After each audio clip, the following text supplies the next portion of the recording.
Hello, I'm Eagle Gardens 1 on Instagram, and this is fucking talking shit with Eagle, episode 410. Well, you guys had an awesome Wednesday. I've had a pretty good day myself. Got an amazing guest tonight, somebody we all know and love from chat, of course, Buddhaboy. How you doing, my friend? Thank you for coming on. Tell, of course, somebody how you're doing, and hopefully they already know where to find you. Yeah, guys, good evening. Thanks for coming out to see both Eagle and I. Um, I First of all, you want to look at some pictures. There's Instagram. It's got some bud pictures. That's kind of what we do. Um, Otherwise, what was that first question? Hmm. Tell everybody how are you, where they can find you, of course. Oh yeah, Where they I can find am you. But how are you? very well. I'm in Alaska. Actually, I'll tell you that much. The interior of Alaska, a region that we call the Boreal Forest, a place that I found to be dear to my heart and to my spirit, and kind of an adversarial environment as well. Just saying that, but it's been good for my growth as a human, and it's been good for my growth as growing herb. So that's my story, and you're gonna hear a little bit about my story tonight. Awesome, man. Alaska. That is some rough terrain. We're raised there?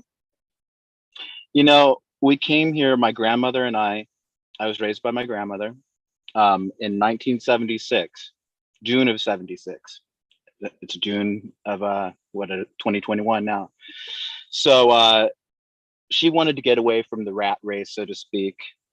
But our family has some roots here historically, and it was kind of what they call the call of the wild, because it is the wild. And yeah, I love Alaska a lot. And there's even a place called Eagle, Alaska. So when you come to Alaska, you'll have to go see the Yukon River and see Eagle, Alaska. There's oddly enough an Eagle, Michigan too.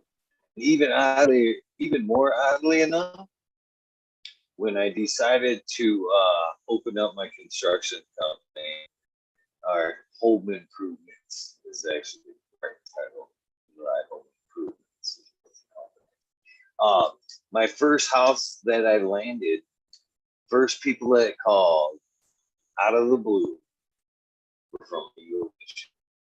The first couple houses Eagle Eye Home Improvements built were in Eagle, Michigan. I was like, man, that just seems like everything's lining up here. And it did Yes, for sir. quite a while. So pretty Well, I awesome believe, to hear there's other Eagle towns. Sorry. yes, sir. I was just going to say that, I'll just jump right in. You said, when did you come to Alaska? I said 1976. Well, I guess we all have a story, and I kind of thought about this one, and it's kind of autobiography or autobiographical, but mine has something to do with the Vietnam War. Kind of starts in that era. Um, my mother and my father, my mother was 14, almost 15 years old. They got together. He had just got out of boot camp to go to Vietnam. He was 19 years old, a little older, whatever. I can't judge, they got together. But I was the end product. He didn't know about me. My mom and my family didn't want to, they would take care of things themselves. Thank you. And I can respect that. But, getting to know my father as an adult, I can tell you he's a great guy. But that's kind of the circumstances were such that it was kind of the flower power era, 1969. I was born in 1970, but they got together in 69.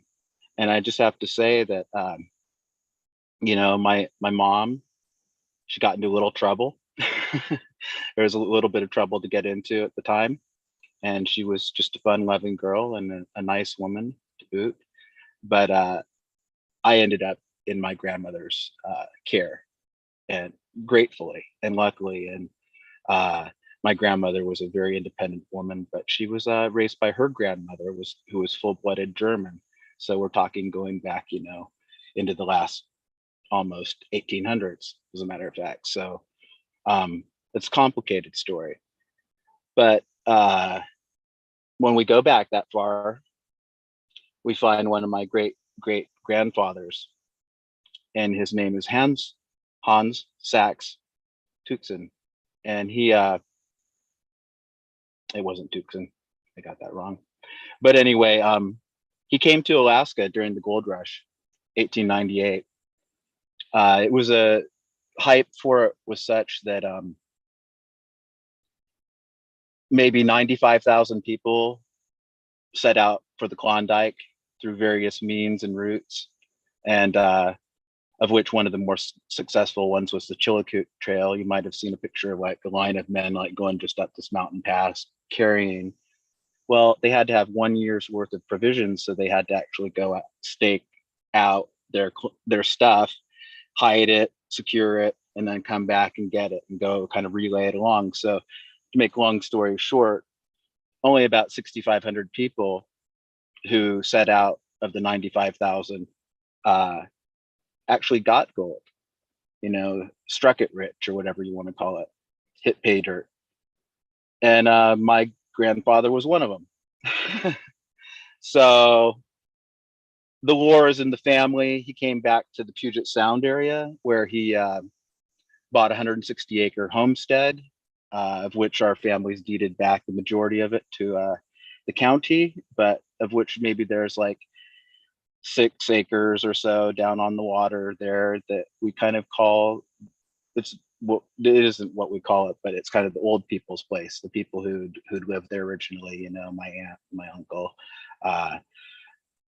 It kind of has some synergy there. I had an opportunity to once like stay in the boathouse that was there, and the boathouse is where a lot of the living went on, and it was very old. It burned down subsequently. So it was like this, when you go into an old red painted structure, that has the joinery of the past of your ancestors, milled perhaps from lumber from your own back 40.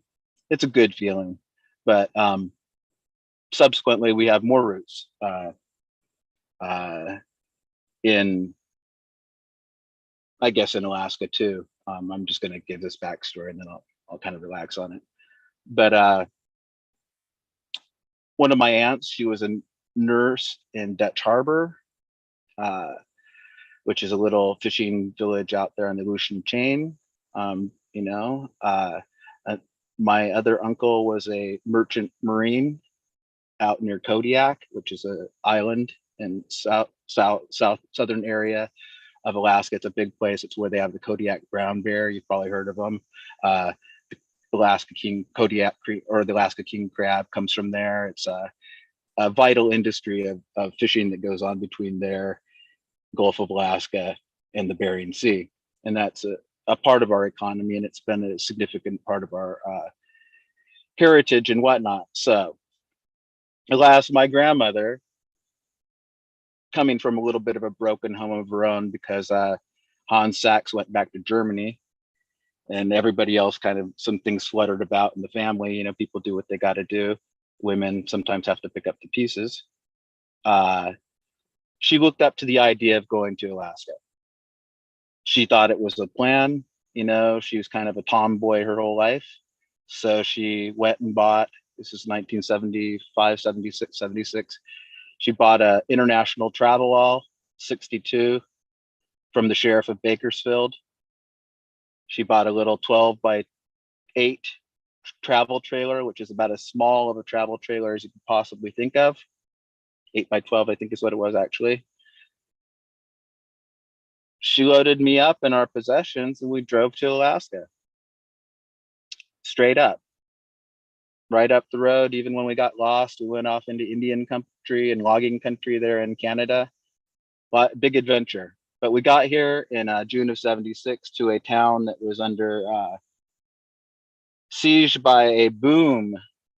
We actually pulled that little trailer into a space that used to be a drive-in movie theater, but it was a makeshift trailer park, and that place is suburban as can be now. It's all real estate. But we lived there, and we got our feet on the ground, and lived there about a year. She didn't ever get, like, grandma's intention, I don't think, was ever to get hooked up with the pipeline, but she wanted to hook up on finding some rural country to live in, and she headed up, the tracks that way, kind of like into woods and lands, kind of like yours there, probably, I imagine, Eagle. Sad to see that drive-in turn into realist, isn't it? Yeah, it's the mentality, though. It's like, I'm not going to criticize it, but it's like everybody was going for that big time. They thought they were going for gold again. It's another rush. And I, frankly, I was just along for the ride, but I can tell you truthfully, when I left California, I was very sad because, we lived in the San Joaquin Valley. It's a agricultural area. It's inland of the Bay Area, inland of Oakland. And we had a comfortable existence there. I mean, it wasn't like, anything other than just suburban or middle class, but at least there was like all this space for me as a kid. I had one of those little big wheels, maybe, I don't know if you had a bike or something like that early on, but when I first got that big wheel, it was the 3-wheeled plastic trike. I wore the wheels off of it. I actually went across town. I explored. So I had kind of a little bit of even then I had a little bit of a shielded existence, I suppose, guardian angel. I don't have a sad story. I mean, I had good people around me. Did I make some mistakes in my life? Did I have adversity? I think so, but it's like this. It's not because of anybody else. And I've been blessed with mentors, teachers, nurturers throughout my life. I'd say that the plant is one of them. So when we're talking about the herb, that's kind of where, yeah, my mom did herb. She was married to a Latino man with a 57 Chevy. They did whatever they wanted, but I didn't want to be there. So I went my way and they went their way. And what I'm saying is the culture is the culture. Um, they used to, I think they probably mixed it with tobacco because they did smoke a little bit. They rolled their own, but there was always herb too. It was just funny because as a younger kid, you may not know exactly what's going on, even though you think you do. But by the time I was 7 and 8 in Alaska, years old in Alaska, I certainly knew what was up and knew I'd seen it before and all of that. But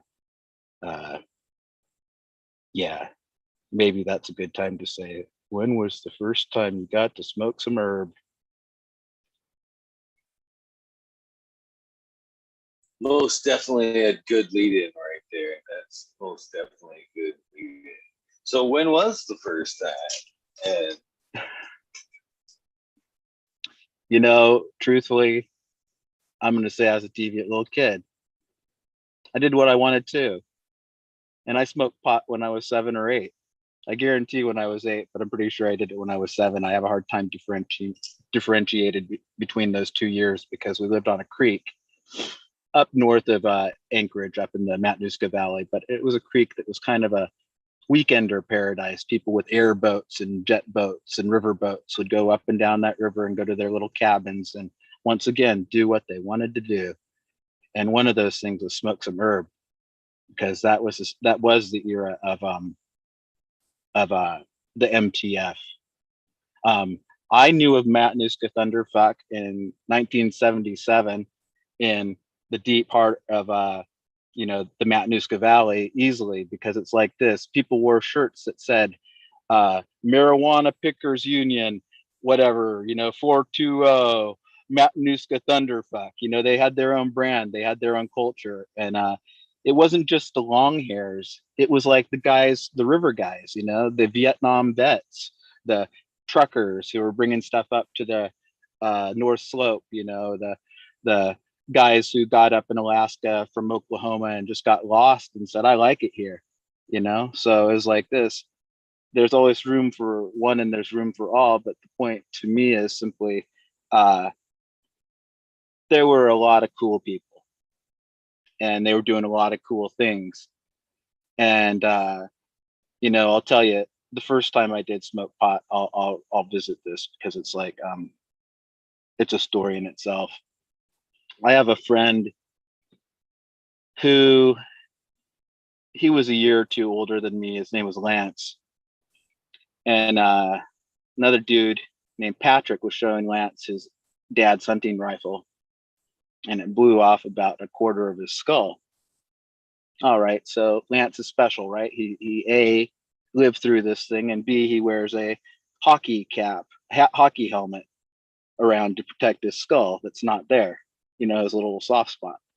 So anyway, he has some brothers, and his mother May, and they're kind of a wild bunch, but he always seemed to have some herb every now and then. And we would go down. I remember the very first time it was by the boat launch. There's a little boat launch there, and both him and I had worked kind of as a boat boy. That means we got to ride around all day in this nice big jet boat with paying customers and make sure it's tidy and get the ride of our lives and maybe even get to catch a fish. So we were his boat boys. And this guy, Al, he was another really phenomenal person, which is like, kind of like when you're a kid, it seems like everybody's phenomenal, but I can tell you in retrospect, he's probably more phenomenal than I thought he was. And I'll tell you why. But hold on. So we smoke out of like one of those little chamber pipes, the ones that kind of like metal chamber pipes, you can screw them apart and you can put a little bed in the middle or whatever. And, as kids, even though we weren't always smoking, we were always high. I mean, that's the fact of the matter. The fact of the matter is the natural high is the one we're chasing for the rest of our lives. The kid high, the one where we ride our bike, we fucking go and just do a wheelie, we crash and burn, we end up in the mud puddle, we have to get hosed off, we get in trouble, whatever, you know what I mean, is like for breaking the bike. I'm just saying for me personally, those sensations are really similar. I mean, when you get heavy, or psychedelic weed, it seems insightful, and those sensations that you may have had from years gone by, and that can be your teen years, it can be your 20s or your 30s or 40s, or just smelling a certain weed can bring you back to then. But for me, it was like, next I saw the High Times magazine, like with Ted Nugent in it, with this little guitar shooting out little whatever it was, and I says, does Ted Nugget's guitar really shoot out fire? And my friend says to me, no. So I read the rest of the High Times magazine, and this is like, this is back in the days when they have hashish and cocaine and all that crazy stuff, but it's like this, it's all good.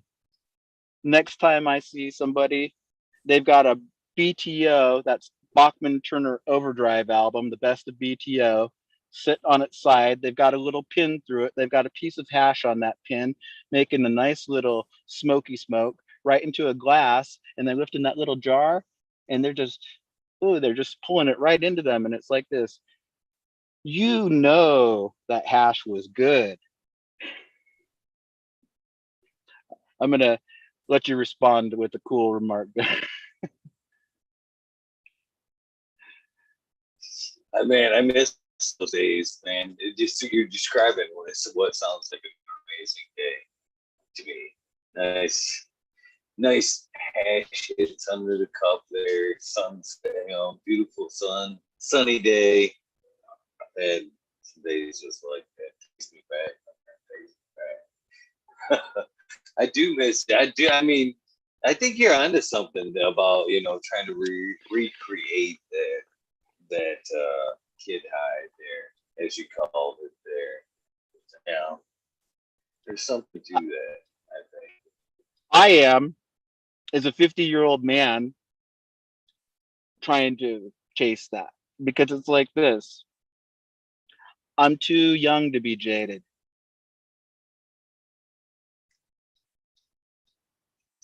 Being jaded is no. Go ahead. I'm sorry. Yeah, I have a lot of optimism and idealism to tap into, and I don't want to be caught down by the minutia of small, trivial fucky fucks. I mean, because it's like this. There's so much good out there that it's like the devil's led your hand in the wrong direction. You just say, fuck you, I'm going this way. I got an old person to go visit here. We're talking acts of kindness. That's kind of our motto, our creed in this club. If you're not on to it, then you should catch on. Um, it feels good to do for others and then keep doing. And it feels good to do without measure, to fill the need and then some till there's a surplus. And pretty soon, not one person has a surplus, but two or three people have it. It's not like you have to have a deficit. And, if I was ever to make that big kill garden, and I haven't really gone for broke because I've always had to hedge my bets. I have family, I have property, and I don't have a job, So this is my job. This is my life. I don't owe anybody a penny. Nobody owes me a penny. If they did, I just said, hey man, we're good. We're good. And because that's not the way it goes. And I heard somebody was asking about another person in the industry who had they had speculated somebody might have taken advantage of him, genetically, like taking his stuff and maybe marketed it to something else. And what he said is, I don't put myself in a position to be taken advantage of. And that settled that, so that there was no speculation. So in other words, there's plenty and there's enough. It's good mentality. There can be enough. There could be enough if we all just had that mentality right there. We waste so much instead of looking out for others. It's sick. I mean, think about it. I mean, just in dinners alone, how much, uh, especially here in America, we scrape into the garbage that we could cut back and, make sure somebody else has, invite a friend over that could use it or something like that. But you're definitely right. So, do you remember exactly what was the first strain you smoked there? Or what you got in your hands on? Yeah, here's the deal. I'm going to speculate that it was probably a sativa seeded. Sometimes you've heard of this. It's just wodo. It's weed of unknown origin. It is wodo. I don't remember the whole acronym actually. Somebody probably has it in the chat. But it's basically weed of wodo. I got it.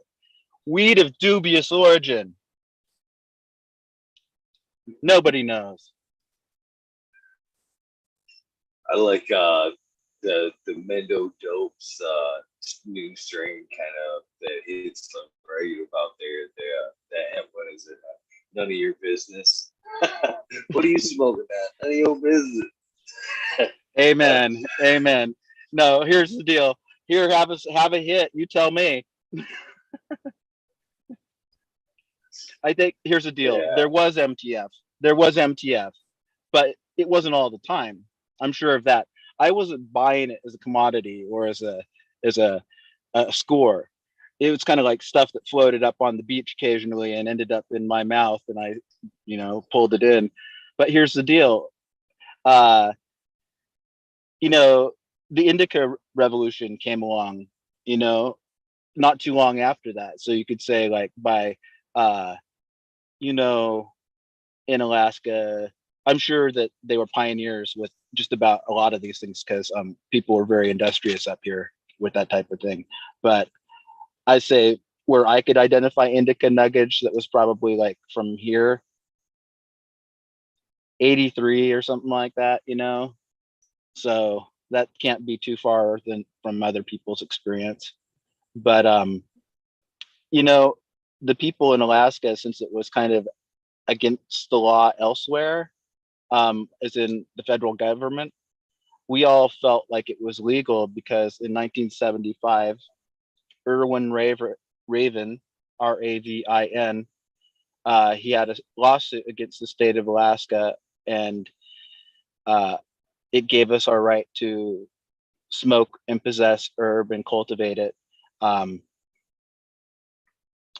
up to 25 plants, a certain amount for possession. I'm not sure if it was an ounce or whatever it was, but it was like maybe more than an ounce. I'm thinking it was more than an ounce. And so everybody felt kind of like they could do whatever they wanted. And these people were already like, maybe they did get out of the Vietnam thing, but maybe now they're into gold mining, or into commercial fishing, or into these things where you get moneyed up. You end up with a payday where you've got $20,000 in your pocket, or whatever, cash. Those guys like to buy cars. They like to vacation. They like to go to Mexico.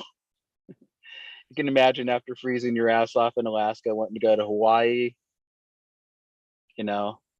and those genetics came here pretty quickly, like they did everywhere else, but it was just a different type of person who was bringing them, I think. I can say one thing about the Hawaiian thing. I do have another story kind of that I think about from time to time because it represents something significant to me. I had a friend named Sean Fine. This is 1978. So I was 8 years old. He's another dude. He was, I'll call him a leprechaun because this guy is so lucky and so magical. I'm not even sure he existed. I still don't know if he existed to this day because he took me over to his dad had this trailer that was kind of had all of his stashes of things in it. It was a nice one. It was a cab over trailer or pullover, it was like a nice one. And it still had stuff that's like a bag of scuba gear from his dad from Hawaii. Well, Sean pulls out this bag of scuba gear and he opens it up and he pulls out a couple of vials of the tiny black seeds in these little cigar things. And I'm telling you, there, we're like that. I remember that moment like I saw a naked woman for the first time. I don't know why. They were good looking seeds. They probably like maybe were from Thailand or, from Hawaii or whatever. But, I'm so glad I got to see those seeds. And, because now, I mean, in this part of my life and earlier parts of my life, to find a vial like that of seeds would be considered the mother lode, that type of genetic. Anyway, it doesn't matter. It's just kind of like the purity of it was what was astounding because I knew those were from some land race. I knew that. But so I didn't mean to cut you off. So I mean, you're good. When did you? It sounds like cannabis has always been one of those things that it sounds like you've been pretty passionate about it from the beginning. Is that the case? I mean, if you always kind of knew it had a medical or something to it. I mean, it's not like I said. It sounds like you've been pretty passionate about it from the get. I was passionate about cannabis even when it wasn't at the center of my life because I knew it was like, kind of like, well, I don't see a bear every day, but, I do know that bears exist. And I really respect bears. Like eagle is your thing. Well, bear is my thing. I don't call myself bear. I'm like but if you know me and you can see how it would suit me. No big deal. But yeah, I was passionate about it. And I was actually one of those athletes too, So like I can say I smoked a little bit every now and then. Like had this girl who was a little older than me, who was kind of like a girlfriend, but we never really did anything. And it would have been kind of inappropriate had we, but it would have been fun because she was sexy. She smoked me out. She was like a waitress at this place that I live near where I work too sometimes. And there's a little cabin next to it. And I was like her smoking friend. So it was like this. I so much love that type of experience because it was like charged, good Northern Lights type of weed before Northern Lights was even a phrase. you know, like I'd say like, you know, 85 or something like that, 86, 85, 84 or something like that.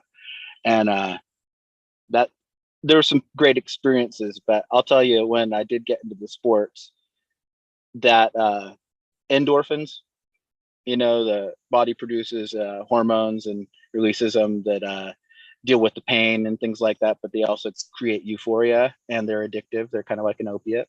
Um, those were what it was all about for me. It wasn't winning and losing. It was like getting into I was a bicycle racer, a runner, like cross country running, track and field, uh, a ski racer, a cross country ski racer, which is real demanding. In Alaska, it's super competitive because the kids all want to be in the Olympics. I kind of wanted to, on a bike. I thought I was invited to go to a camp when I was about 17 at the Olympic Training Center. So I got to go at least hang out with Olympians and future Olympians and world champions. And, you know, I'm really into Alaska. I was never willing in any way to even think about, like, you know, pursuing a goal or a dream like that when I realized that's what I had to do. So I have no regrets. You know, I had lots of fun. You know, the type of guys I was riding with were like Lance Armstrong type of guys. Some of them were pretty fucking fit. Some of them were pretty ruthless, obviously. Some of them were pretty smart. But you know what? The path I've taken is as gratifying as any path could be. So I can't complain about that. But I will say I was really into that as a kid, kind of obsessive. Then when I went to college, everything, like, you know, we can just go, you know, or before Christ or before college and after college. We'll just call BC. We're in the BC stage of things. I'm going to take a hit here. Go ahead, please do. I've just finished rolling mine up. What are you smoking on after you hit that? Sure. This is a crumbled lime, which is by Karma Genetics, and it's citron cookies, and it's there was a green phenotype and there was a purple phenotype, and I am just about out. And they were promo seeds, and I even had like two more, but I germinated them and one didn't germinate. So the point being is I might actually get a pack of these because it's that intriguing of a taste. It has that kind of spiciness to it. Anyway, point being, I really like the stuff. It's unique. I like to have that unique smoke myself. I like something that everybody else doesn't have. You know it. Tonight. Top. Oh, could you repeat that? I need to hear you say that one more time. I said I'm smoking on some 6-shooter tonight. Empire Breeding Co. Pretty good stuff. Pretty good stuff. Well, you know what? There's a guy out there, and he's in your chat occasionally, and you see him every night. He's cool as shit. Top four has grown the crumbled lime, and he bought a pack too. So, you know, it's special enough for Top Floor and Buddhaboy. let's keep it coming. So what's the taste like? What's the terp profile? Well, because it's that lime, you know, I'll talk about the green phenotype because it's like this. It's definitely got some lime, but it's got the spicy, like cilantro taste, or coriander. Like coriander, you know, like the seed for cilantro is like it's a spiciness that's really neat. And then see, I grew up kind of being opposed to cookies in general because I'm not a hype monster in life. I was kind of like a punk rocker growing up. So if you told me to go north, I would go south till I got to the North Pole. So, but I think that I read that Karma Genetics, Karma, the breeder, said that the citron cut of the cookies was an underrated one. And as I understand it, I listen to this guy because every time he says something like that, he's kind of pushing you into a direction. An example I can say, because I'm good at listening for details because I had to wait for those details to come to me out in the middle of nowhere. So when I, every interview I'd heard up to a certain point, I was like, crazy sensitive to it and receptive to it. So yeah, I was going to tell you another tip, but it's like this. I'm a little unfocused too. It's good stuff. Don't you like potent weed? I love both. I love both. We were talking, Smiley asked that, I think it was Smiley or perhaps Redfield the other night, the wormhole, what's when you determine the factors of something, is it, effect, trimmability, blood structure like that. Effect is like first and foremost. If it ain't good, on that first run, if I don't find something right, in it, you can't dress up a trigger. You know what I mean? It's got to hit me or it's gone. I agree. And the fact that we have the blessing to be able to actually grow it ourselves, to the standard that suits us, maybe it was like, I see you, the grow box worked out for you, right? Nice, vigorous growth, right? We all are learning, right?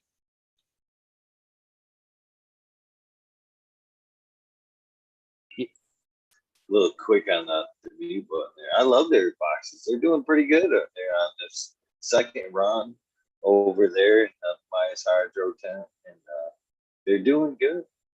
They're at second round. They don't show any kind of deficiencies. Reusing that same soil.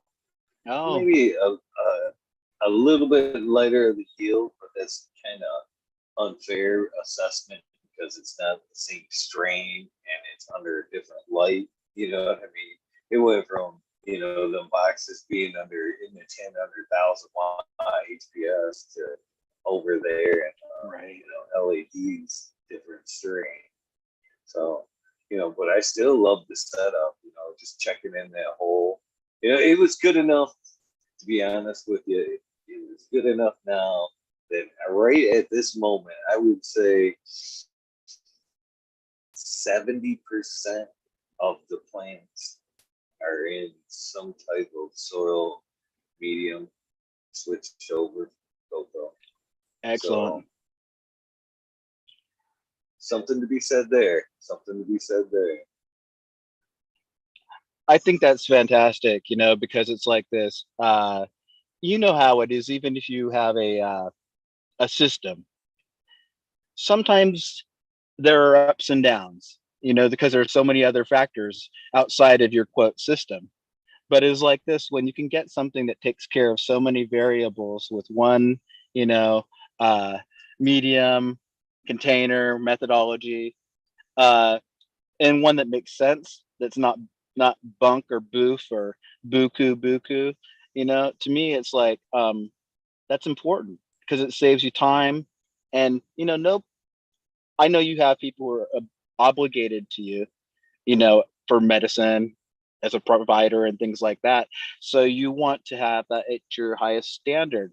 Whereas me, I'm a jackass. And if I screw up, it ain't going to be that bad. I'll just smoke it, right? I mean, come on, it's just for me anyway, pretty much. So, I mean, I look at it as a personal improvement project at this point, not as a gardening experiment. I mean, I've grown quite a lot of plants and I'm doing really bad at it at this moment. So it's like this. I'm just saying that there's nothing I can do about it. I can't change my personality because that is the limiting factor. If you want to get a lobotomy, perhaps, or like get a guru, like a guru who's going to tell you how to do your soil and all of that. But I just much rather listen to somebody like Smiley or, a lot of the cool people who come on the show. I'm receptive to anybody's ideas and experiences because it's like this. I've probably A, been there, B, done that, C, will do it again and again because it's like this. The reason I do the things I do is because I like to do them that way. And that way is kind of rugged and ragged. and it's not a beauty contest. But I do at a certain point take it personal. Like if the thrips that I haven't seen in freaking 15 years attack my damn seedlings. And then it's like this, I'm such a Buddhist, and I'm going to say that in a funny way. I don't want to kill those damn thrips more than anything, really. I just want them to go away, you know? I mean, I can like, kind of squeeze them with my thumbs and, well, I think I have some hemp soap over there. I'm going to get the hemp soap out and I'm going to spray them with hemp soap.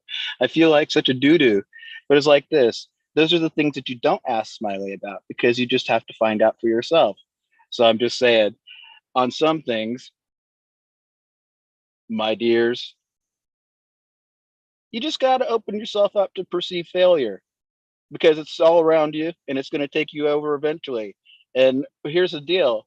The invisible failures are the ones you got to be afraid of, whatever those might be. So anyway, leave it at that.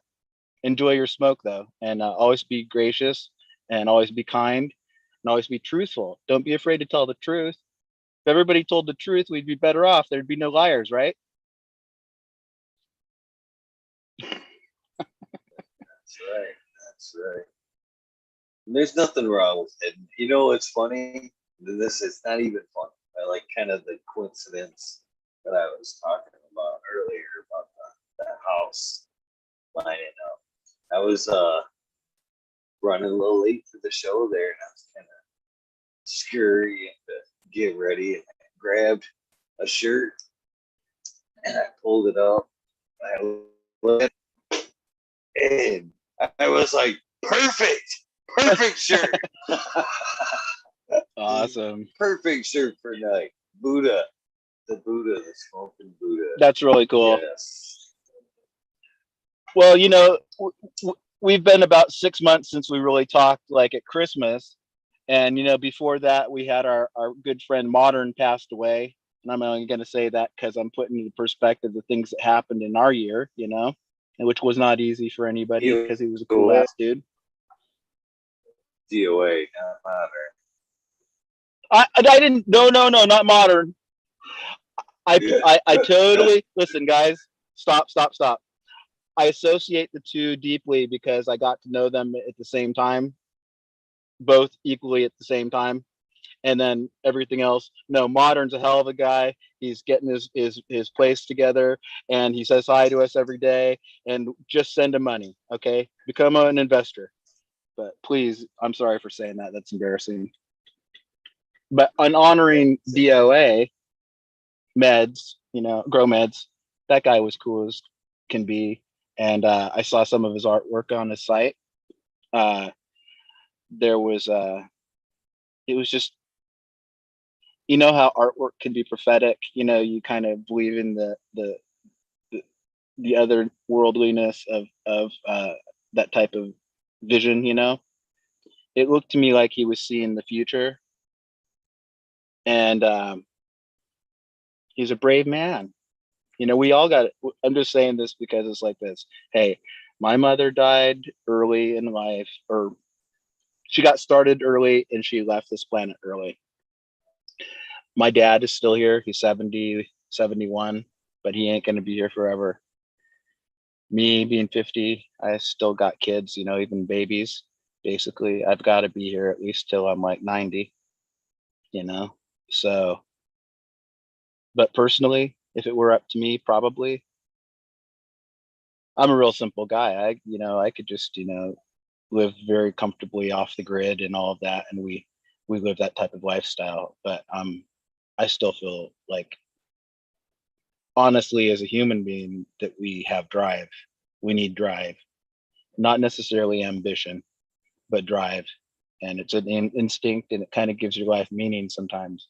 It can be like, even if it's like, it doesn't have to be like the drive to succeed at all costs, but it has to be the type of drive that gets you to return to the same beautiful place on the way home and get out of the car and go look at the sunset and maybe smoke half a joint, and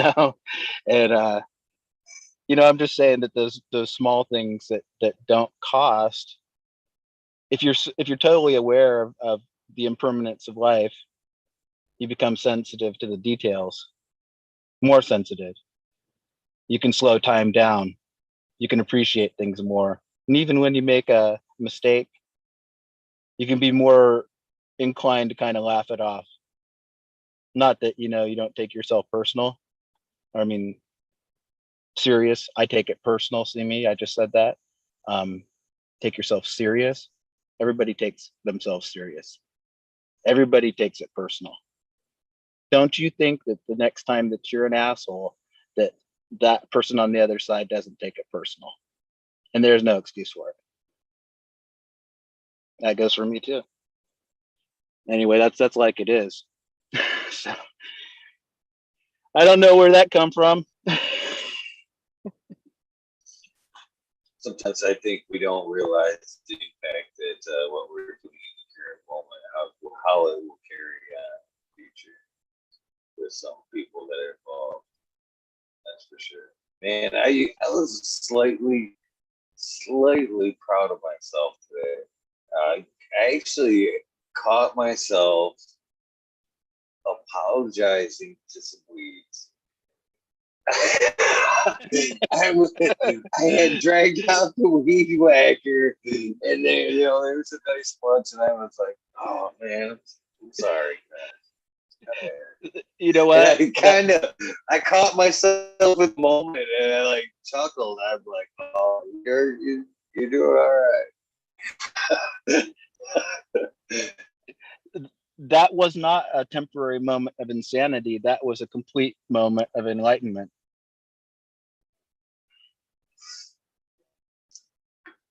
You know, it's a weird year.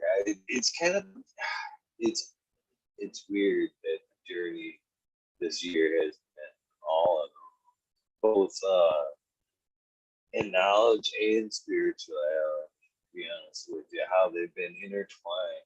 You know, I was kind of headed down the road of, you know, a new path in spirituality in the last couple of years. It is intensified greatly in the last year, and then the organics, the kind of door opened up, and then I kind of started realizing even more so the relationship we should have with the earth, microbes, and plants. And you know, I've been listening a lot lately to Dennis McKenna, and Oh yeah. yeah, I really believe he may be onto something that, you know, we're so out of place here. You know what I mean? I mean, if you look at things in the grander scheme, us you running around acting like we dominate everything, and everything else falls into this like synergy. Uh, I think there's no coincidence that, you know, cannabis, mushrooms, and stuff like that, plant-based medicines and whatnot, have kind of resurged to the forefront to kind of help remind us our place a little bit. You know what I mean? I don't think it's any kind of coincidence at all that, you know, it's they're telling us slow down. This is your last day. This is the flag. You know what I mean? It's I don't know, it's kind of weird, but cool. Well, you live in the lap of nature too, right? I mean, you're kind of in a Michigan has its rural and you know, the deer or whatever. You have wildlife, flora and fauna, fish, all that stuff, right? Yeah, there are deer running through my yard, morning turkeys, you name it around here. I think the village. I'm actually in the village. I don't even think there's, you know, 1,000 residents here in the Okay. village. So yeah, it's pretty Nice. small townish. You know, rural is, I was just going to say quickly, rural is underrated. So, I mean, it's like this, you know, you seem like I hear your everyday, you know, kind of dialogue with the community, and it sounds like you get to reach out more times in a positive manner, or if you're in an awkward manner, perhaps it's a time for reflection or humor. You can just let it go. You know, I'm just saying there's going to be some of that weird shit, you know, but I think the quality of life when you live in a place like perhaps you're living has to be nice. I tell you what, it's under you underutilized for sure. And I think this last year again has kind of reminded me, you know, that I do need to get out more, do a little bit of forest bathing. Shit, to be honest with you, I'm on night 2 of earthing. You know, I kind of been purposely kicking them shoes off and digging them feet into the soil there. Great. Looking at around me, checking some shit out. Today I actually call it what you want. Call it what you want, but I was actually I wandered around, kicking my feet through the dirt, and I found some cool stones and shit. I found this little cool guy here. Look, Awesome. it came out of the ground looking like that. You know what I mean? I did absolutely That's way cool. nothing to that. Perfectly. That's But beautiful. just that was just running my feet through this and kind of just concentrating on what's before my feet and and again, you know, call it what you want, the placebo effect or whatever. But the first night I tried it, I was pretty stressed. To the point where I was like, I'm either gonna just put everything aside and meditate or do something to take my mind away from that situation. Or I'm like, well, why not try the earthing? And I actually, let's see, I was, you know, I'm like, I know this sounds a little weird, but be interested in, you know, hanging out and looking at stars, just putting your feet in the dirt, talking with me for a minute. She went outside. It was, I can't tell you how it did. It felt like it just like, and then I don't know. I'll do it. Placebo effect or not. I got 15 minutes a day. I can put my feet in the dirt. It's a great form of meditation. First of all, I mean, if you just took it on concrete terms, you know, you're getting grounded. You're getting, you know, the Earth's flow of energy. You know, the synergistic. You know, what was it? The Dodge Hemi engine was pretty fast, so you know your mind is faster, so you better tame it. So, I I studied, you know, Buddhism a little bit with Tibetans when I could. You know, like sometimes Tibetan teachers would come to my town and have like a weekend or something like that. So I did that like 3 or 4 times. But now that I imagine what I just was envisioning them, I'll have to tell you a story. I I think that I can't remember his name right off. It's Pyalden Gatso, I believe was his name. He was in a Chinese prison for 25 years. They took out all of his teeth and the various forms of torture and cruelty that the Chinese people could take out on this Tibetan monk and teacher. You know, he wasn't a fancy man in any way. But when I met him, he was like 80, 82 years old, maybe. And he had the greatest smile because he could pull out his dentures and say, mankind took my teeth, but humanity gave me my teeth. And to him, the value of his teeth was not secondary. So he's a tough old man, and I got lucky to have met somebody like that. Sounds like it, and I love people like that. You know, as soon as you said it, I was like, man, that sounds like an awesome experience. You don't Yeah, meet or get to study from people. You know, true Tibetan Buddhism like that doesn't come often. I would have hung. I would have hung and gathered. That's right. It's humbling to me, you know, for various reasons. Part of it is I'm a sensitive human, so it's like this. It teaches me, you know, how to be a strong person in adversity. And I'd like to think that if somebody had been trying to fuck me over for 25, 26 years, and I still had a smile on my face, I'd be a hell of a man, wouldn't I? So anyway, that goes without saying. But when you do see it, it definitely reinforces that. And I believe I'm a true proponent of what I call modeling of behavior, and also role modeling. You know, like if you have a mentorship, you know, that type of thing. Because I had that type of thing growing up. I used to kind of say this when I was fairly young. I would say, you gravitate towards that which sustains you.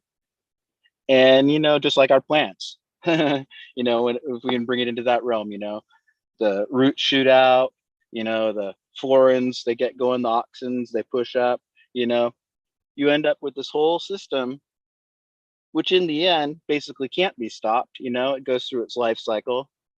And I guess to me, that's important to see. And when you do have people like, you know, like if you have somebody who says, oh yeah, you can go to the Olympic Training Center and just tell them you want to be uh, a world champion bike racer. And I was like, what? I'm just saying, because that's people do that. There's like, well, I went to that place, to that camp, and I was actually like right up at the front, you know, or among the guys who wanted to work hard. So to me, that always kind of gave me confidence in life that certain goals you don't have to pursue exactly if they defer other goals. And you know, I liked being able to go to college in northern Alaska, and I kind of like drove cab in a gritty town. I was a bit of a pariah and an outlaw in my little town, you know, and people, you know, I think they probably were glad to see me, you know, grow as a human. I'm sure of it, but as like this, I still feel like they're adversaries. It's just because I keep score. That's the one thing that everybody doesn't realize. Because I know it's not a game, but I know that some people think it is a game. I certainly know what the fucking score is, because if I'm playing a game, I'm not going to be like Kareem Abdul-Jabbar and going to do a 3-point shot or a 2-point shot. Well, the 3-point shot gets you the game, and the 2-point shot doesn't. So if you don't know what the score is, you don't realize Kareem can do this big hook shot from fucking the moon, and there goes the basketball right into that hoop, and he got 3 fucking points with a hook shot called the sky hook, right? So I'm just saying, you got to keep score in this life. And but here's the deal: don't let anybody ever tell you what the fucking score is. They're full of shit if they start telling you what the score is. I guarantee you they don't know their ass from a hole in the ground.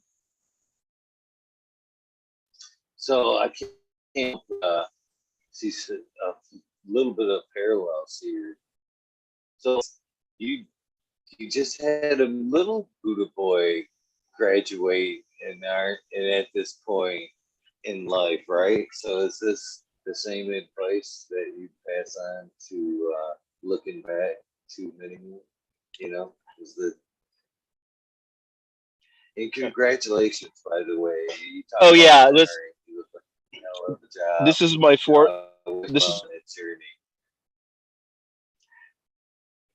Thanks for congratulating. I have 4 graduates. Uh, I'm proud of them all. I could list what they're all about, but you can just be certain that they're own people and they're intelligent and they have more drive than I do. Probably more ambition too. But they're allowed to live at my house, not my house. They're allowed to build their own house on my property, which is what 2 of my college students live in, one of those. And we live about, you know, a certain distance from a university. So, you know, I'm just saying I'm willing to support your goals, and as long as you have them. When you don't have goals, you need to hit the road and find some goals. And they don't, they're travelers and stuff like that too. And I'm just like, I'm more like an provincial. I'm the old man who doesn't want to leave his vineyard, you know, let the world come to me. And I'm all right with that. But I do kind of want to see, I'm curious, like, you know, I've been to Hawaii like 4 times, you know, and almost bought property there, and I always had a good synergy with the people and all that.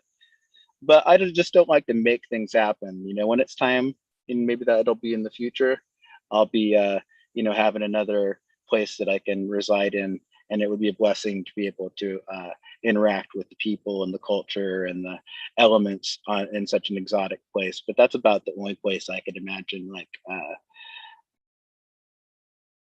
taking up roots for a period of time to even encounter, and because the people over there are so magical and believing, and there's a lot of nuttiness too, but it's like this that exists here, same exact nuttiness, but I think there's just kind of like in the, if we'll just say, like, I don't know much about the tarot deck, but in the tarot deck there's got to be some nutty, so maybe that's the jester or something like that, so you're going to have that shit.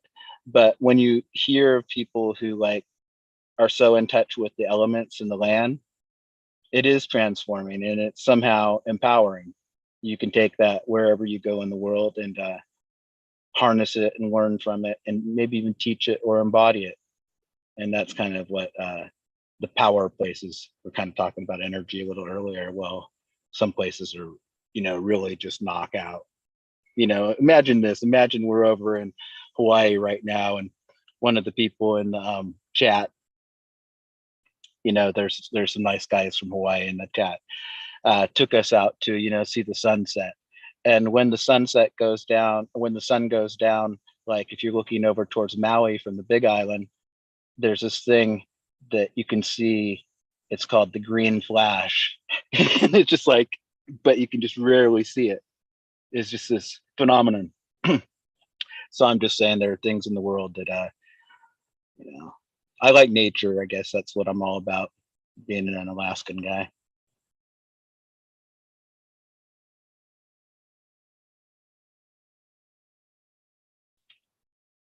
Says the eagle left.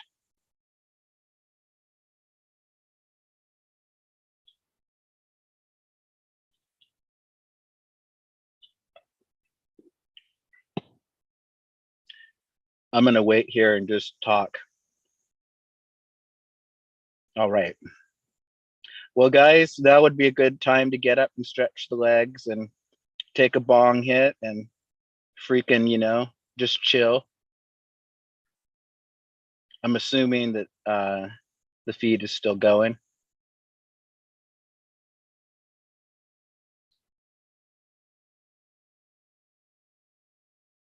There he is.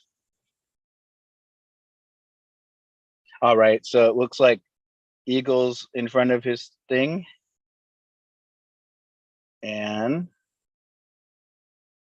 he's looking at his computer. And there's his really bright garden.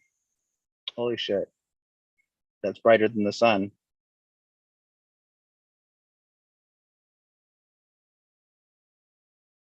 Oh, I see the eagle again.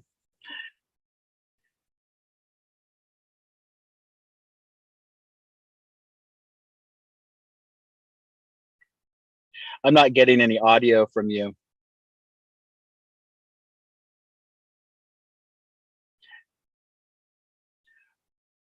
I'm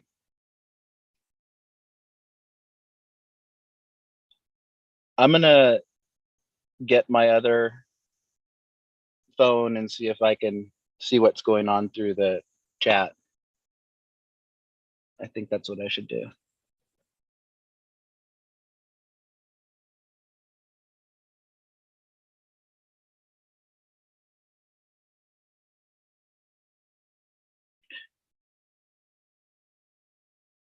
So Eagle, are you talking? Is it actually? There you go. Now you can hear me. Okay. Yeah, it was okay. Yeah, that was probably a little shop of horrors if any of that was broadcast, but I apologize. I didn't freak out too badly. Oh, no, you're totally out again. On my end. Okay, you're good. Yeah, everything just shut off and then came right back on. And I grabbed my phone. I'm on my phone right at the second. I'm waiting for my computer. Oh, okay. Well, that makes sense. Well, we can cope and deal. Live. I think that's part of the, yeah. I'll just have a bong hit and hope the chat and everybody's doing good out there. enjoying themselves. You can still grab that second device if you'd like to, if you want to see Oh Jack. yeah, that's a good idea. No That's a good idea. worries. They've been enjoying it so far. I've been kind of keeping an eye on. I know it I, looks kind of rude. I always hate, you know, I don't hate, but I feel guilty communicating with chat when I'm talking with somebody because oh, and I always wonder if it were me on the other end. I would be like, man, is he even paying attention? Look at him. So I forgot to even say that. I usually say that before a show. If you see me kind of just wandering about, I'm mm. trying to prepare a chat and all that. Well, here's the deal. I certainly grateful to be able to reach out to the community and just say express some of my thanks and gratitude for friendship and camaraderie, and even some of the competitive impulses that we have. We all run together, we all run fast. I'm all right with that. um, I'd just like to see this is what I'd like to see for the group as a whole. It's just people realize some of their dreams and their potential. So, I know that it's a lot of people's heart. Maybe they want to breed a seed or something like that. Well, don't let anybody tell you not to. You just do that, and you find out how to do it in your best manner, and you get your best genetics and you make your best selections, and you're going to have the shit too. Don't let anybody tell you any different. So that's kind of where I'm coming from in my life. I have some goals, and one of them is simply to just like get to know the genetics better. uh I've grown, it was my goal to grow as many different types of plants within a certain realm of reason, and that's my taste and what I have uh in the past, because I couldn't go buy any of those. I couldn't buy any strawberry cough times uh chem dog. I had to source that. But when I tasted that, man, I think, geez, chem dog with the strawberries, geez, if I ever get a good strawberry and a good chem dog, you can be damn certain I'm going to put those together. Yes, sir. So I'm just saying, sometimes you can at least narrow things down from your experience and your taste to say, well, I do have a little bit of experience. I've encountered this. I'm not just like making something up. So I'm gonna make my first F1s this summer. I got maybe a certain number of plants to pick from, but my problem gets to be always that I want to plant everything, and then I have too many cultivars and not enough maybe phenotypes from each of those cultivars, because we're limited on how many plants we can actually have and not feel like we're somehow being some type of mastermind, some botanical mastermind, you know? So, and that's what I am. I'm a botanical mastermind, but so are you.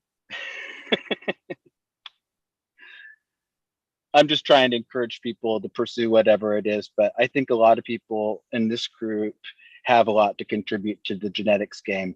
And I know that nobody's going to believe me who, like, I know what Eagle has said in the past, but I think he would agree, as a tool of self-exploration and self-sufficiency, and maybe something that could, like, if you did come across something magical, could change your life. I think that's a pretty good thing to do while you're creating good medicine.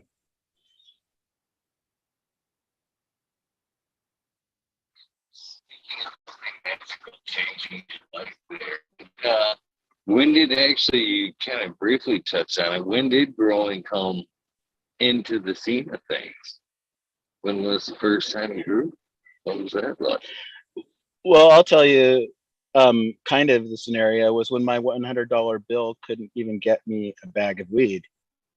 I mean, come on, that's bullshit. I was like at a certain point in my town or my situation, wherever I was.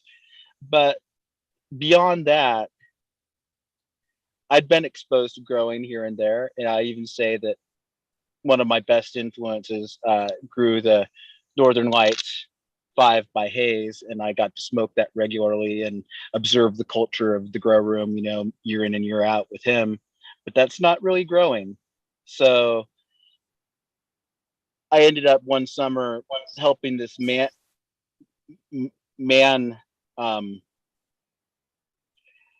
move. He was a African American man, and he had been a ivory carver and artist up in, I think it was Kotzebue, which is very rural Alaska on the coast. It's like, where Inupiat Eskimo live. And he had been married to a native woman, I believe. And anyway, his life had come, had its ups and downs, but it's like this. He'd been living kind of small and as a bachelor and kind of set in his ways, so to speak. And he was going to move back to Alabama because his sister inherited some property. And along the way, he gave me some bag seed. And Lawrence gave me this bag seed, and I took 12 of these bag seed, of which some were like bird seed, I'm pretty sure.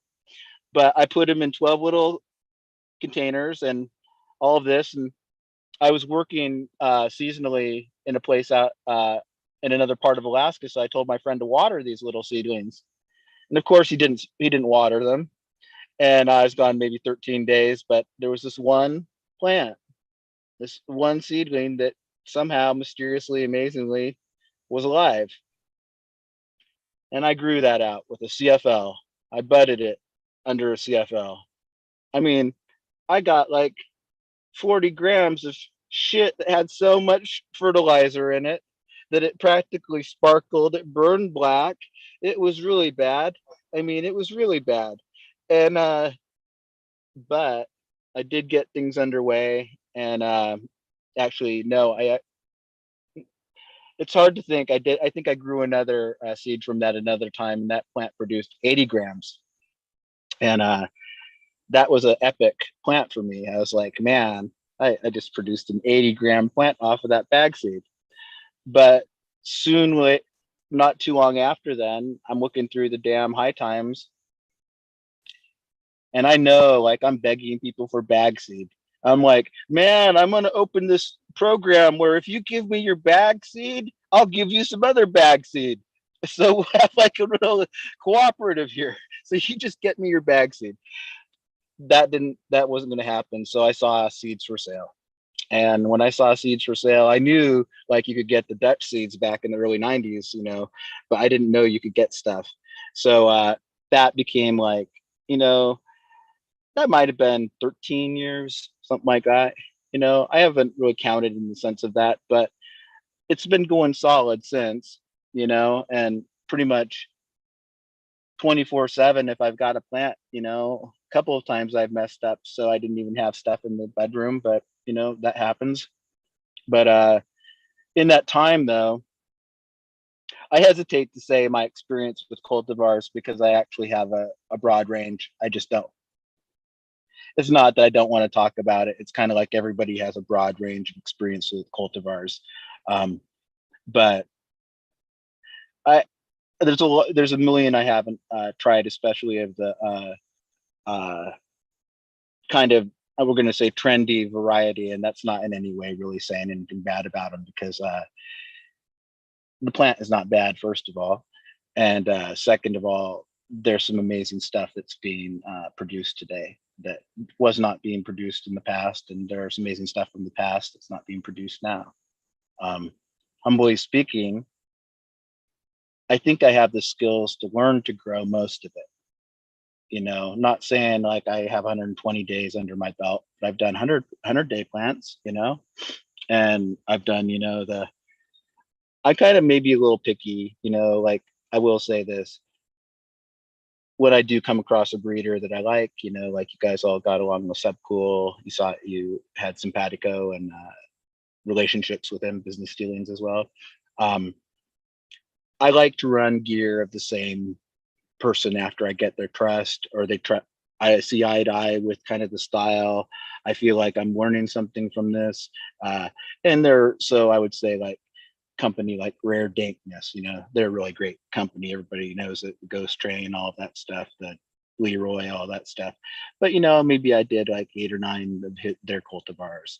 Maybe DNA. Well, they've been around for a long time and they've done a lot of strains, so I've done more of them. And I've gotten freebies and stuff like that. And I did that too. I would like go, when am I going to make my order?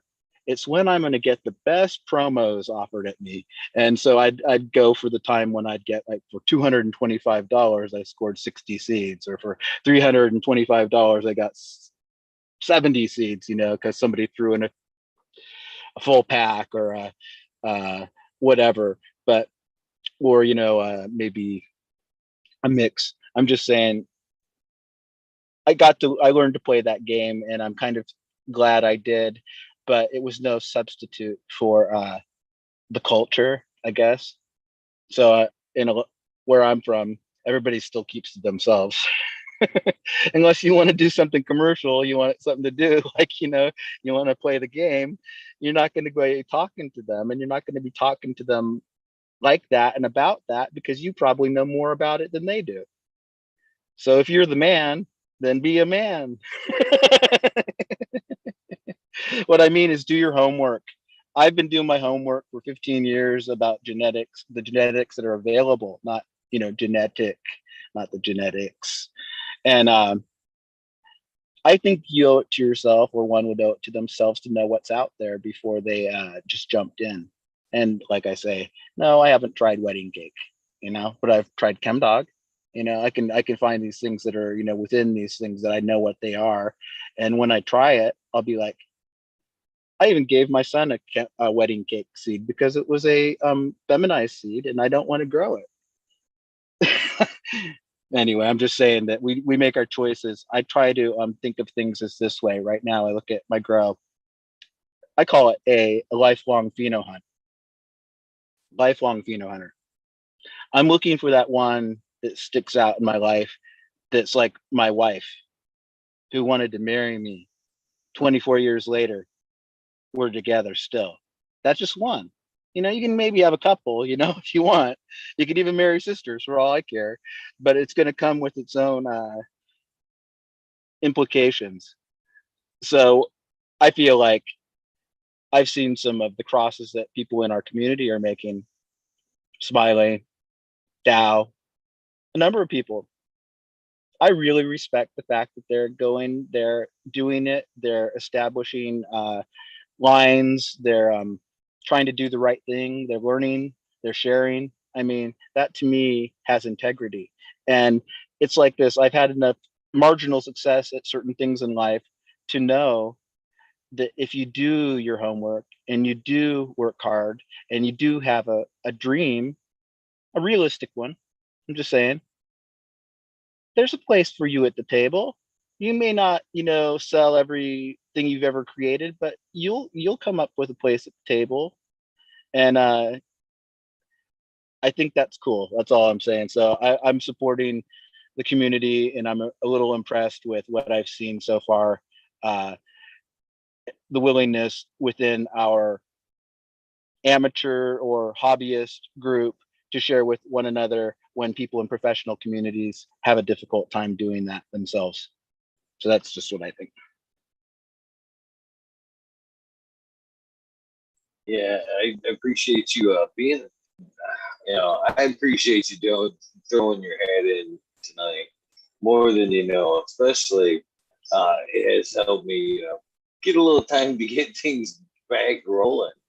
Uh, Man, I was a little leery coming back, getting things lined up. I still got to work on things, but you and a few other great folks in the community, helped buy me a couple of days. That's for sure. Donating your time right off the bat without me having to track somebody down. You're like, I got you, brother. I got you. I got you. And that means a lot.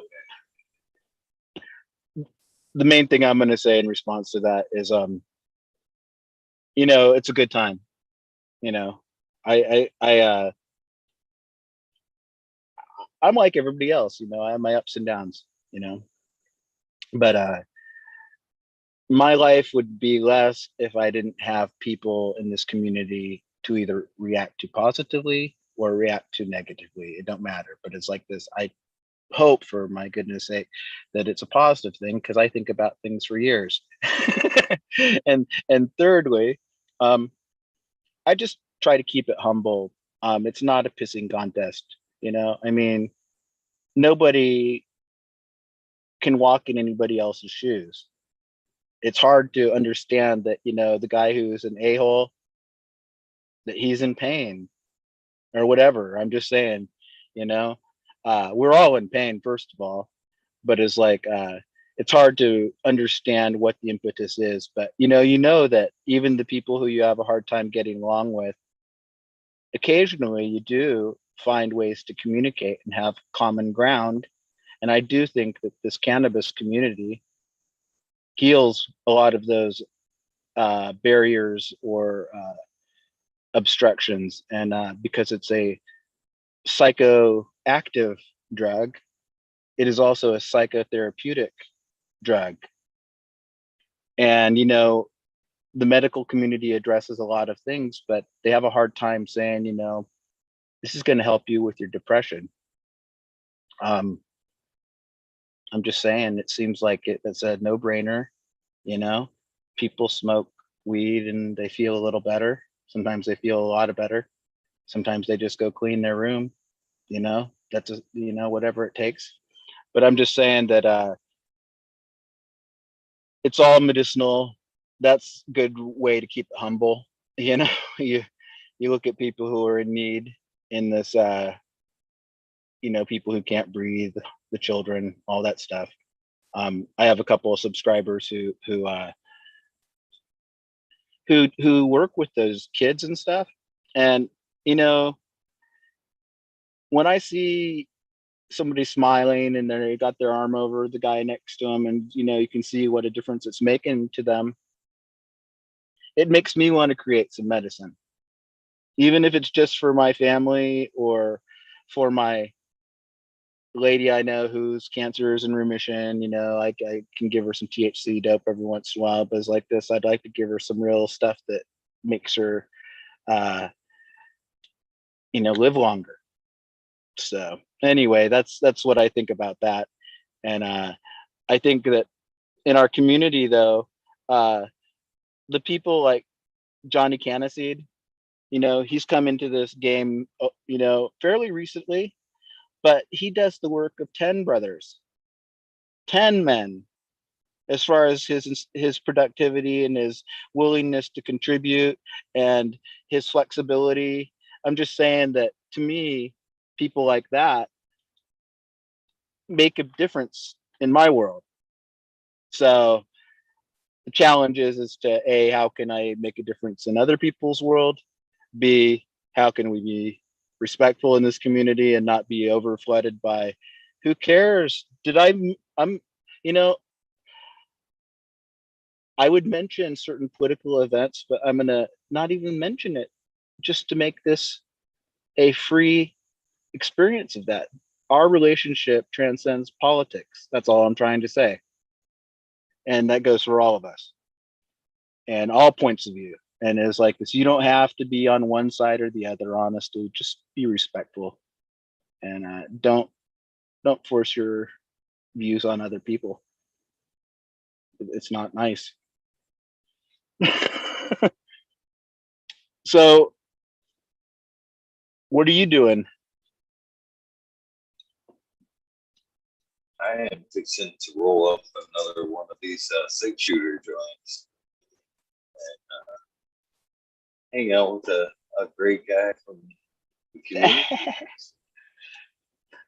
Yeah, well, I'll tell you who else is a nice But guy, and we all know. before we get too far into American One, wanted me to remind you one more time to get that other device up so you can see what they're saying in chat. Because Oh, okay, I'll try to do that. I'm not sure how good at this I am, but I can try. Yeah, Tao has been a friend in need, because he's one of those guys who every time he says hi, and he says hi every time, he says it in a way that makes you feel good about yourself. Because, frankly, it's not easy being a superhero. Sometimes, you don't feel so hot. But Dow, when I see him, he lights my fire. So I have a lot of respect for him, and he makes good seeds. And he's a little bit of a perfectionist. So I think that he's going to learn a lot in this period of his life, and he's going to excel, and then he's going to accelerate. So that's my prediction for our good friend Dow. Definitely good cat, that's for sure. Always enjoys. One of the diehards. He's been involved, been part of the show now from practically the beginning, or at least 15, I think 15 for sure. He's been a weed there for a long time, but he's been hanging out pretty tough since 15. One of the diehards. He's been involved. He has my respect, and I remember the day that he unmasked, literally like showed who he was. And guys, whoever doesn't know, that guy looks like surfer guy Ken, Barbie and Ken. So I have to assume that he's a high roller, and he just blesses us every now and then. His feet barely touch the ground, but you know what? He is one damn fine specimen of a human. I still don't think it was him. I think that was a Halloween ruse, to be honest with you. I still think it's fucking, he's Van Diesel, and he just, think about it. When did he face, or show the face there? Halloween, a time to put a mask on, right? So would it to be to just like have a buddy sit in a chair or something and just talk, off camera? You got to see my face. No, you did. I still think it's Van Diesel. I think he's still pulling, like you said, pulling the wool over eyes. There, great person, but not totally revealed. Well, he's a hell of a guy, and here's the deal. If I could shout out each and every person here that I kind of know, and those that I know a little bit better, and those who I know a little bit better, I will not hold back on the praise, because it's like this. I truly believe that people do not receive enough praise in this world. And it's like this. To be grateful is to be able to share that gratitude, and to be able to see that in another person, to me, is ideal, but it's free. So, give it a go. I'm going to have a bowl here too. Everybody, it's not 420, but we can all have a.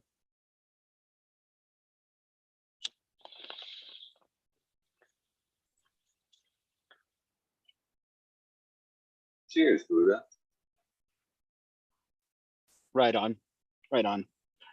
I'll tell you the truth. I did have a little bit of anxiety about the show, because like most people decide to go on the show a few days before, or they get a contact or something like that. But really, honestly, I thought about the show for 6 months, because that's kind of when we first had talked about it, and I made myself receptive to it. But here's the deal. Truthfully, I'm not the same person I was 6 months ago, and neither is the outside. 6 months ago, it was -20 outside. Right now, it's probably about 70, 68. It's cooling off. It's not entirely warm, but it is getting to the point where we have 19 or 20 hours of daylight, probably 20 hours of daylight, what they consider daylight. So that means essentially it doesn't get dark out. And that to me is going to be a challenge, because when this is what I want to do. And this is kind of a weird thing to say, but it's true. I'm not really into autoflower, or ruderalis as we always knew it, Siberian ditchweed. But it's my idea that since I live in this latitude, here at 200 miles beneath the Arctic Circle, when we get all this light, I want to select through regular seeds for plants that exhibit autoflower tendencies and breed with them and see if I can get it to stick.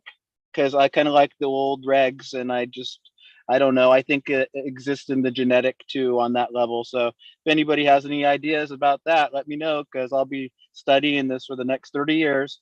And it's just one thing that makes sense. It doesn't make sense. It costs so much to heat in a room here, heat the room when the electric's off.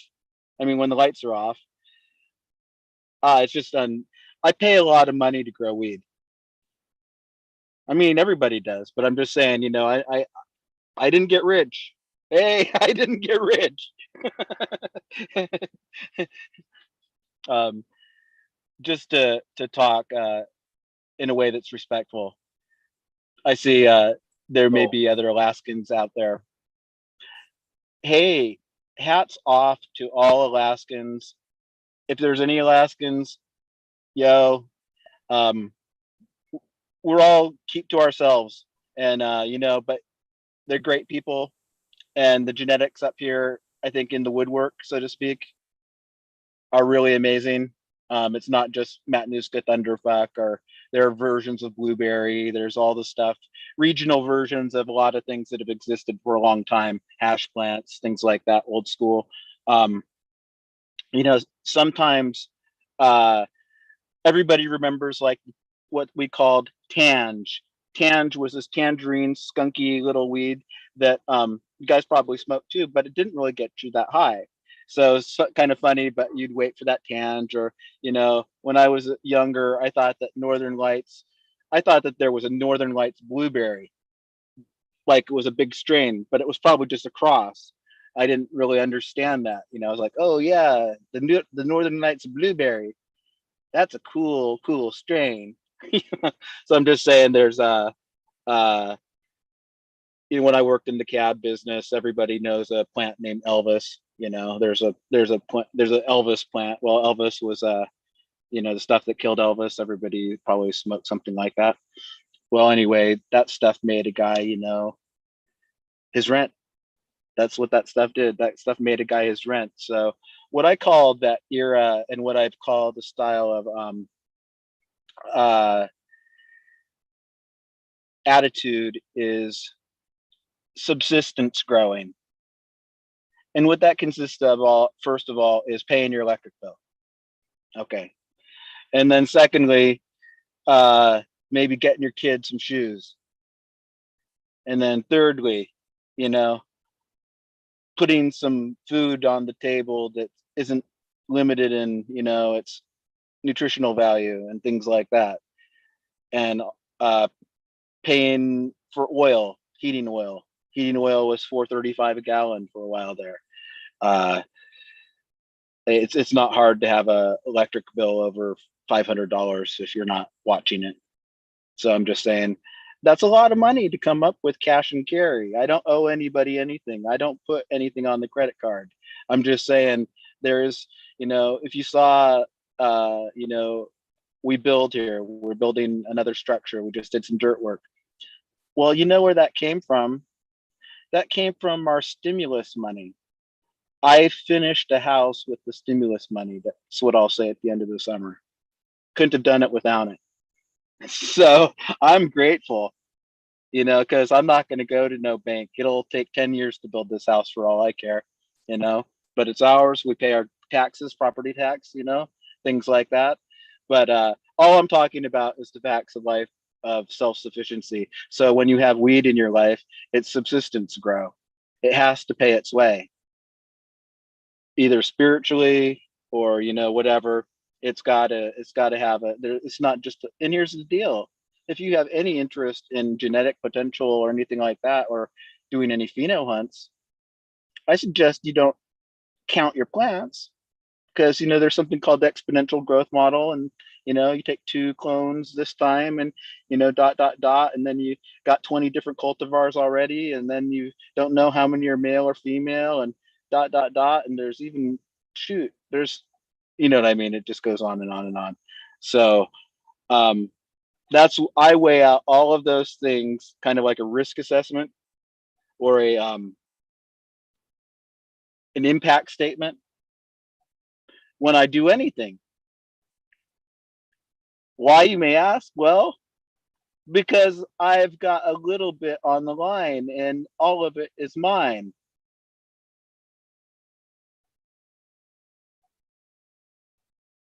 Anyway, I'm a serious person, but and I'm not prone to kissing ass. I'm not being like funny about it either. It's like this one thing, you will, if you know me, I don't kiss ass. No, I mean, I'll kiss my wife's ass, you know, gladly. But the point being is that I don't want to hear about no cryptocurrency, you know? That's got nothing to do with me. I couldn't give a fuck. I'm serious. Get real. Read a book. I'm not, those things make me feel antisocial.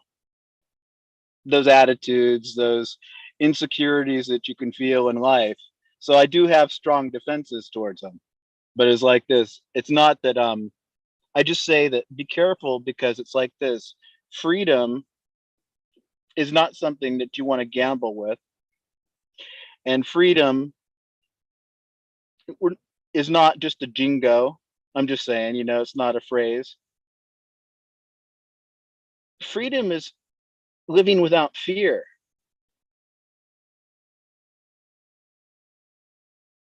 That's about it. And that, that's one of the things. I haven't never been rich from cannabis, but do I get to live a life that I gratitude because of it? Hells yeah. Any day that I am out busting my back, you know, making the same living that I could possibly make. And I don't, I said that today. I live a farmer's life, just like a farmer. I budget shit. There's ups and downs. You never know when fucking things are going to go haywire or whatever. But it's a price you pay to wake up and just be able to take 5 minutes, 10 minutes, put your feet in the dirt before you take off, plan your day, not have to rush. Uh, I'm very grateful for cannabis in that aspect, being able to take care of others and just live a fulfilled life. It's not the only thing I do. Obviously, I still work, but you know, has cannabis made my life a lot easier or throughout my journey? Hell yeah, hell yeah. I owe a lot to this plant in a lot of ways. Not just for that, but as a get me by medicine to help others. That's another thing too. I talked to a doctor today who I'm doing some work for, who's very open to cannabis. It's been kind of cool to speak with a physician that is open to cannabis.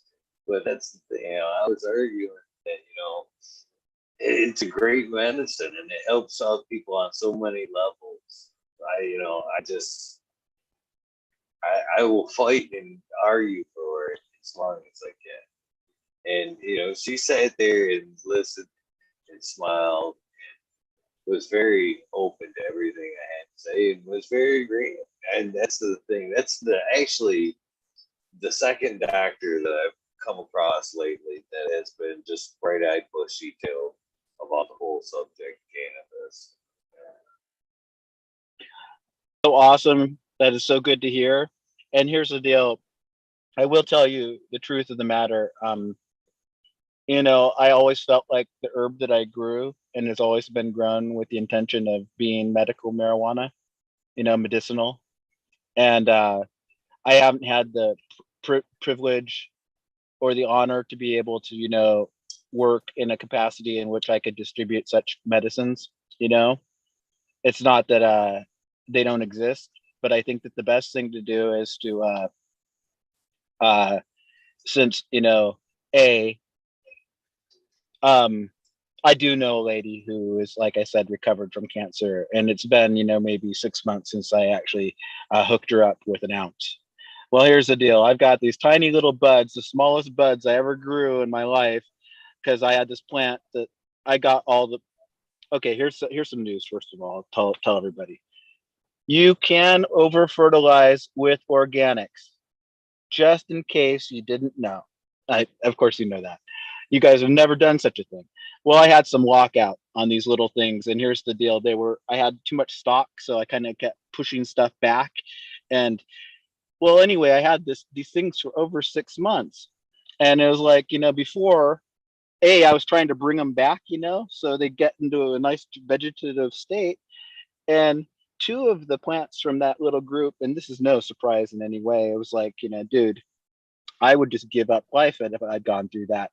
Well, they got the tiny, smallest buds I've ever grown, and a lot of them. So what I'll do, and it's nothing personal, but it's like this. I'll just take all of those, cure them nicely, clean them up, give them to this lady, and she'll love them. And I'm just saying that's just an everyday thing, anybody, I'm not saying a big deal, but that's how the inclination that I feel. And when I feel kind of like called by my conscience, then I usually do things. And I honestly, if I was like, one of those Robin Hood type of characters, I just love nothing more than to grow on a hillside and give it all away, all time, all day. But I just think that, well, after a while, everybody'd have a lot, wouldn't they? But I'm just saying that would be gratifying. I think I vision that with every friggin' lottery ticket I purchase. Honestly, I There had you go. that vision. I've You said know that what? before. This was like probably 5 years ago. I'm sitting in. We were talking about uh, medical cannabis, and we were talking. We've seen the recreational side of things and how the system was going to tighten up and possibly eliminate us caregivers, much like they're trying to do nowadays.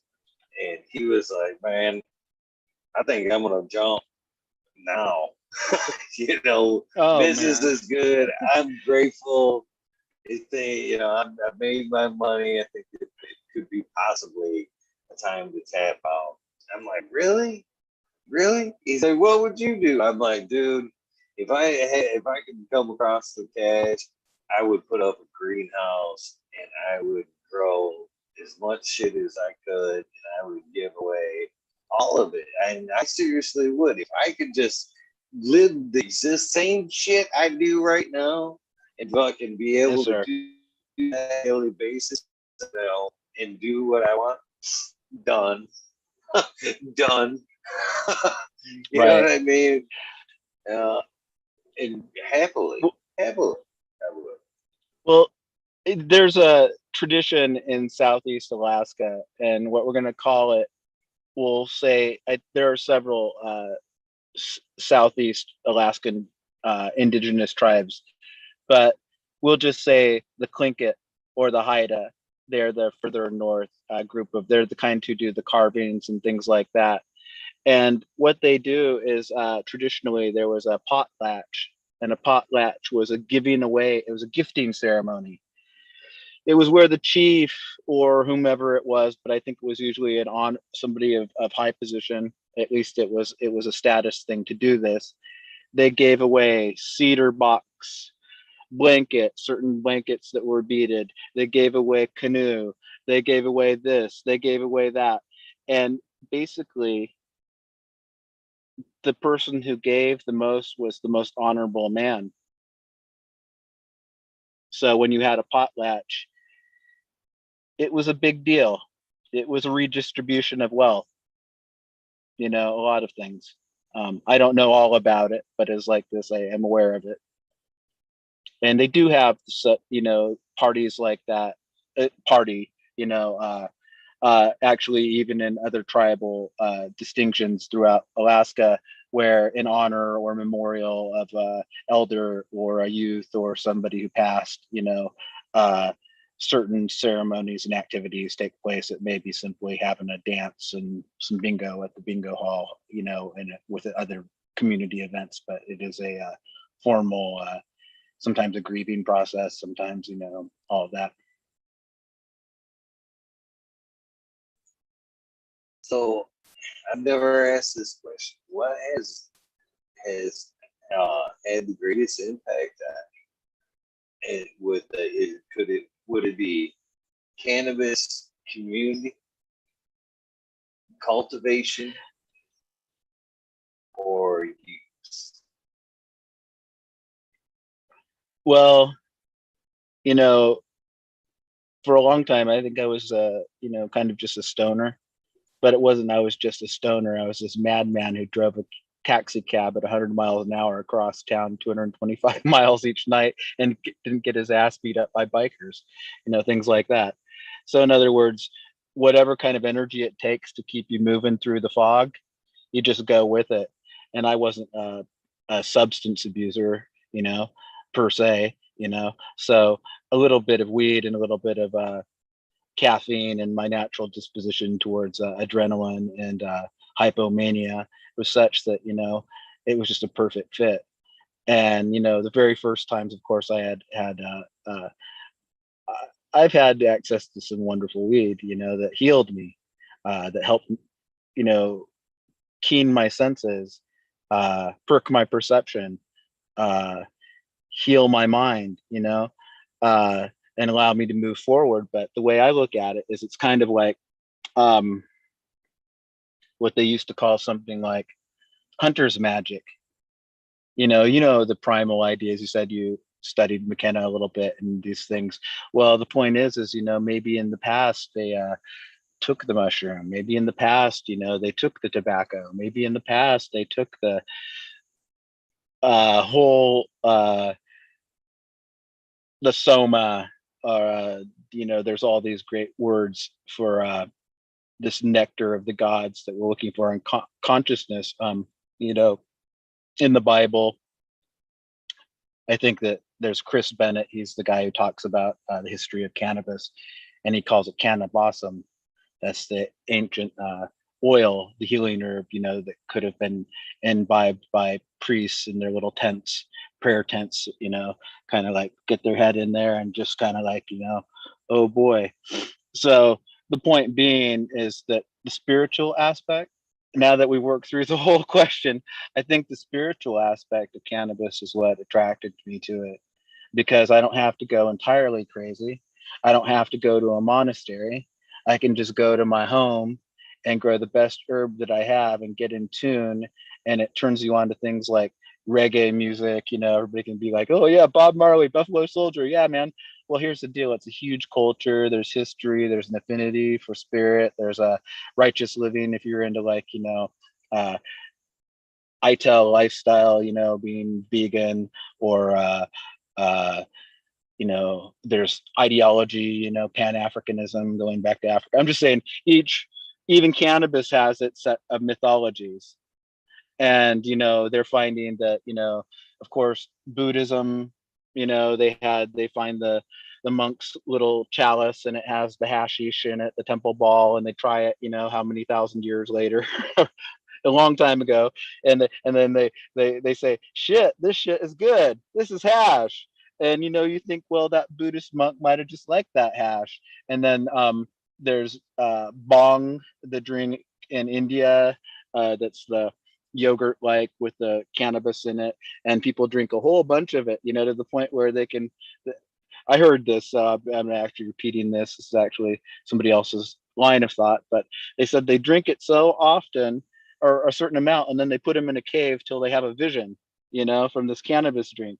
So it's just like, imagine taking that 1,000 milligram edible, and somehow your body's just tuned into that day, and then suddenly you're just on this big huge fucking death trip. I'm just saying, or whatever, but I mean anxiety trip. I'm just saying that's what I think of when I think of overdoing that type of thing. But same with mushrooms even. But it's like all I'm saying is that it had to have been the fact that it's a minor hallucinogen, definitely a I think it's called entheogen or something like that. It's like creates spiritual states. So I know that sounds ridiculous, guys. I like ChemDog too. No, I believe it does have a huge, huge, huge place in spirituality. No doubt, no doubt, that's for sure. And as far as seeing the visions, I would like to. I would try like a cannabis like DMT kind of cocktail like that. That would Yeah, be pretty awesome. Uh, I would too. Let's find out where it is it, and what it is, because it's got to be good. And imagine the goddess just comes right into you. You become her. It's just like a union of the Shakti or whatever, the Kundalini, and then you fucking have like some type of eruption, and then you have the Nirvana. I'm just being crazy, but it's like, in fact, go ahead. Mr. Red Pill 710 sent me a link about a month or so back about psychedelic honey and it was the same Oh, thing. It was right along the lines of like a DMT kind of hallucinate. The journey alone, just get it, what I mean, harvest it and all of that, and it's kind of like the same kind of journey you would take with the traveling to take proper DMT, which would be awesome. Go to like Peru or some shit like that. Just do it right. But I thought, man, that'd be so freaking awesome to just the experience. Go harvest it. It was crazy what they did. I can't even imagine it, honestly, from like a person who like isn't sensitive to nature. Like I've got a bee over there, or it's a hornet or something. He's been under the light for like 3 days, and I asked my wife, and he isn't bugging nobody, but it's like, and here's the deal. I'm not like a purist or anything, but it's like I just think it would be so beautiful to ingest honey that was gathered by bees that had some type of consciousness enhancing quality, that it would be like the most pure sacrament that one could think of. I mean, it could be amazing. It has to be, I think because bees are amazing. I I think you'll see some type of, I'm sure there's some out there already, like uh, honey infused THC, but I think eventually you'll see, just like it's something that we're talking about, naturally gathered, right? You know what I mean? A hive set right in the middle of a big row, and it just gathering it off the flowers, making the honey off it like that would be just that would pretty. I would think that would be pretty hallucinogenic because it would be all you know young trichomes being gathered at the It all throughout the process. It would be, I think there was, that would be pretty. simply stated, there was we've all heard of it before, the Greek gods say ambrosia, and that's what it sounds like. It sounds like something as exotic, something like a deity could have even come across and gotten whacked and started his own religion, and had 1,700 children and then fought 16 wars and dot dot dot.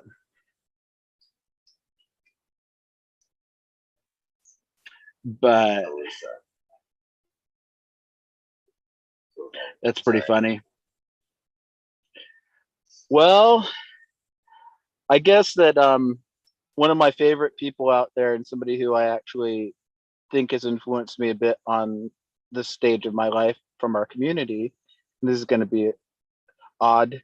It's not odd. Um, the Stu Moo. Stu Moo simply, like, kind of took my hand in a couple of directions, because we kind of were both kind of like out there in left field just a tad bit. And what I mean is we're friends.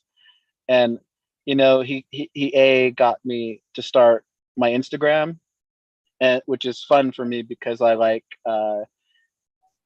I like weed and I do like photos of weed, and I actually studied photography a little bit, but it's like this, the challenge is just to look at the plant in a different manner and to make it a regular part of your process, so you're actually looking at your plants while you're taking pictures of them, and then it's actually like a study. It's like, you know, akin to a botanical person sketching out pictures of flowers and things like that, you know, like they used to do.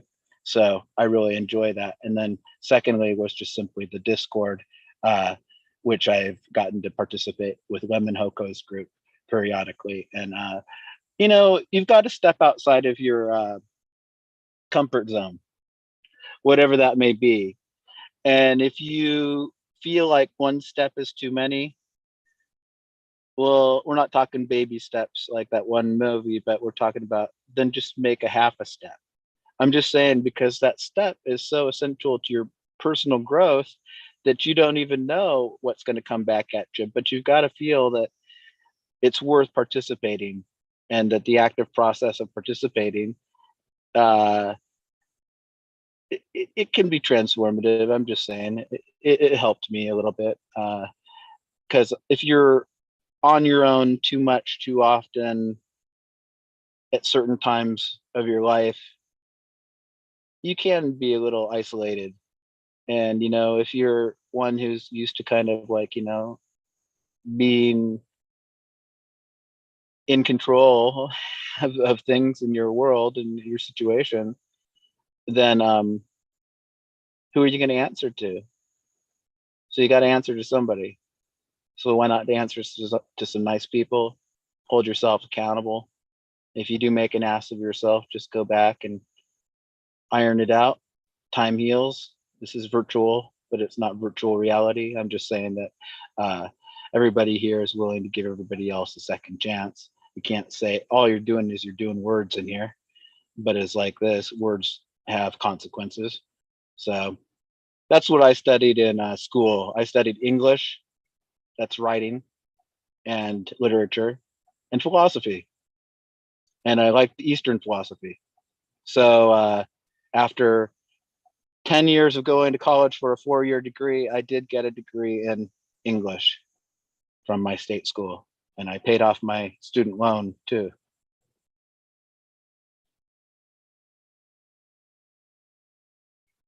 That's pretty cool. That's pretty cool. Have you done it? Have you done put forth anything with it? No, no, it's a. I don't think I would ever make. You have to get an advanced degree to teach English, but the one probably thing that I didn't hold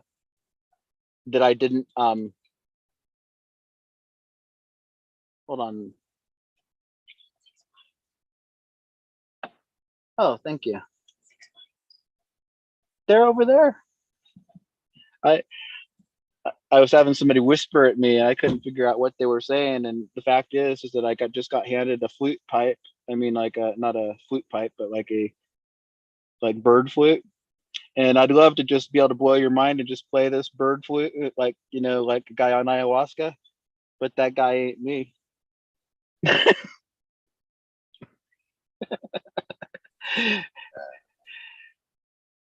I lost Oh, total track, flute. bro. I must have been bullshitting.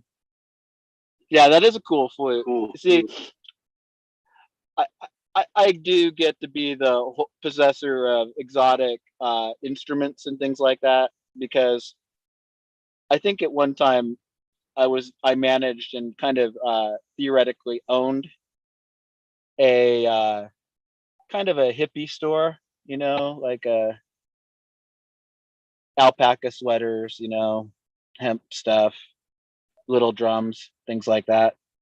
But it really wasn't mine. It was just when I look back in time, it would be easy to say I was like a badass business owner, but really, I all I did is I held on to it till the ship went down another season later. So, Buddhaboy, as should be, you are gaining some fans in chat. And like I said, as you should be, great guy. It's one of the opportunities of kind of doing this, I think, is you do get the opportunity to, show the voice, the spirit behind the words in chat. But Mr. Scotto in chat was asking, could you please shout out your Instagram so he could give you a follow? Oh, sure. Hey, I love you guys, all my friends there. It's cool. All the new guys, it's cool. All the old guys, it's cool. But if you do want to look at just a little bit of weed pictures, it's Buddhaboy7 Instagram. I think that's probably how you could find it. And uh, I welcome you to the journey. And if you follow me, I'll follow you. You know how that goes. I'm not a guy who likes to get followed and I don't follow. So and if you have a pretty picture, I'll probably put a heart on it or like or whatever they do. Thank you, Matt Saran. Thank you. See, this is very warming of you. Came on my phone. Yeah, guys, I'm just gonna encourage you. Just saying, you guys out there in Chatland and everywhere, just live your dream. Don't let anything get you down. These weird times, they're weird, but it's like this. You cannot take it personal, and you can't let it get you down because you're going to outlive it all. You're going to go on and march on, and life basically is the same as it was like 1,000 years ago, essentially. I mean, you just got to take care of yourself and take care of your family, and don't get afraid. Don't get too indoctrinated. Think for yourself. If you want to like buy a jet ski, just buy it. Get it on Craigslist. Get it for pennies on the dollar. Go have fun. I mean, who cares? It's just a jet ski. So have you ever thought about putting some of them literary skills to work and, put them maybe put together something both on spirituality and cannabis, something along that lines, or maybe? You know what? Truthfully, I'm one of those guys who went insane from being an artist. And when I say that, it's a fucking truth. But that having accepted the fact that everybody's volatile and all of the perceptions are volatile, I certainly would embrace the idea of a project of that nature, because it's like this. We all bring a lot to the table, and it's like this. A lot would come through me because it wouldn't be my original ideas at all, and then I would think them through, or somehow give life through them through symbolic form and text and all that. I could see that, but I have to visualize it kind of like a architect would or something like that. You've actually got to look at all the different things that are behind even an endeavor of literary quality, because you want to there's like famous book called Hashish. Maybe you've seen it. It like was written like maybe in the 1800s, and it's like of a quality of writing that it's considered literature. You can go buy it at the Barnes and Noble or whatever it is. And there are also there was the Beat generation, which was just the predecessor to the hippies that you guys, the people who know. But there was like some poets and writers. Jack Kerouac was one of them. Allen Ginsberg was another. William S. Burroughs was another. And they all were weed guys. William S. Burroughs had grown weed down in Mexico, like in the late 40s. He also shot his wife in the head playing William Tell. So he was like one of those strange guys, but he was also an heir to the Burroughs typewriter estate, which was not a small fortune, but he was basically a junkie. He wrote a book called Junkie. He wrote a book called Naked Lunch. He spent time in Tangiers. He did hash. He did heroin. He was a terrible guy. But point being, there is a literary tradition. And, if I ever tried to do something, even if it was just like for my homies, I want it to be like mind boggling. and not a sensational way.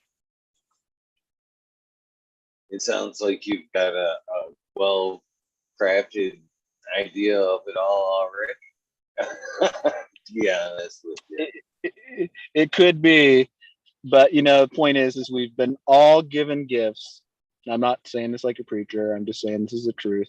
Not just one, not just two gifts, like multiples of gifts, and for us to take advantage of them the most. And what I mean is not advantage, but for us to benefit from them the most. I think we do kind of gotta let that energy roll through us and not like pool up inside of us, because you know how an obstructed goal gets kind of like, it gets sensitive. You might get anxiety or anger maybe at somebody because they're reaching that perceived goal quicker than you are reaching your perceived goal and all that. I'm just saying there's a lot of distractions. But me personally, I kind of crashed and burned a few times in life. It's true.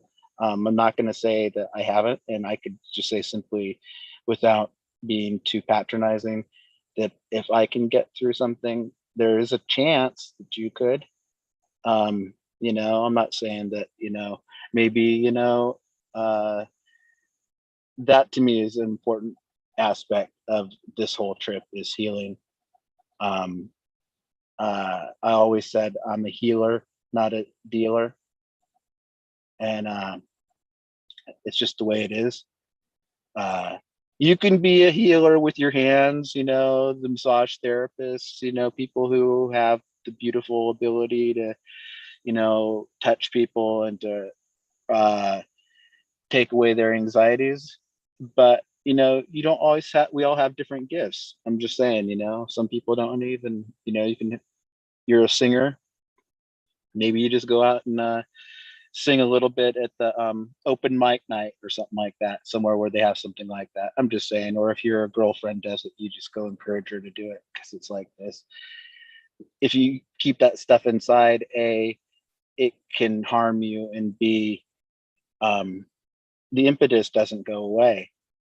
So, if you want to play the guitar, just pick up that guitar and belt out those 4 chords that and pray to God you'll get better.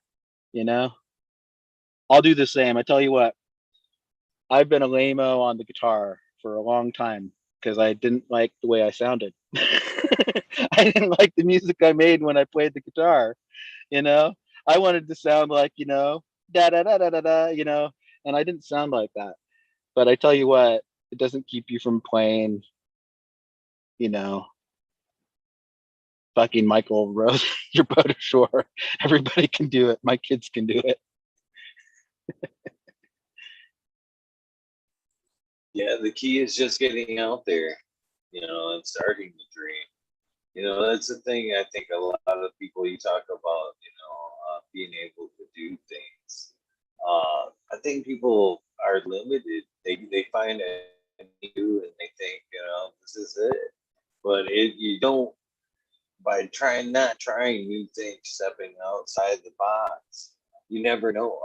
I mean, how many little things have you stumbled upon and you're like, I could never do that. And if you've done it once and you're like, holy shit, I can't, second nature, never realized. And again, if you don't keep that, I'm gonna optimistic, about everything, you'll never know. You'll never know your full range. No, dude, I'm going to tell you straight up. I mean, everybody's going to hit a patch of mourning, whether it's for the self that they thought that they were, that they never became, or the loss of, your mother when she's in her 40s and you're in your 30s, when you spent limited time with her, or the loss of, the heartache that you get when you get dropped by somebody, when you can really feel that type of thing. What I'm talking about is boyfriend, girlfriend, whatever, wife, whatever, chick, guy, I don't care. But you have to get through it. You can't let it, like, here's the deal. You can't, what they say, something like this, you can't reach out your hand with a clenched fist. You can't reach towards the future. You can't completely heal. And you don't want to be somebody who's like super, super smart and all you can do is be a smart ass. That can't be gratifying. When I found myself being like that once, I think it happened in high school. One of my coaches, who was also my teacher, he took me aside and he says, Robert, he took me to like the boiler room of all places, and we sat on chairs, mano a mano. He says, I hear you. You're complaining a lot, this and that, I guess I was being a passive aggressive fuck, complaining a lot and like maybe contradicting everybody when they talked, like maybe him and then my classmates. But he just had he noticed a shift in my character, my temperament at the moment. And he took the time to actually say something to me, which I wasn't sure exactly what it was because, I didn't even have a strong male presence in my life, but I had coaches and people like him. So I took it serious. And, I'm saying I did actually have a pretty enjoyable time. I don't remember if it was a get better story, but I tell you what, if he said it, it was real. And if it was real and I addressed it, it was for my betterment. But you can't always count on the fact that somebody else is going to be there. Who cares? Especially when you get to be 25, 26, 32, 42, 62, 88. You can never be certain somebody's going to give a fuck. So I am trying to encourage my children to be appreciative and recognize when people are giving them attention that is nurturing and edifying and stuff like that. Don't take it for granted. And I kind of try to encourage people to not get so stuck in their ways too early in life. It's very wise advice. Very wise advice. Again, it goes right back to that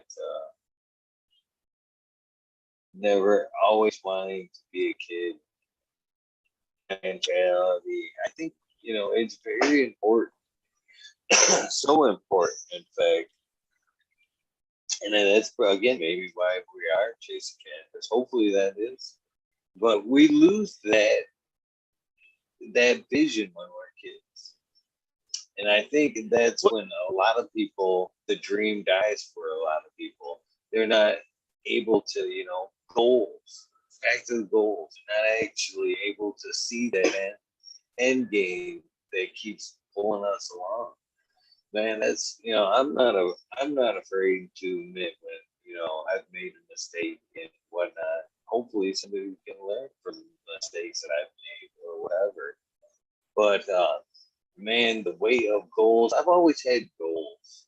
Don't get me wrong. I've always been able to see the end product and be able to get there, but I've never really, until the last bit, seen the actual weight of having a goal.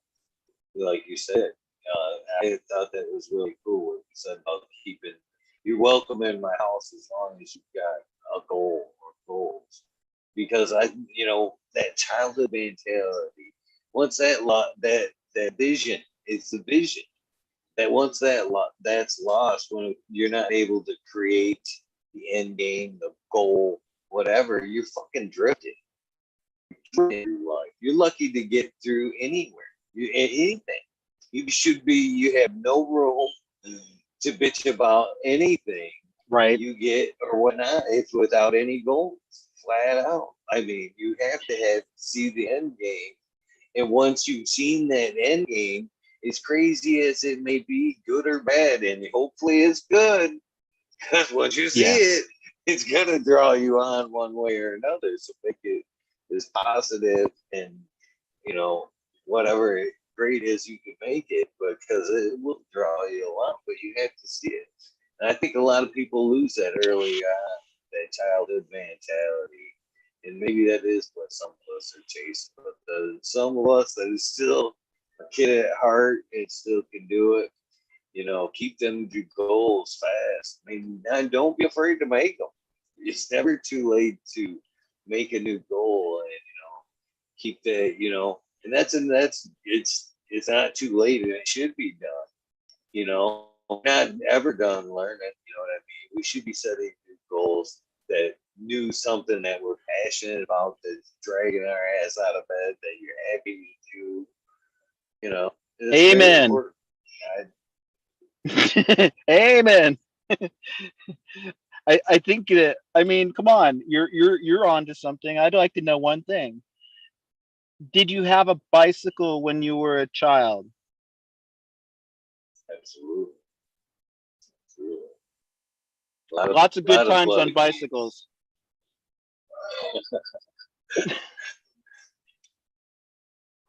A bicycle was my freedom, man.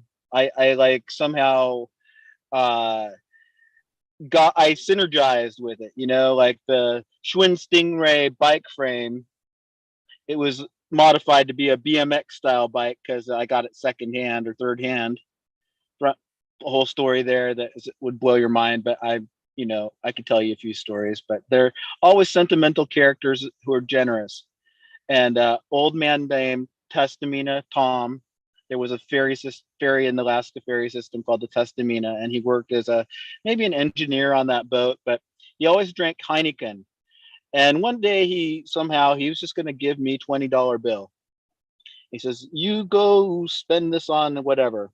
And he's a generous guy. This is the type of guy who I was raised around. They just like see a kid, they give him $20. Okay, well, he did that. I says, "Well, can I keep it? Because I'd like to save to get the kids up the way. Richie, he has a bike for sale for $75. Tom reaches into his wallet, pulls out the difference, $55.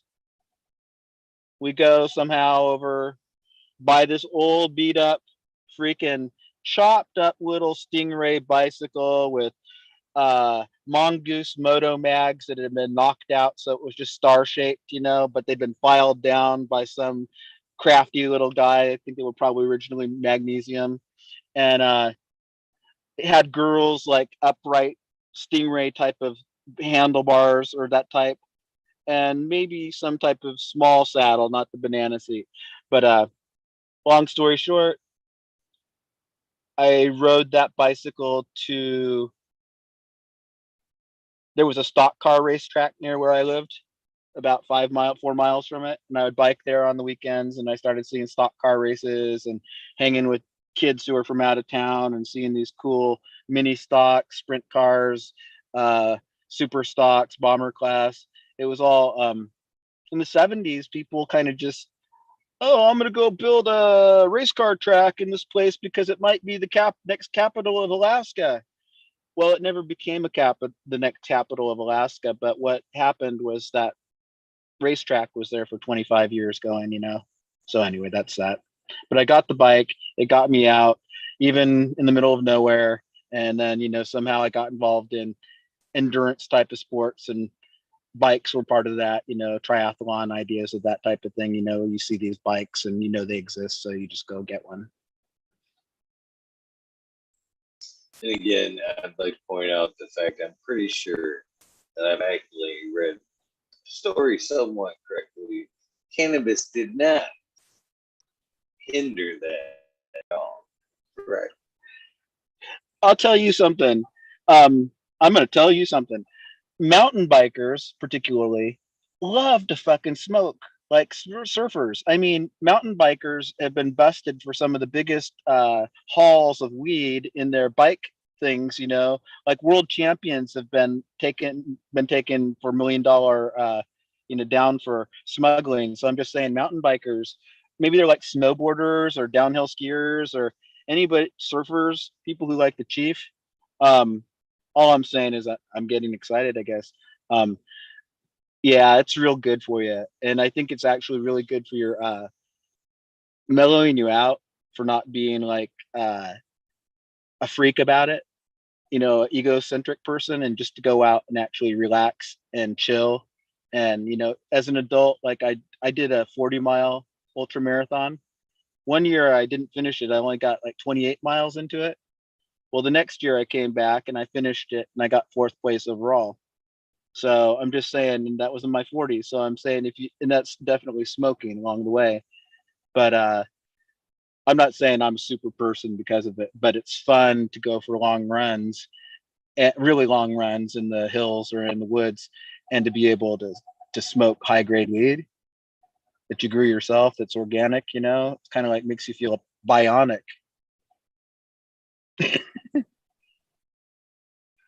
The only way I could see cannabis hindering what you just said is like the runs through the woods and shit.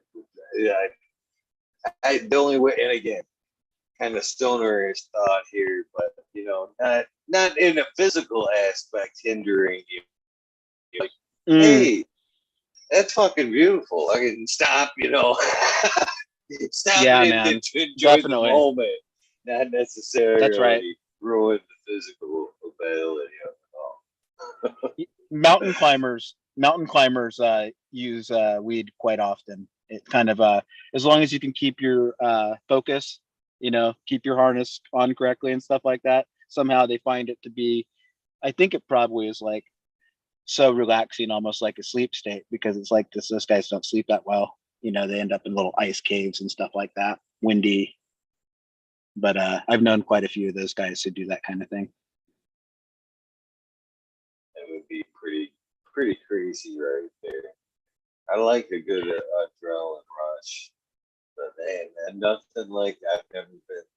Nothing like that would be pretty awesome. Piece of crazy It's I'll tell you the truth. Mountaineering, you know, like we have Denali here and the Alaska Range, and it's like world class climbing, kind of like, you know, the Himalayas. You know, it's like freaking for real. And people die every year in avalanches. And I lived in as a kid. I lived about 20 miles from a little village called Talkeetna, and Talkeetna is kind of a hippy dippy. Uh, well, it's a mountaineering town in the summer. They have planes that fly the the climbers up to the glacier of Denali or Mount McKinley, whatever you want to call it. And so I was exposed to that culture quite a bit, and you know, some of the tragedies that happen.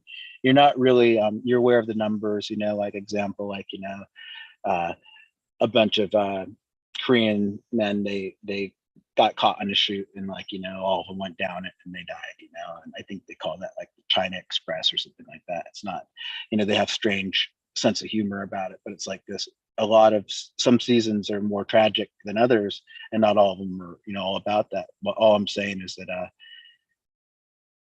I had a friend who was a mentor there, who he dispatched planes onto the glacier. That was his job. He was a kind of a retired priest, but he wasn't retired. He was just, he did that in the summers, and he had an agreement with one of the air companies to do that. And he stayed in this little shack up there. It's called Mountain House. They gentrified it. You can rent it out now. But that fellow, I met him. He'd broken his leg getting out of his bunk, which is kind of not humorous, but he just swore me off from mountaineering in any way, shape, or form, because every one of his friends who'd done it were dead, and that he was a priest too, so he actually buried him. And you know, honestly, I don't know how much of an inclination I would have had to actually go through with any but the most basic mountaineering experiences. And you know, I've rappelled and things like that, but that was good advice to get from him, because it could have very well been something that I might have been interested in, and an opportunity they had come my way to get involved in it. And it's like this. I'm not, kind of like in life. I measure my risk. It's called calculated risk. But you know, like example, like I like to drive fast sometimes. I don't like to endanger people. So sometimes I've got to say, hey, cool out. you know, you know, just, and I get anxiety driving in traffic, so I want to drive around them, and I want to do all these fancy things to navigate through traffic just because I hate them. But it's like this: just chill for 5 minutes, and nobody will get killed. that's probably a good place to start with some of these things, you know. Uh, then again, you can go, you know, to a car track like Smiley does, rent a purpose built vehicle for that type of thing, maybe get a little bit of instruction in that vehicle so you know what you're doing. And then you could just go, holy fuck, going around that corner at 45 just took my neck off, you know, or whatever, you know. I'm just saying that it's in life where we encounter calculated risks, and I think that probably certain activities. I went on a tangent. You probably should be careful when you smoke dope and you mountaineer, okay, guys? Even though you're all into it, don't fucking get that buckle unbuckled. You know the one I'm talking about, okay? And don't go chasing after some pipe you drop. So that's all I have to say.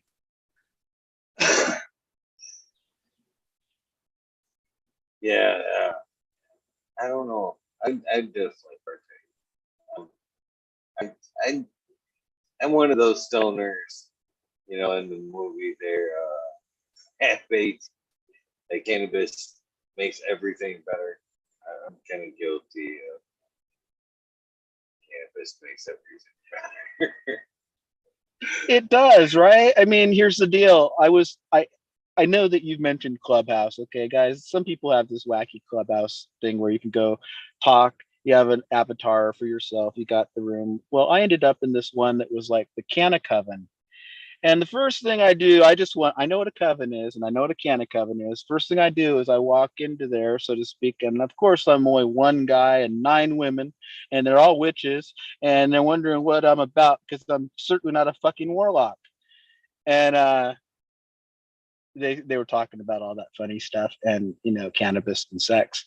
And once they accepted me and they've actually recruited me, I'm actually a Canna Coven member. That's probably the best thing, one of the few things on that can. Anyway, I'm a Canna Coven member, and oh, cannabis helps with sex. Okay, from a male perspective, and you can just, it's always, it make you feel a little more sensitive to the sensual aspect of things. Okay. And you got to think that from the female perspective, if that's going on, it's making them think about something, you know, a whole chain of events that makes everything just so much nice. So I'm all for it. And my wife doesn't actually smoke, but, you know, I do ingest cannabis in the boudoir, whatever you want to call it, boudoir. And I'm sure it's swirling about as we're in our coital bliss. And I tell you what, I'm all for it.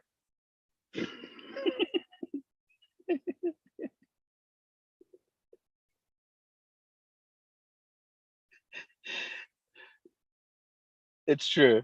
And you know, frankly, I should get into those essential oils, you know, maybe some hemp-based, you know, botanicals, you know, that have some of that strawberry, turn on the, you know, good smooth reggae music, and you know, light a candle for Ja, and you know, get down. Because if you don't do that, life will not be profound. And whatever, man. You go. I'm just kind of Cannabis taking up does time now, guys.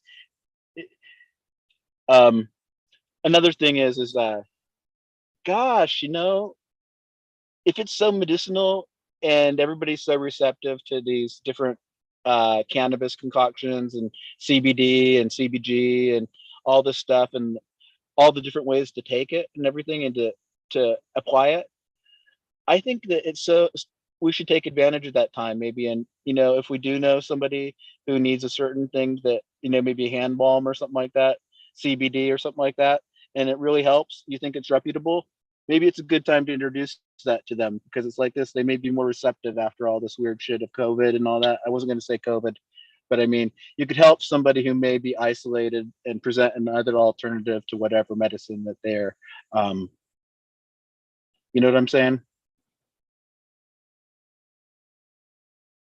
I do. I do. It is perfect time to.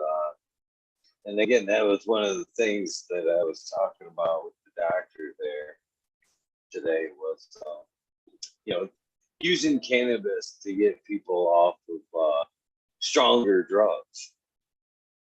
because I was kind of talking about losing friends to the pharmaceutical end of things, and it was part of the cannabis fight, and what they said kind of did make sense, and and again, I'm always open, and they were like, well, I'm glad that you do find cannabis that can help people get off of them harder drugs, but it isn't they can't just be cannabis. I'm like, I'll be the first to admit that cannabis isn't a cure all, but it can be the first step. Right. Basically, that first step, yeah, you have to cure what ultimately draws you or drew you to whatever you're doing. You have to address that problem, but hopefully, cannabis can, get you off, get you clear,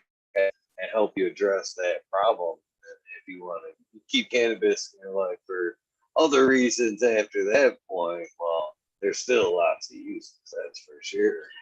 I didn't want to keep selling to her, but it's true though.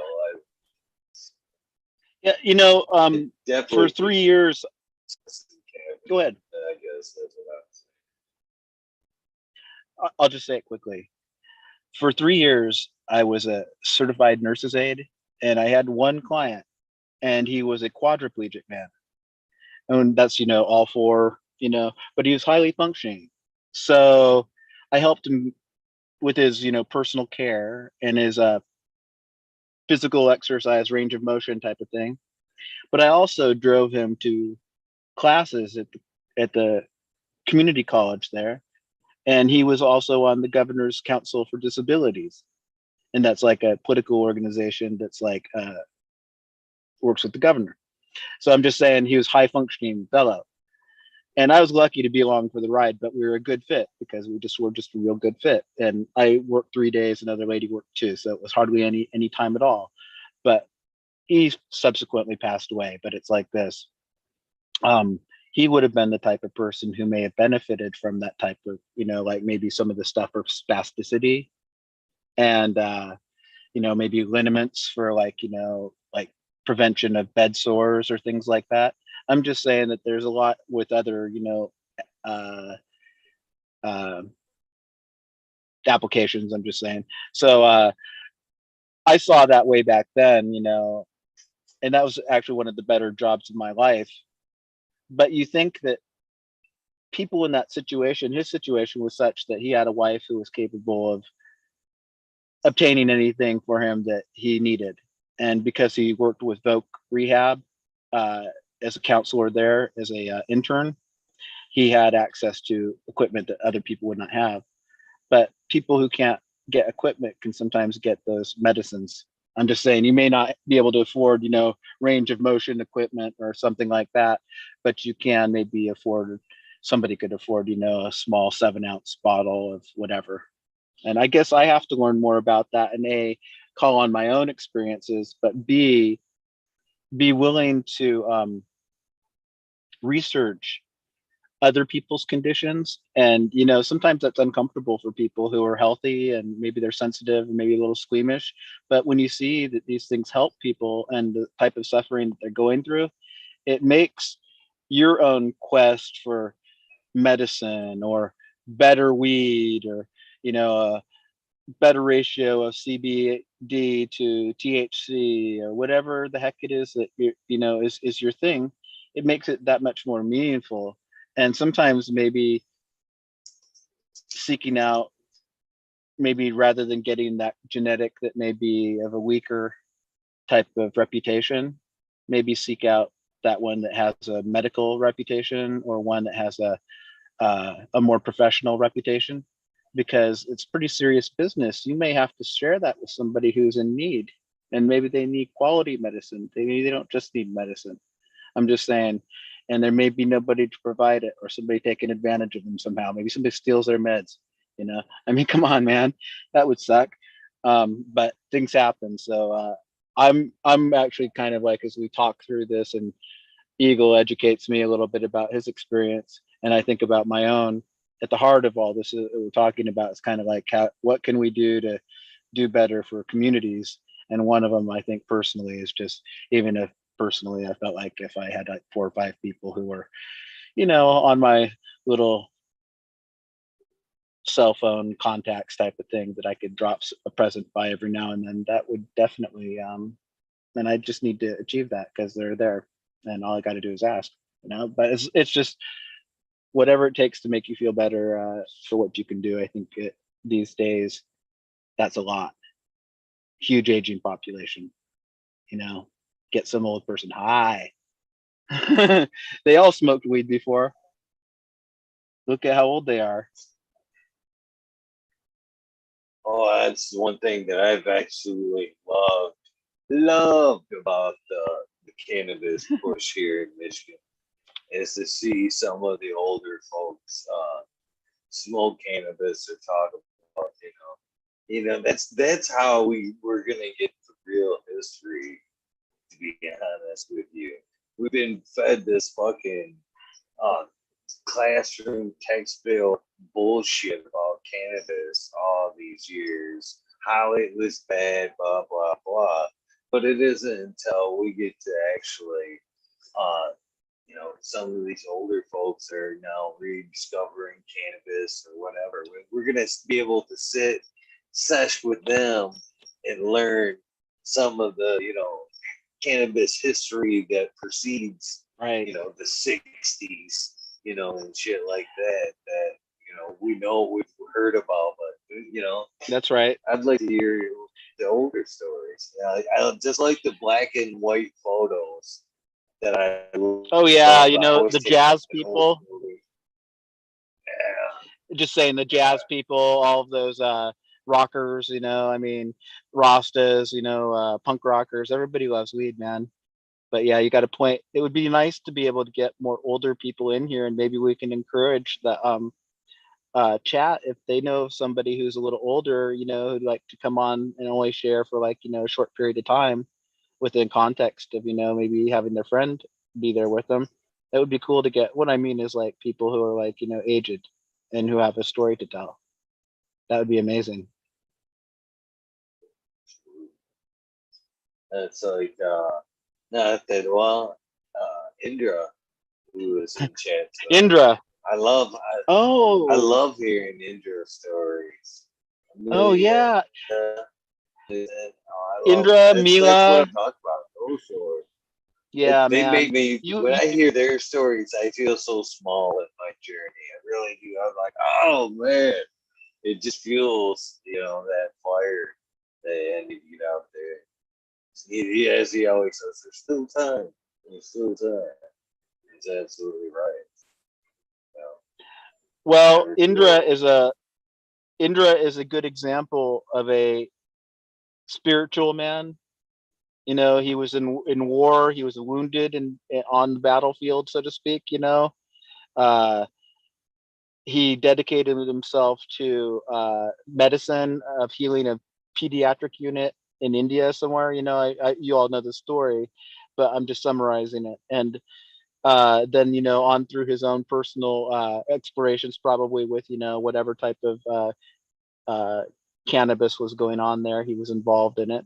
And then he has some innovative ways of planting. He'll like strip down the plant, put a bunch of rooting hormone on it, bury it sideways, and then have it those shoots shoot up, a bunch of little shoots.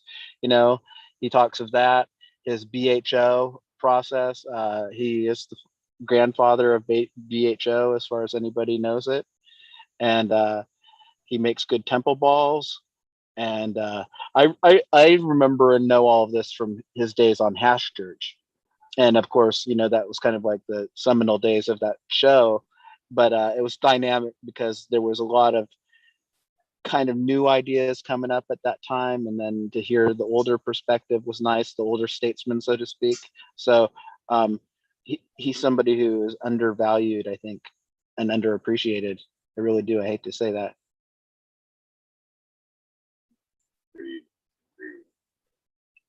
Awesome guy. Awesome guy. That's right. Again, I gotta echo Buddhaboy's sentiments there. If you know somebody that has some amazing stories like that, man, I would definitely love to hear myself. You know what? That's a good point, because I actually, one of my homies, man, he tells me the so fucking funniest story the other day. I'll just summarize it quickly. He got his first ounce, and it was the perfect ounce. And it was from these guys in a little lowrider. And they came up, and it was $10, and it was super fat. And it was the best herb he ever smoked his whole life, he claims. And it was, maybe it was some, quote, brickweed. But my friend, if you know him, he don't mind seeds. He just don't want to deal with the stems. No. Oh man, I try very hard to forget the brickweed days. Uh, I guess Some I people shouldn't. I like, mean, I was grateful for. I was grateful for it back then, but compared in comparison to what we have now, I'd rather forget. I think if I was going to have brickweed or seeded weed, I would just maybe want it from another continent. So I wouldn't mind having like some, fancy African brickweed that made you hallucinate and your eyes fall out and roll down the street. you know I mean, well, if you think about it today, I mean, would today's brickweed be that bad? I mean, it would halfway be half rosin. You know what I mean? It would be. It wouldn't take much to press someone today's sticky butt into a brick right, wall. right. Might be Well, good. I'm a little bit It more might be a good yeah, thing. I'm a little bit more romantic. I'm kind of like, if you see it once, you will see it twice. If you see it twice, you will see it three times, and dot dot dot down the line, so that there's an idea that there. And I think that you may have said this, or other people. Everybody has this consensus: is that in some field, and on the Tibetan plateau, there's some shiny little, you know, call it granddaddy perp, or call it chem dog, or call it cookie monster, or call it this or that, hash plant 13, you know, call it Northern Lights number 5, by Hayes, all that stuff. But it's like this. I do think that the chemovar, the actual chemical composition and the thing that kind of contributes to all the other factors, I think it probably exists multiple times in multiple places. And we're not even talking about quantum reality, because we know we got all the plot we ever want if we look at quantum physics.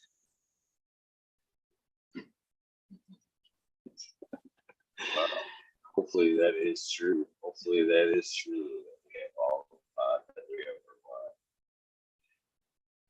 want. I'm just saying, I was so grateful to have almost all the weed I ever had for some reason, because it's not that I'm like not without resources, but man, I just like it to come to me. I don't like to get the score. The score never worked for me. I mean, I gave people plenty of money for pretty good weed sometimes, but man, the score never worked for me. When it stopped working for me, like I said, I just had to work for myself. Then it was like, whoa. And the first, few times when I grew super silver haze, I grew blueberry, I grew one of Chimera's C4 cross that somebody made in their trailer down the way. I'm just saying, but the dynamic of learning was accelerated. So I really feel lucky to whatever path of genetics were available to me. And then subsequently, probably I made 13 or 14 orders with the same seed bank, because I never had a problem with them. I never had one problem. Once I got to buying from seed banks, I was like, oh yeah, once or twice a year, yes sir, that's for me. And I'm just saying, it's like, I mean, everybody feels the same. We're indebted to the availability of whatever genetic we have, and however we got it, it's kind of a sacred chain of events as far as I'm concerned, because some of these plants do change lives. So if you get the headbanger from Karma Genetics, get 2 packs, because that guy ain't no joke.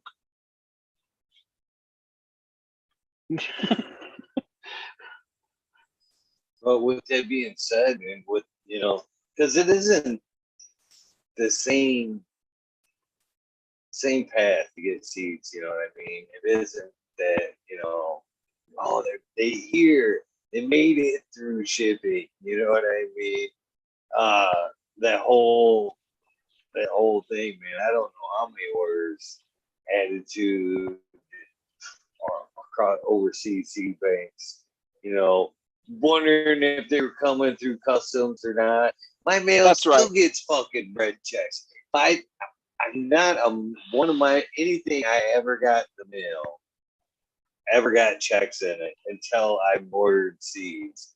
And now to this Oh day, man, anything that comes through same. Chicago gets a red check. I'm like, oh, come Oh on. man. Well, you're not the only one. When you're at a point where you can't get genetics for whatever reason, maybe they changed their way of dealing with credit cards or something stupid like that. You're kind of at the mercy of your homies. And then it's like this. Back not too long ago, it was every homie for himself. So you didn't have homies throwing you genetics that were worth anything. They were like a pack of some shit that they didn't like, for whatever reason. And it's just what it is. But I'll tell you something, and I hope that Tao is still here. Um, I have a friend, he's in that case. He is kind of a slow-witted man because he doesn't want to get a mailbox.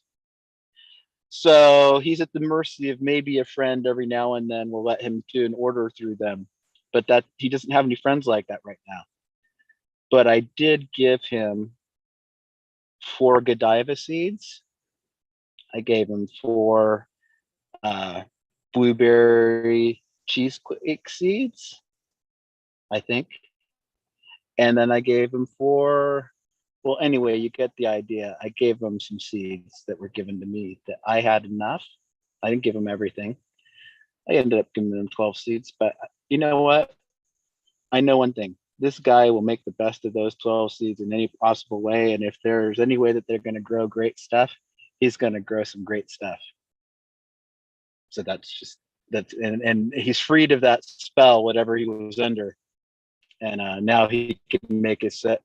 He wants to get certain seeds for a project because he wants to do a breeding project. And he's like pretty much the last guy you would want to do a breeding project, but he's my guy. No, he's a cool guy. I support him.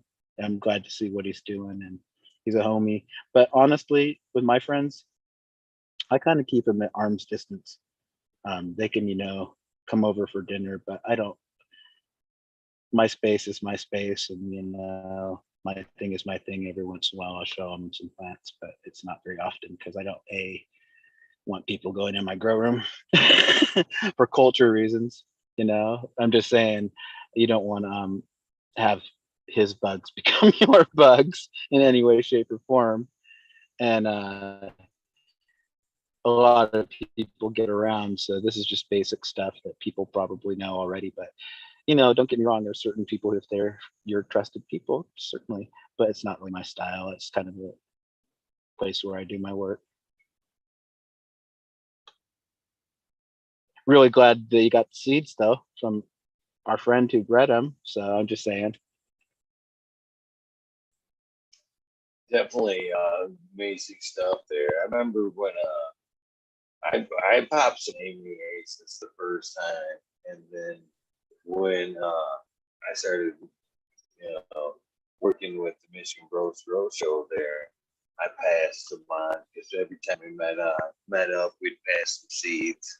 And I told I DM'd him. I was like, man, I hope you don't mind that. I thought the shit was good enough that I passed on, what I had. I hope you don't mind, but I just wanted to share. And he was like, I think I've already gave him some or something like that. He was like, no problem. I'll make Oh, sure you get some more. But definitely worth growing it. You get the these aces. So I highly suggest popping those seeds. yeah. And then there's the what is it? The Dark Horse Genetics one. Let me think of which one that is. Well, whatever. Um, I'm just grateful, and Tao has my respect, like I said from the get go here. In this community, there ain't no up and down with that guy. You know, he's consistent. He's steady day to day.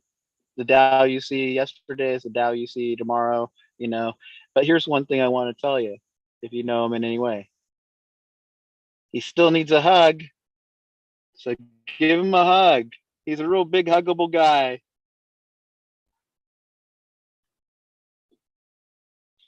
He's a very hunky guy. So what's currently in the garden now? I mean, since we can't come down there, at least share. Yeah, well, here's the deal. I can tell you what's up. I got headbanger.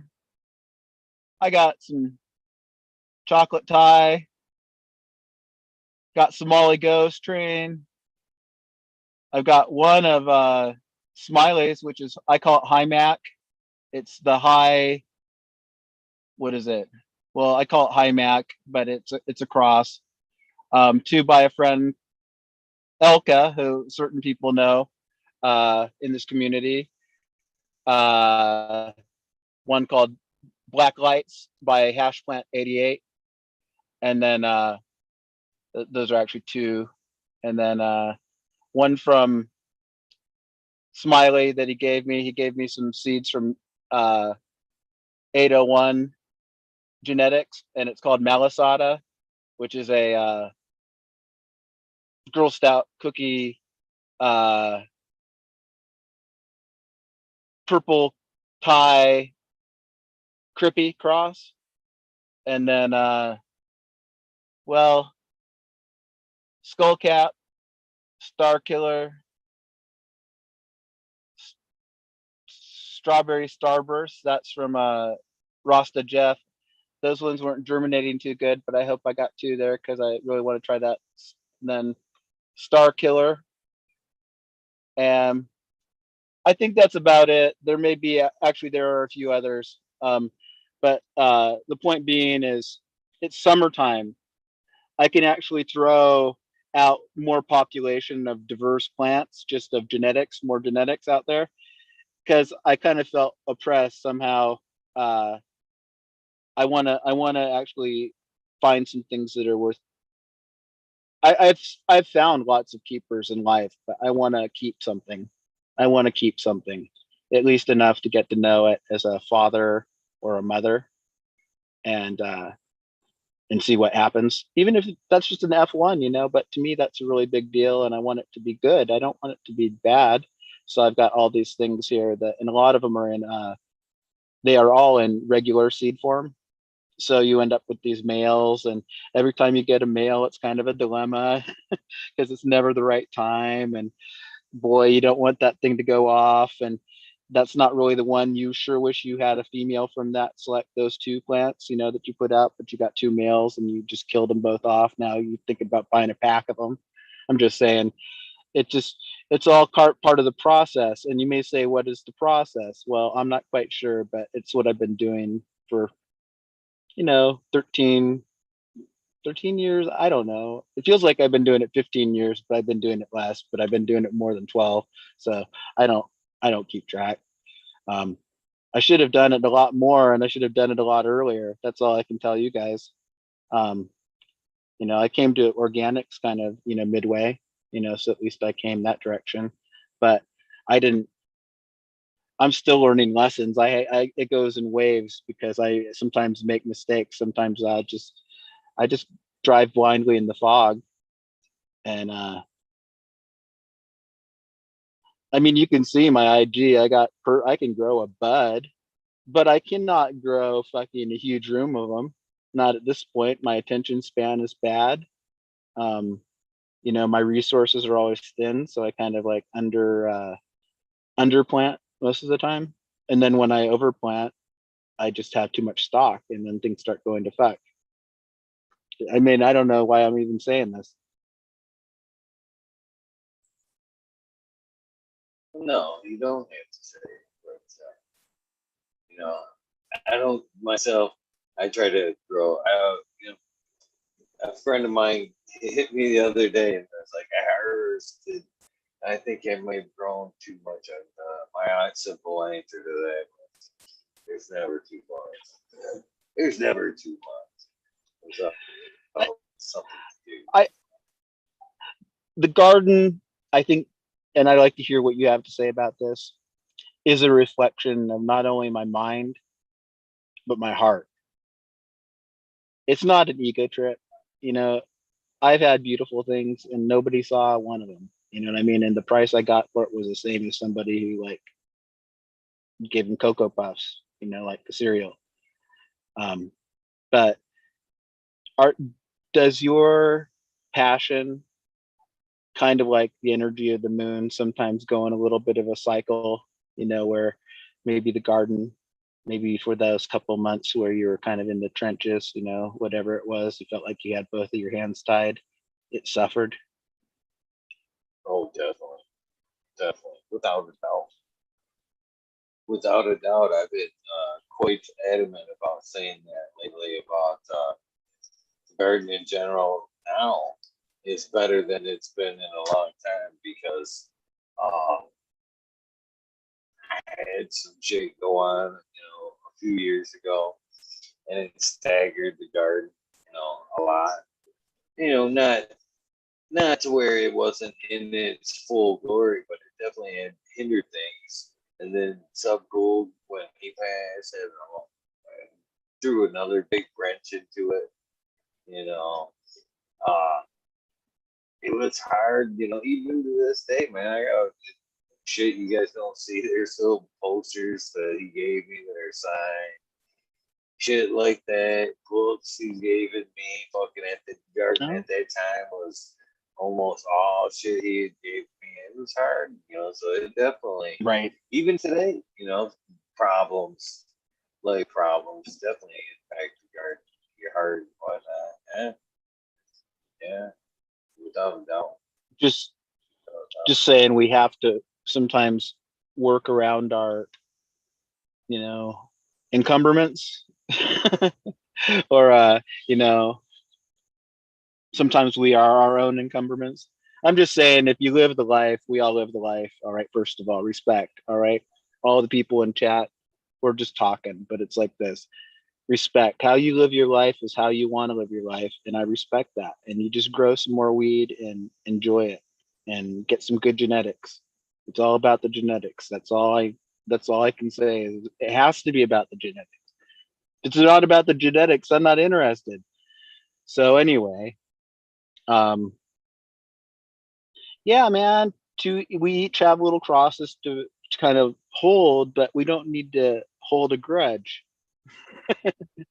So this is a competition. We're all going to get there at the same time. There's enough little medals and ribbons to go around everybody's necks that make you feel like you all won the race. And you're going to have the best smoke that you've ever had in your whole life. And that's going to be this year.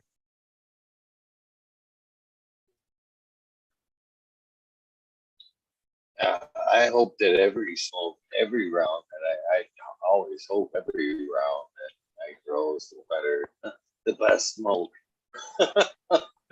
That's right. That's why I'm always popping new stuff, man. I'm always hoping, this is the best, gonna be the best smoke. It's this one. It's always this one. It's that, I'm guilty of that mold complex. Yes. I'm switching. I'm not being anything, but this is Eagle. This is Sensi Star by Chem D by OG Chem, and it's a very nice gentleman smoke. I think that you would like it. I'm gonna have a little bit. I don't have very much of it left, and actually I have a pack of seeds. I maybe took 2 out of it before, so maybe 10 to sort through. But I think I'll find something that's like, this has a little bit of, it's understated. It's a little bit of lemon, a little bit of metallic lemon is how they describe it. I think that's probably what the Sensi Star Cup was.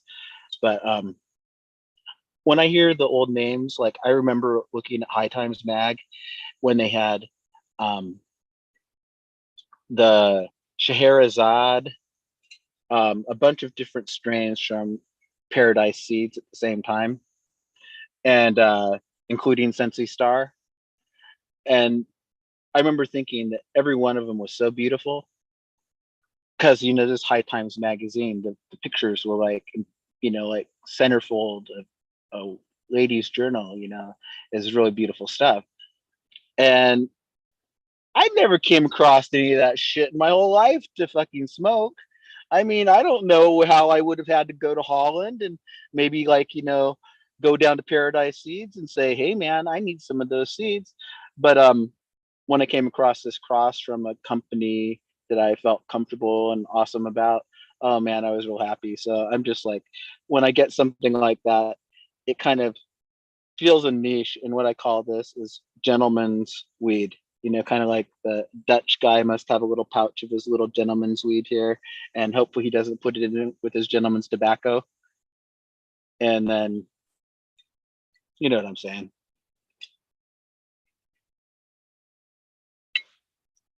It's it's good. I grew some of that back in the day. Gotta love the chem dog, that's for sure. So two women. You did you grow the Sensi, Sensi Star? I did. What was that It was, like? it was nice. Somewhere I might even have pictures on the computer. But nice dense buds. Yeah, it was a nice chill smoke.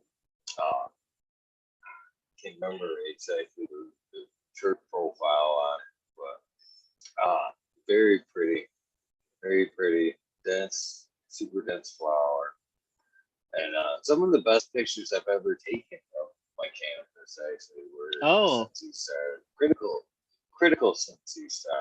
To be wow. exact,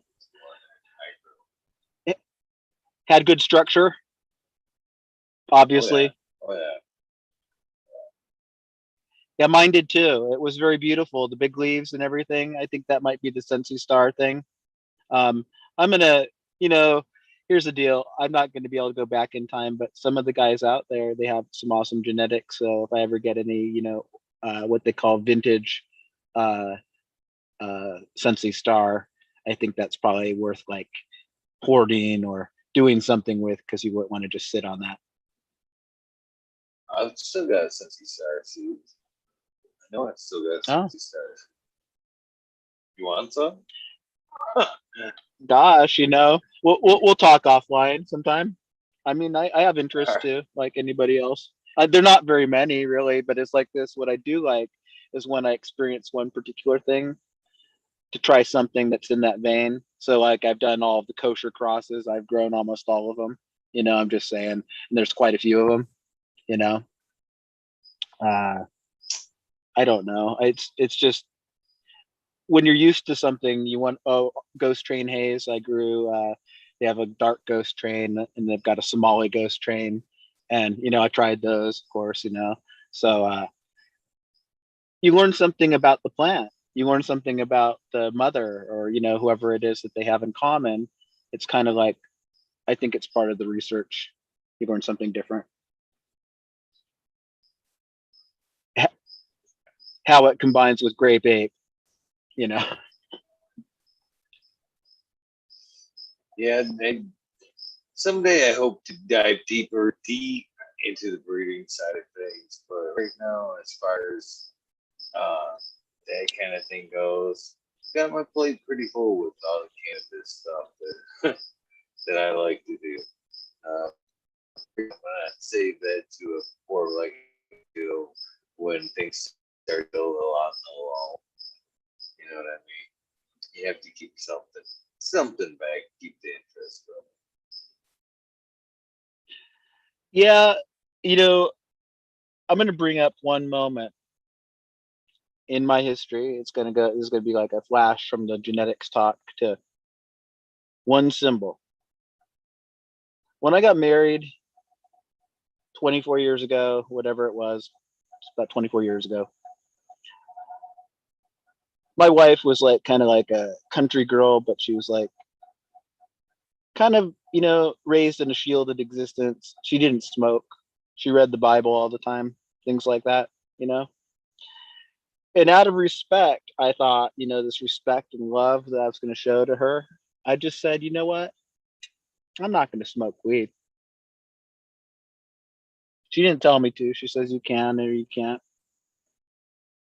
And I think it might have been like 2 years. 2 years.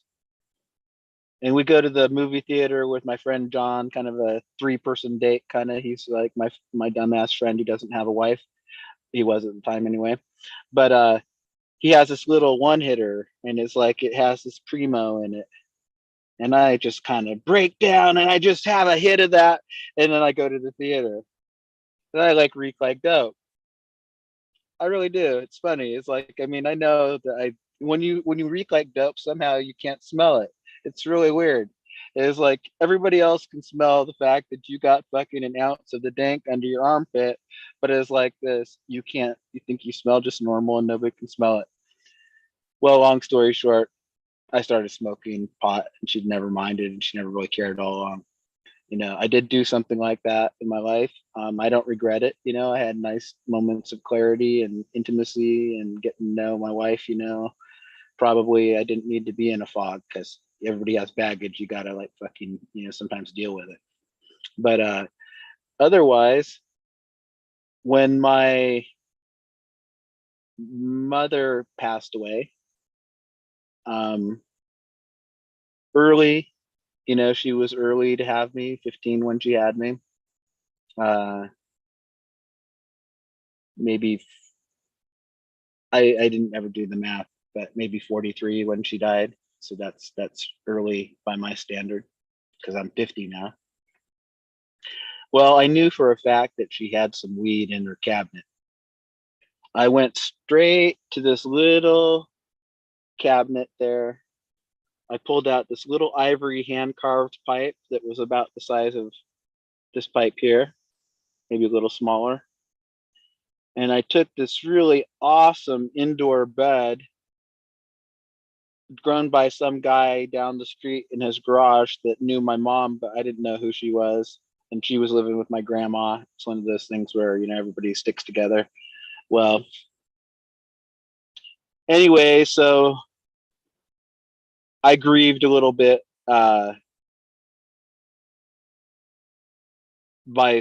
smoking my mom's stash. Of course, dedicating it to, her memory and things like that. But how close are you to the weed? I mean, or how close are you to cannabis? Well, pretty damn close. She's been there for me when I was in need. I was in need at that moment. Just saying that there's no shame. My mom could have valid medical reasons to smoke cannabis. Uh, you know. I will say one last thing. I've had the pleasure of smoking with my dad as well. That's nice. I've shown him my grow situation at the time. He lived with me for about 6 months at one point, and like I said, I got to know him as an adult. So anytime that you spend with your long lost dad, who's pretty damn cool, that's a big deal. I'm gonna maybe his story is one thing I'll just complete this little scenario with, is that he was from East Texas. He was a kind of a woodsman. His family would send him out and have him shoot squirrels so they could eat them. I've never eaten a squirrel. I mean, I'm not even sure I'd eat a squirrel, but I sure as fuck would if I was with them. But he had these wood skills, so he joined the Air Force. He got his commission was in something like electronics. He was electronics and a communication specialist. Well, because he had these wood skills, and there are all types of stories where soldiers all over the world and all over America had certain skills that they brought to the table because they may have come from a farm or come from New England or come from a hunting tradition, or maybe they were Native American or something like that, and they contributed a lot. So point being, they do this thing I don't understand. And if you've been in the military, you could probably fill me in. My daughter's in the military. God bless her. My son-in-law is in the military. God bless him. But point being, he was pulled onto a task with the army, which was entitled and had him go into Laos with another gentleman. They call it 2-man teams, and they would call in a strike. They would see something, like an enemy thing, and then they'd get out of there, and then they would. That was his kind of thing. He only did it for 2 or 3 years. I don't think it was so long. He didn't re-enlist. I think it was 2 years. He came back and he let his hair grow long, and I don't know how long is long, but he went back to see his dad in East Texas, guy known for his kind of heavy hand and fierce nature because he was a farm foreman. He was kind of the guy who kept everybody in line. That's my impression I get. I don't know if that's the way it was. He probably did more than that. But I do know from his reputation, he was a formidable man. And that's not bragging. I'd probably be scared shitless of him. Okay. Well, my dad came into the family dwelling and he had his little hippie hair. And my grandpa said, fuck no, get the fuck out. You go and don't come back till you cut your hair. Well, my dad never came back, never cut his hair. And grandpa didn't live that much longer. That's a funny story. It's the truth, though.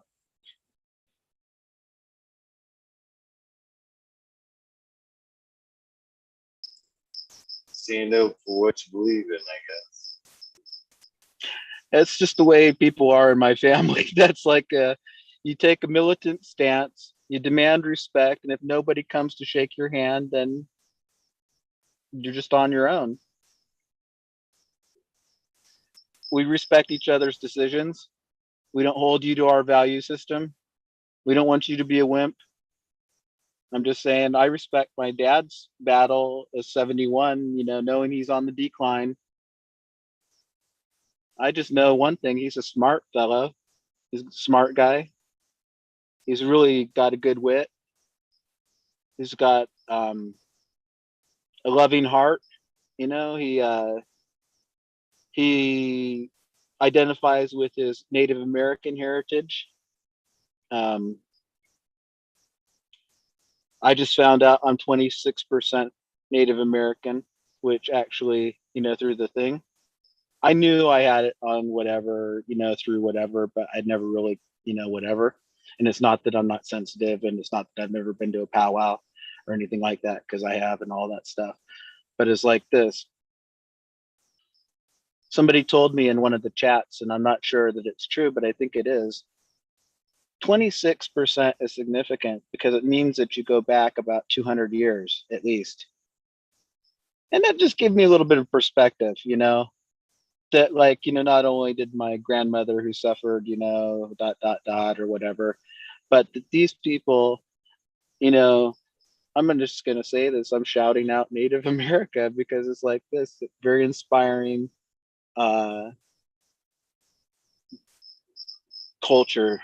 group of cultures and languages and traditions and histories, and and the elders from those traditions in Alaska, we have a lot of them as well.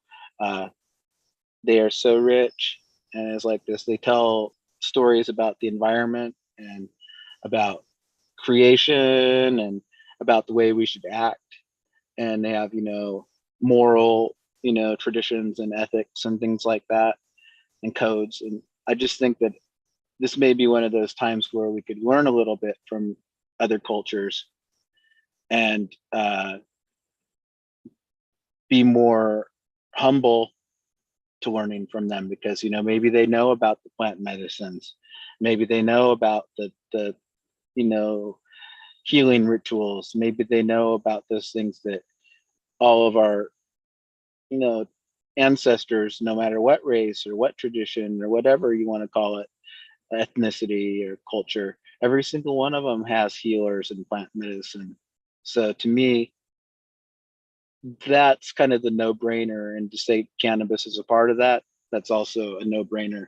But I think that the indigenous people have a lot to offer, and they do offer it. And I think that personally, I humbly look forward to exploring that part of my family tree. I wish I'd brought the little thing that told everything, because I would tell you just all the little things, you know. Uh, like I'm part African and I'm part, like, I think Senegalese. I think they're both like right next to each other, but I'm 2% African and 2% one. I mean 1% African, 1% Senegalese. So it's like this. That's kind of cool too. So I'm just saying I might have to go on a world journey someday. Check it out. I'd really encourage you, seriously, anybody out there, if you haven't, or if you don't have access to genealogy and things like that, or to enhance your genealogy knowledge, um, do one of those 23andMe's. My friend gave me this thing, this box, several years ago. I mean, I had it sitting there right under the dope. I mean, under the weeds over there, you know. So I finally just said, hey, honey, I think I'm going to do this thing. And I forget, I spit something, maybe I rubbed it. And it's been very intriguing. And what it was is it was a boost. It helps me accept myself a little more when I know who I am, you know. And when you know that that's who you've been all along, it makes sense. A part of you. Just saying, like, I always had a certain sensitivity and affinity towards certain things, and I'd like to think it has something to do with, my ancestors. You know, my grandma was pretty smart, but she was kind of crazy too. I mean, crazy, like, like everybody's grandma who's crazy is crazy. Well, she was that crazy. She, like, saw UFOs and talked to trees and believed in, the guy who bends spoons, things like that.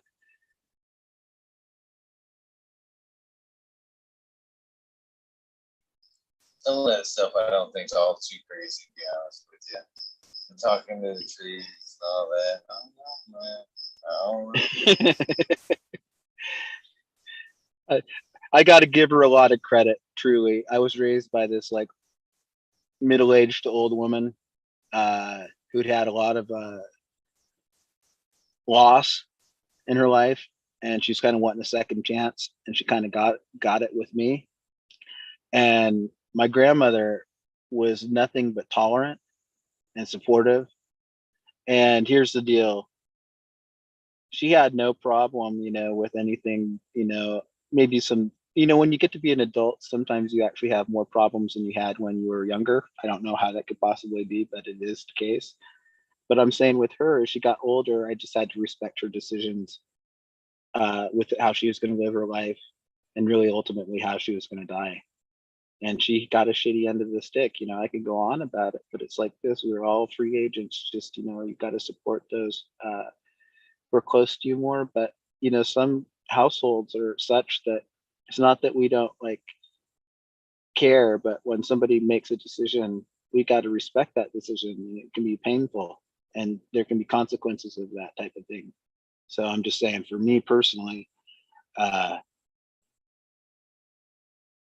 you know, the women in my life, those two women, and then my wife as well, my daughters, they've been very substantial part of who I am. So I'm just saying, respect, honor, culture, knowledge, uh, belief, all that stuff. Rastafari.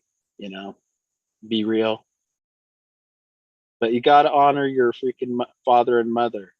I think that's what they said. Yeah, right.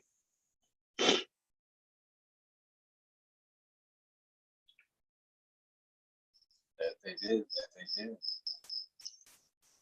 I'm not trying to preach or anything, but it's like this. I just trying to kind of download some of what I went through. I never really went through anything bad, so that's good, right? And here's the deal: I'm not really that mad. I just kind of pissed off, you know. I mean, I get pissed off all the time. I don't know if you guys could possibly know that on the chat end of things, but I'm pissed off 98% of the time. But it's not at you; it's just at the way things are in the world, you know. And it hedges in on close to you sometimes. It's not just when you get the electric bill. It's like,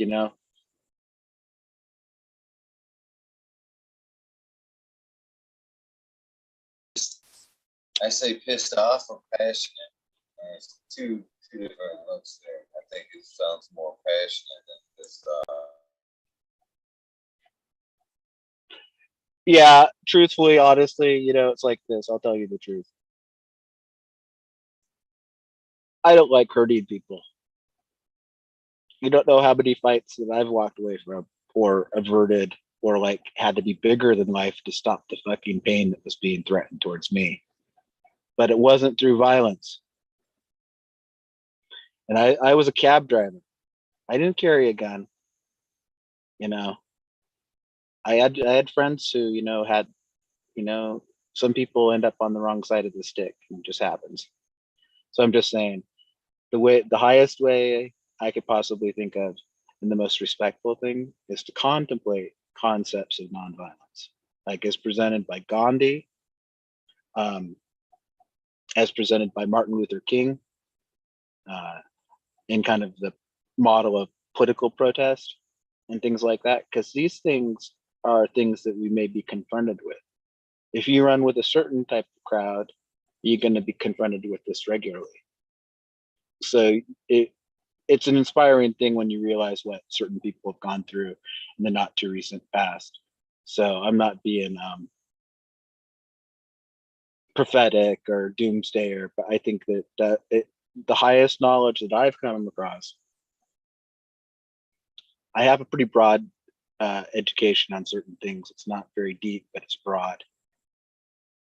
Is that of the nonviolent idea? And that's not news to everybody, but if you haven't contemplated it in a while, it's worth revisiting because we can't be agents of violence either. And we got to draw the line somewhere sometime. It may be sooner than later, who knows.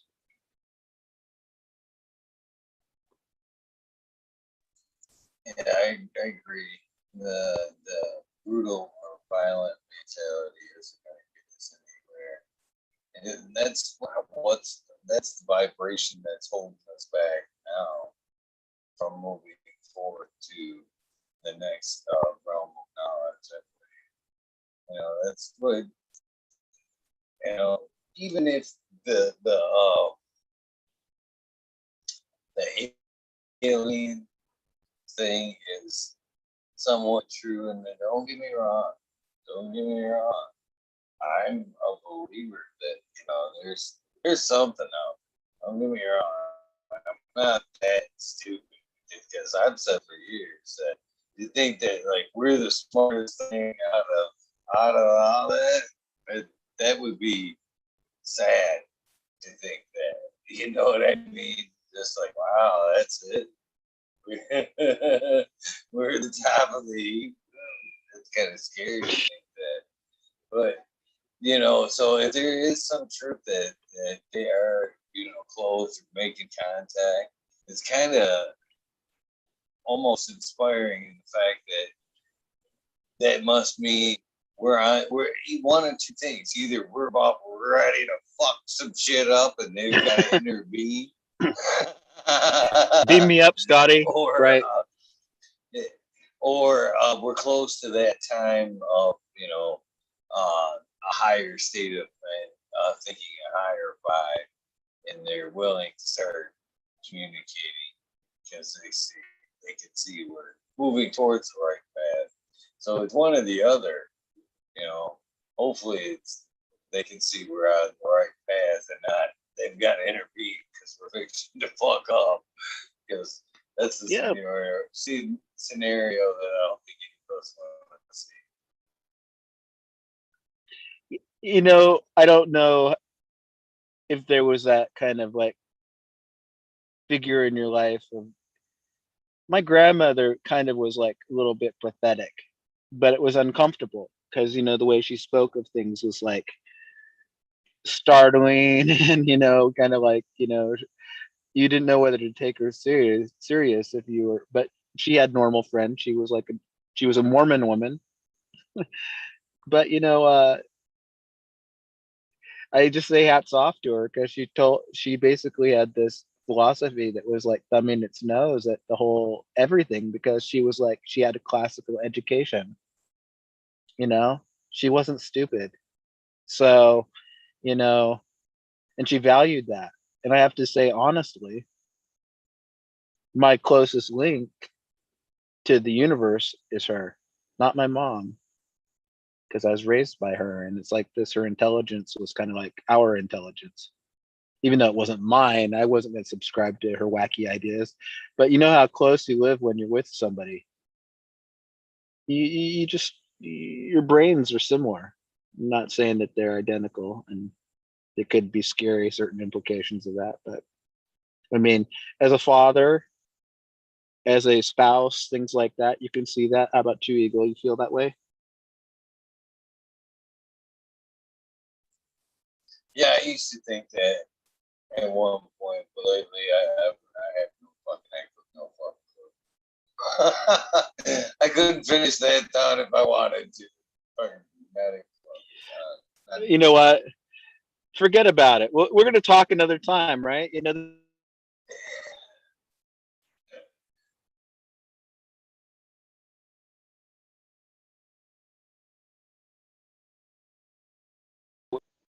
we can't be articulate all the time. I certainly can't give voice to certain experiences, like the ones that I'd like to really tell you guys. You know, the ones that could change your life. You know, because they changed mine. I guess they're the ones that you learn over time and you share over time, and you know, say, hey, did you know that Smiley man? He once like flipped a car 3 fucking times and won the race. No, just saying. You know, you don't know what people's stories are until you share time with them. That's very true. That's very true.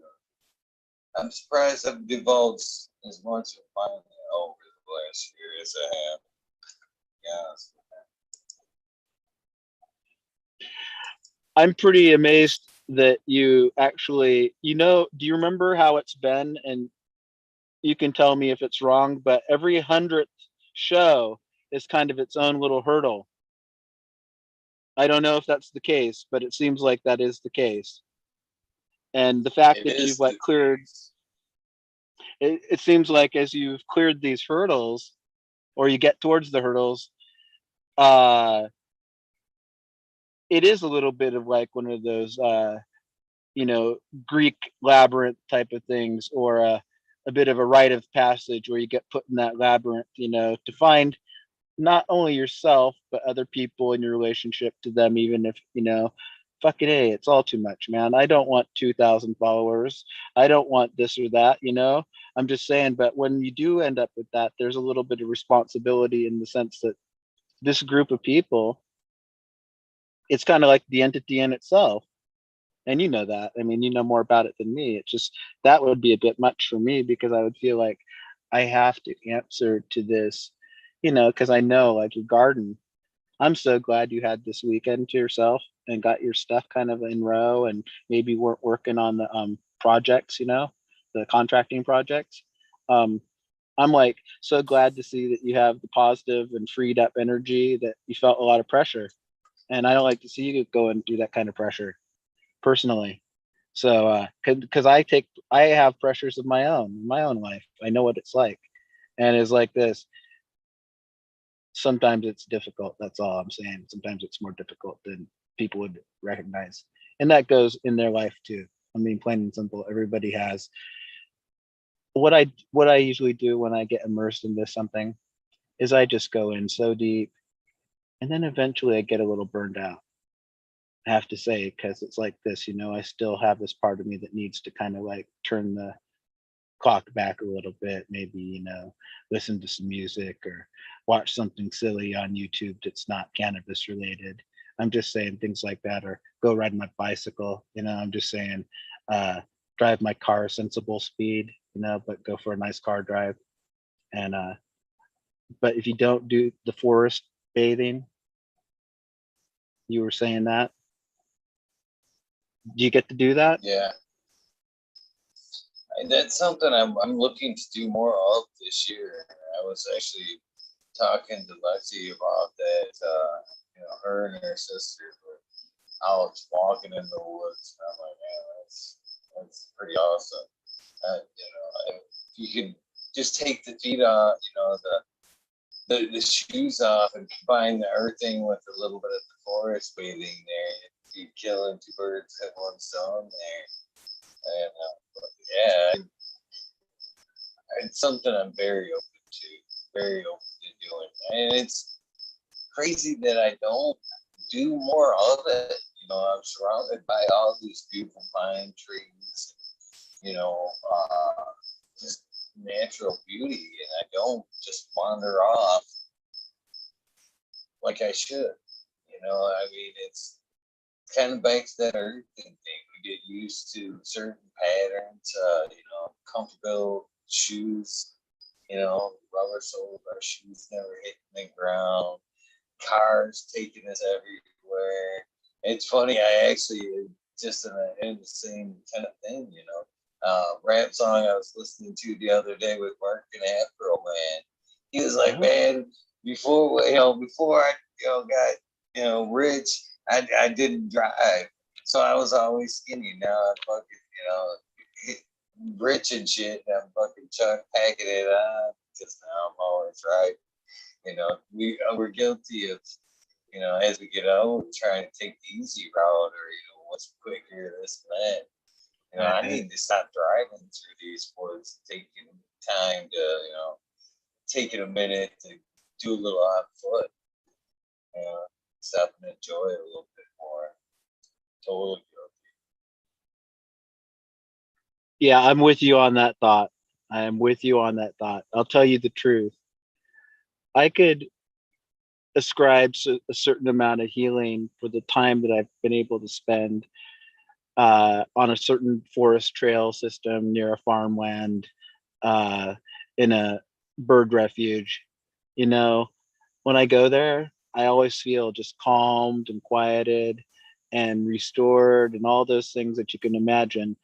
And it's not because sometimes I'll ride my bike to get there, which is, a nice haul to get there, and then do that, and then go home. But it's like this, what started as exercise there.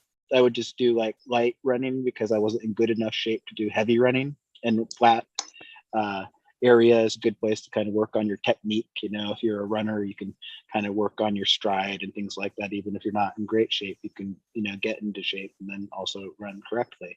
So I started going there for that, just because I used to run cross country. It's the same type of thing anyway. Point being, but then I started walking. And we're talking year round. Sometimes I would run, sometimes I'd walk, sometimes I would walk, and then suddenly I'd find myself starting to run. Like my legs did it naturally. And that was like the pure joy thing to have happen, because that's when it's a natural occurrence. You're just there. You're like, and then suddenly you're jogging along. It don't matter what you're wearing or anything. And you get over whatever phobia or block that you had.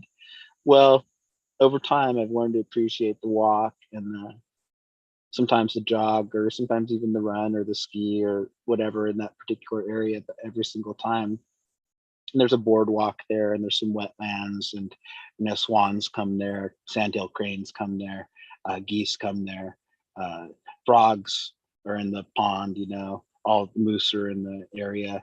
I'm just saying it's a habitat, and when you're part of that, it just makes you feel so good. I'm just rambling about it, but I think it actually probably has contributed towards my psychological stability. And you guys can all say, whoa, what psychological stability is that? That guy's a fucking nut. Well, I say this, if you're a fucking nut too, you go for a walk in the woods and you'll feel nuttier.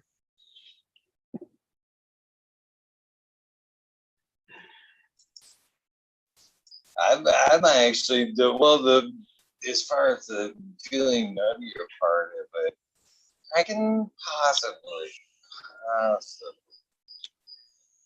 do some of that, because I'm already kind of getting a little more too trustworthy. I mean, not even too trustworthy with other animals, but I could honestly see I was kind of hinting towards that shit the other night. Fucking be down that forest and fucking walk that forest bathing adventure. Be like, we could try to just sneak in and fucking talk with fucking raccoon or some shit. Fucking just like chase me around the woods. This was a horrible idea. This was a horrible. Eagle, that's awesome, man. Honestly, think about this. Okay, now I'm gonna let's just pretend one thing, that I was like maybe like a little bit of an advisor, and I would just say this: Take my counsel. Take a microdose of mushrooms before you do it. Before you go out there and force bathe. Yoda, enjoy the force. Definitely will help. Definitely will help. That's for sure. But yeah. You know, a fun fact about when I was listening to Dennis McKenna there. Fucking, one of the largest mushrooms there is. I think he said it was in Vermont, if I remember correctly. Was 3.3 cubic miles long. You know, it was one fungus. They had taken samples from, you know, in different areas. I mean, I could tell by DNA that it was all the same. And a tree, I believe that could have been in Alaska, but I could be wrong. That same thing. It was roughly the same size, all underground. Basically, all the trees standing up were like tentacles. You ever seen a banyan tree down in Florida? Yeah, I've seen banyan trees in Hawaii. There's a bunch there where I guess a bunch of famous people planted them. Like there's one called Mark Twain because he did it, and then there's one called Errol Flynn because he planted one. But go ahead, they're great, amazing trees. Yeah, I think You know that's they're kind of like a similar thing, but underground. So the banyan grows down legs and keeps going and keep going. I think underground it's like growing oh but okay. popping up every so often is what's going on there. You know this that the Buddha was enlightened under a banyan tree, meditating under a banyan tree. So that's like that's a big deal. Yeah, I mean it's like, I mean for a whole religious tradition or whatever you want to call it, if you recognize the story, you realize there's some potent energy there, I'm sure. At least there was there First anyway. time I seen one was down in Florida. I was looking at Thomas Edison's mansion or house down there. He brought in a lot of plant species that wasn't native to the area. So he's kind of accredited for a lot of. I think he's actually accredited for bringing the banyan tree to Florida. But there's Wow. it seems like one tree that goes around this massive estate. It just seems like one that just keeps going and going. It's pretty majestic kind of sight to see. They're pretty awesome. Did you make it to the Florida Keys when you were down in Florida? I've never been there, but my son-in-law and daughter want to take me there because, of course, he's Puerto Rican, so they're kind of used to that area of the world. They're in the military. They're in Georgia, so it's like this. They live in that zone of being. No, I want to go to Key West. But yeah, my dad has passed, lives down there. He was huge about going down there. He was always adamant, if you ever get the chance, do it. Yeah. So, I have to look forward to something, and that's one place I'd like to go personally. I once worked on a fishing boat with this dude named Steve. Steve was 6'6", and he was bearded, and he used to be a heroin junkie, and he used to have was in such bad shape that the transvestites were the only people who really took care of him. And I'm not joking. He's this big, huge guy, but he was in a wreck of shape. So he ended up getting on this factory trawler and got a job on the Bering Sea as a deckhand. And when I got on the boat, which was a story in itself, but it wasn't that interesting, he'd been on there for something like 9 or 10 months straight, and he'd been saving his money the whole time. And when he say he's been saved his money the whole time, he had done it. I know he had. And no matter what, however much cash he had, it was enough because it was like this. He planned on being on that boat for, I think it was going to be maybe a year and a half or something like that. But when he got off that boat, he was going to buy a hot dog cart and vend off of uh, out in Key West. So I'm going to go out to Key West and see if Steve's out there or if he's relapsed. No, he'd be quite old now, but that's a true story. I hope we do make it out that way. Be beautiful to see. Yeah, might I as would like well. to be there, but man, I don't know, man. I'm a little squirmy in big water, man. I'm not gonna lie or talk any shit like that, man. I get out, I can't see that land, man. I know that water is deep, man. I get a little squirmish, man. Even in Hawaii, I was thinking about that as I talked to forget the guest I was speaking with that night, but he was in Hawaii and lived on a small island, and basically said you could see, from shore to shore, and I was like, oh fuck, I'm back. Oh, Knowing you were in the ocean and being able to see from like fucking coast to coast, that would, oh gosh, I don't think I could sleep through this. And give me a stomach ache all the time. I think it may be that something like what they call sea legs or something like that. I remember like when I got on that boat, I didn't have a lot of experience on open water on the effing Bering Sea or in the Gulf of Alaska or wherever. But I'll tell you something. It seems to me like I had seasickness for maybe about 3 days, and maybe it went away. And I think that's what it was. Because I mean, but I'm sure that everybody's different, but that's the way it was for me. So the one thing that was difficult, and there were all kinds of stories about being on a boat like that, but you had to work. I was like, basically in the cannery of it, which is no glamorous place to be. It's probably the strangest place to be. You're in the middle of the Bering Sea, cutting up fish, inside of a boat with Koreans and Laotians who are having a civil war, and you're just there to parlay their freaking 12-inch blades. So I got out of there pretty quick. I got into 2 fights in 2 months, and I did get a paycheck, but so there's situations. I don't even know. I don't know why I was talking. Oh, boats. You get your legs. Don't get stabbed, but get your legs. I'm all right here, man.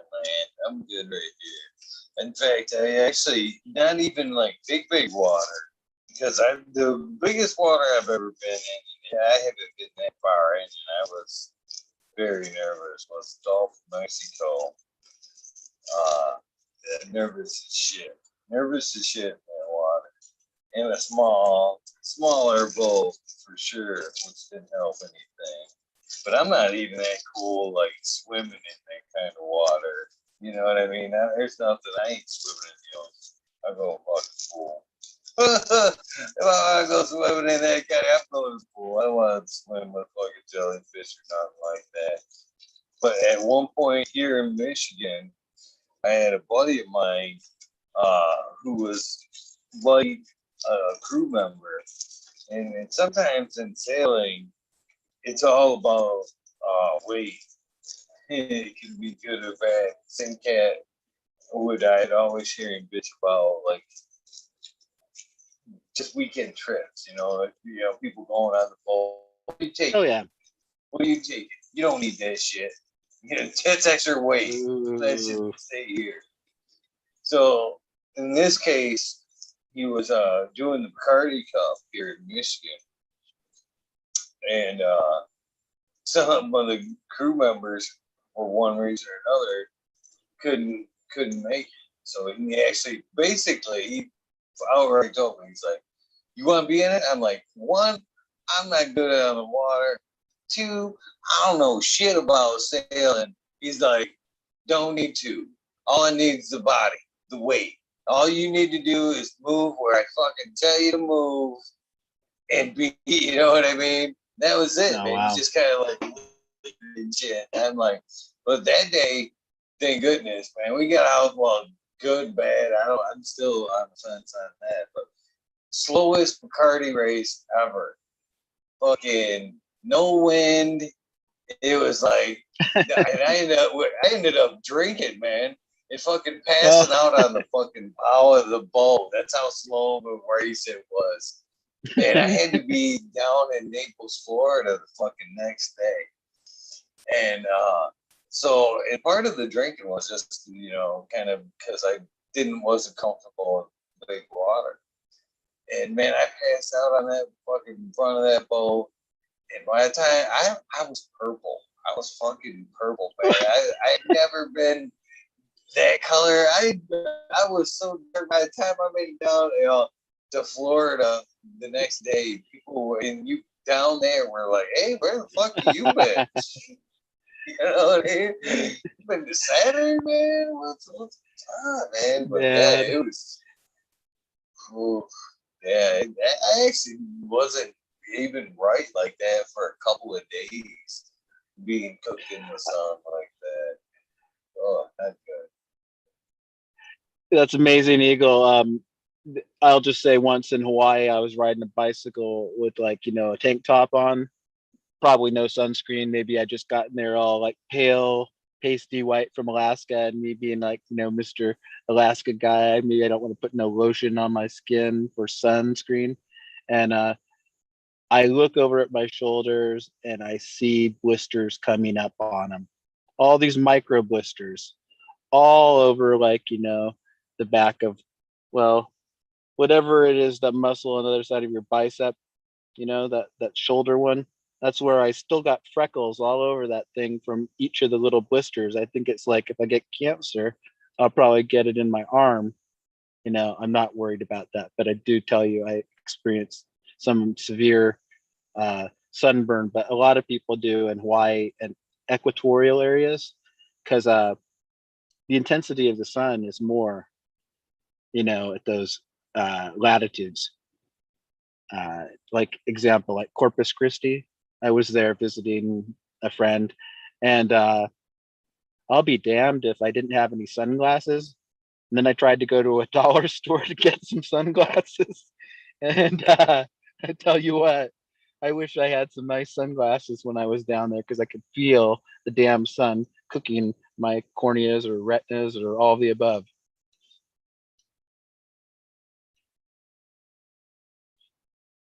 That shit happens, man. I fucking felt that shit today. I was out in the fucking sun today up here in Michigan. They came out from behind the cloud, and I could just fucking. I should have. Yeah, I probably done it. Well, it almost stopped and fucking just went and got a hat because I felt like, man, I could have just cooked an egg on top of my head. It just felt like the top layer was just sizzling. I'm like, man, oh, this is terrible. And like I said, probably should have went and grabbed a hat. I did, man, but even I toughed through it. Even after I took a shower before the show, man, and I had tank top on, and it's like blotchy. I mean, it's weird the burn I got today from that. Man. It wasn't long. It was like 5-10 minutes out in the sun. And I was like, I couldn't believe the intensity of the sun today for just that short time. Things are getting weird with this.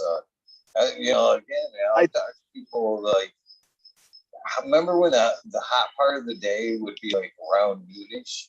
You know what I mean? Now it's like 5-6 o'clock. It's weird time.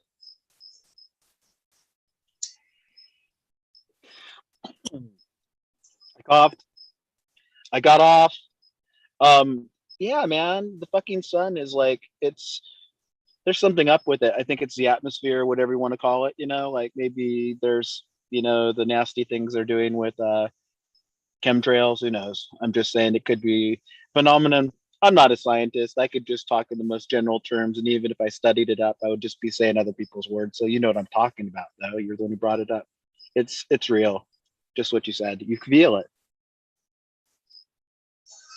In that same aspect, though, I was kind of trying to use that when I was talking to Lexi the other day about the drowning.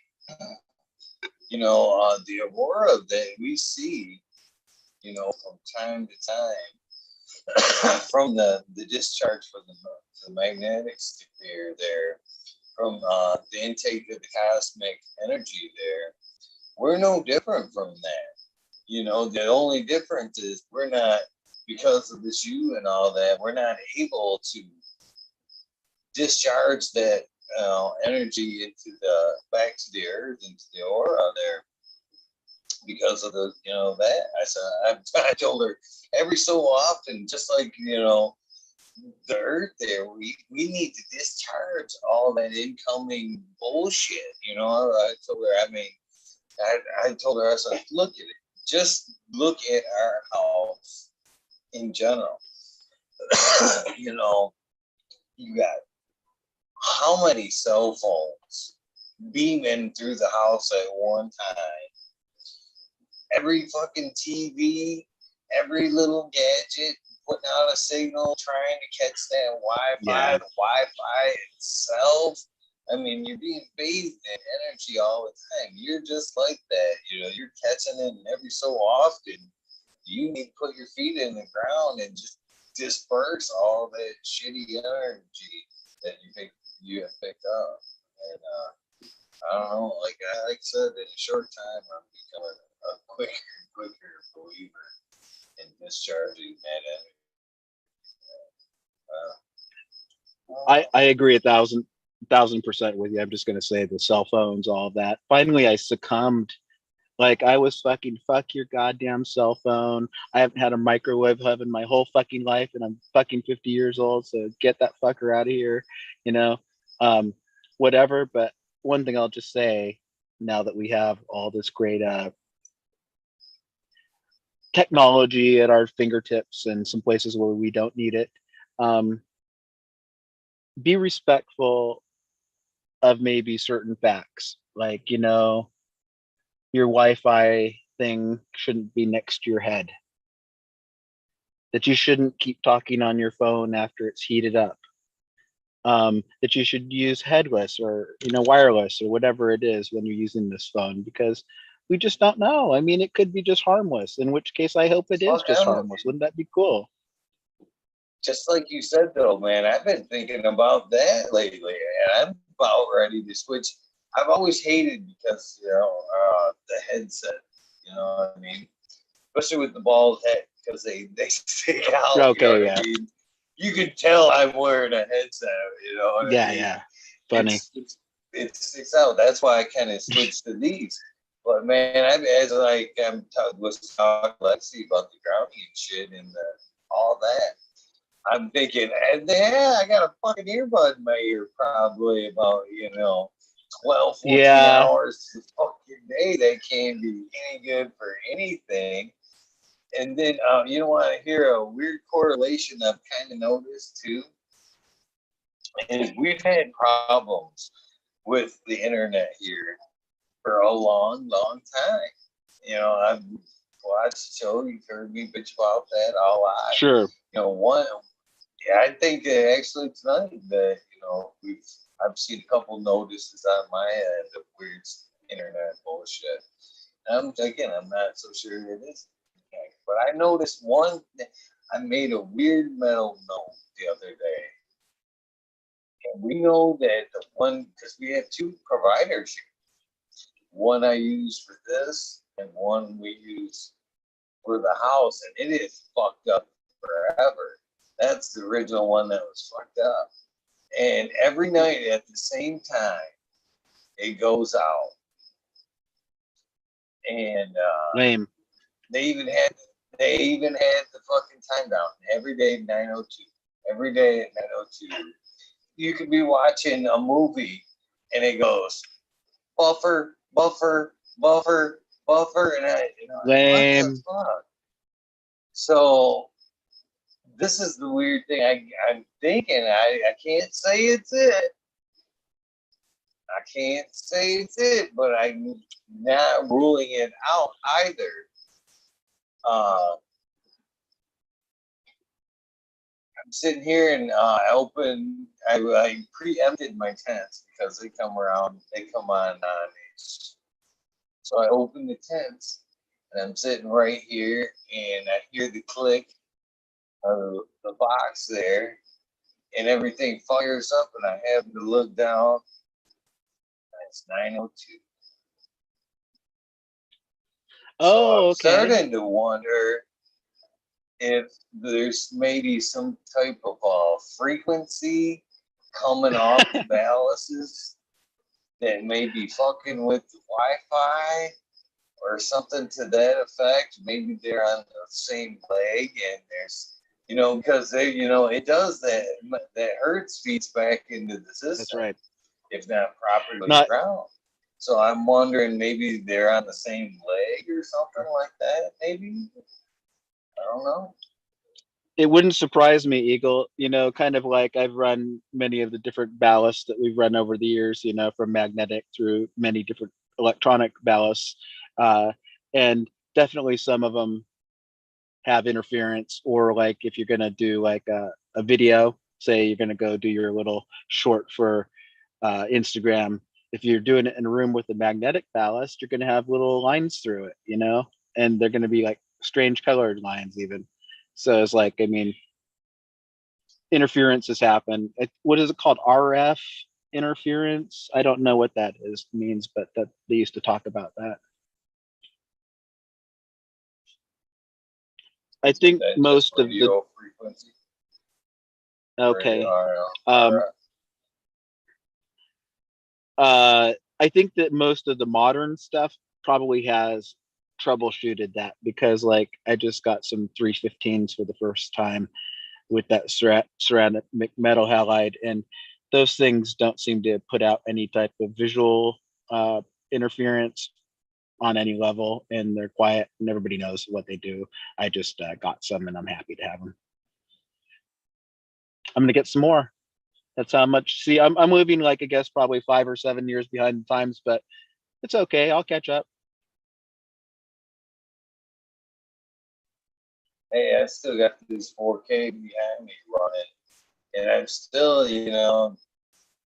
I've got some lights coming. I'm thinking about taking two down, and I'm like having the hardest time with them, even though I know they're fucking probably, they're still kicking along great, but man, I could be running the watts, all you can do is just let have the energy, have the heat, all that good shit. But for some reason, I'm like, no, keep them rolling. Uh, Well, I know that's that today. you have. Excuse me. I was just going to say I know you have the LED experience, and because you've had the opportunity uh, to promote them, that's not the point. And live with them, and evaluate them and all of that. I think that you definitely have shown me and Smiley and a few other people, uh, even if you use them at the flower stage or whatever, maybe you veg under a ceramic metal halide. The quality is so awesome. And then what I see from you know, tent growers, I'm just calling them tent growers because they didn't exist when I got started doing this, so they're tent growers.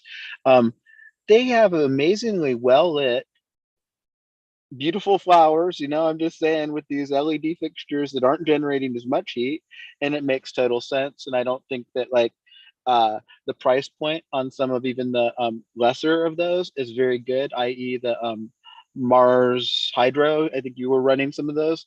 I had my son get some of those, and a couple of them, and I forget what, they're kind of small, but you know what? That's 100 times nicer and more efficient than what I first used, which may have been, I think it was a CFL. I mean, come on, it was a CFL. It fucking sucked. So I'm just saying, the opportunities and the price points for some of those things are pretty darn good. And I think that the actual quality, it's right there, isn't it? The density of the bud, the terps, all that stuff. What more are you looking for? I mean, this is coming from somebody who, like yourself, maybe has run even HPS up until a few years ago. I still have two in there, so that's what I like to run. The HPS do produce very well, but man, them LEDs do they denser flower. I've noticed that less goes to waste underneath. They seem to transfer the energy a lot better, quicker flower time, greasier buds. So there's definitely I don't again I don't understand what the drawback is about pulling them down. I think it's more sentimental, the stickers and shit on them than anything these days. Yeah, the old days, the old school days, I definitely no, here's the deal. I only use about half of the available space that I have. It's a dedicated room with like 10-foot ceilings, but it's just like I've only been using half of the room. And I could potentially just fill out, like a certain amount of the room, half of it with ceramic metal halide, which I seem to be exploring, maybe the other half with HPS. But at that point, the heat situation is like 1,000 degrees, so it probably won't happen. I just answered my own riddle there. I keep wanting to envision at least this, pulling the HPS down and putting up in their place the CMH and seeing how that works for a while. Because I like the color of the light. It has that nice, even the LEDs have the same type of just blueness to them, I like to see that. It helps me see the plants naturally. And um, I'm just, first of all, I'm just glad to have anything, happy to be growing anything, happy to be able to grow in legal time, so to speak, you know. And I want to encourage everybody to grow your own medicine and to fight those uh, providers who are trying to restrict personal grows in places like New Jersey and New York and places like that, because that's evil and we don't want to hear about it. But realize and recognize that places such as Washington State, you don't have a complete right to grow as a person who doesn't have like a piece of paper and a contract and all this shit with, somebody else could, Chad Westport could tell you the ins and outs of it.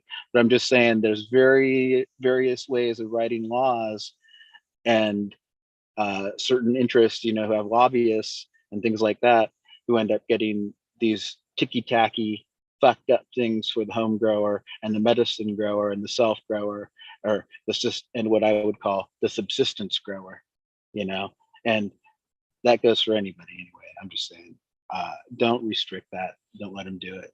That's not freedom. We don't. This wasn't about us having the freedom to go to the dispensary. It was for us to be able to smoke and grow weed.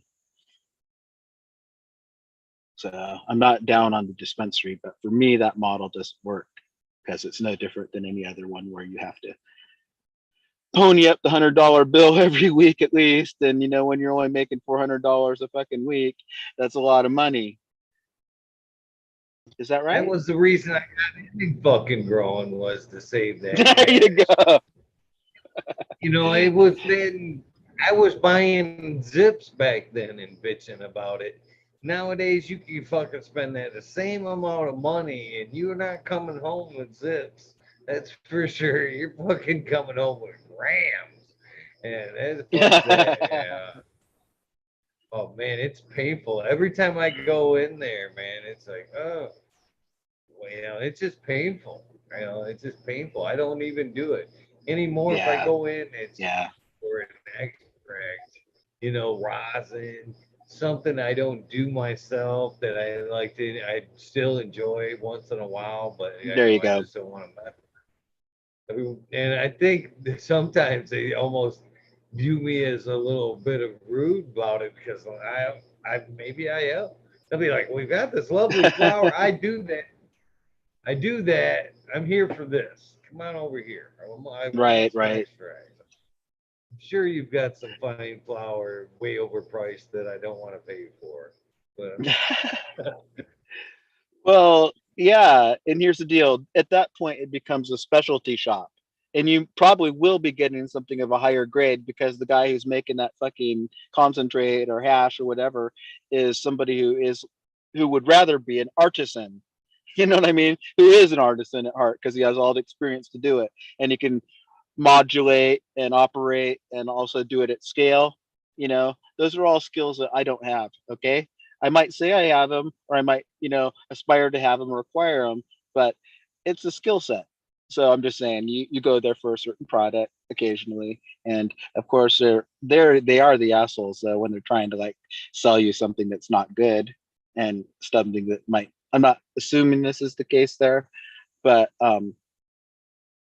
it's always spotty. No, they usually, because they know of me, I guess, they usually do not send me off to the shitty end of the counter there.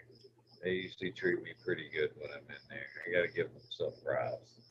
Yeah, they do. They Good do treat me vibes. good when I'm. Yeah. I might come across as being critical and a little snobby, but it's like this. If you've grown your weed for like, 13 years or however long it is, I'm not an old man, but I've been around weed most of my life. But I did tell you I grew a couple plants that got snipped by the troopers, but it was like this. When I was like not knowing how to do anything but grow something green, and then I put it outside to grow, and then somebody saw it, and then they had the guy come and take it.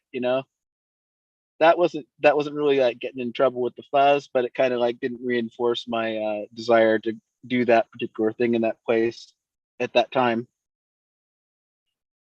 I had a you know but here's the deal, also you end up like with maybe a lady friend who has this ballast that you've been carrying around for 3 years. Then someday you find out what that ballast was for. It's like, fuck, I should have kept that thing, fired it up.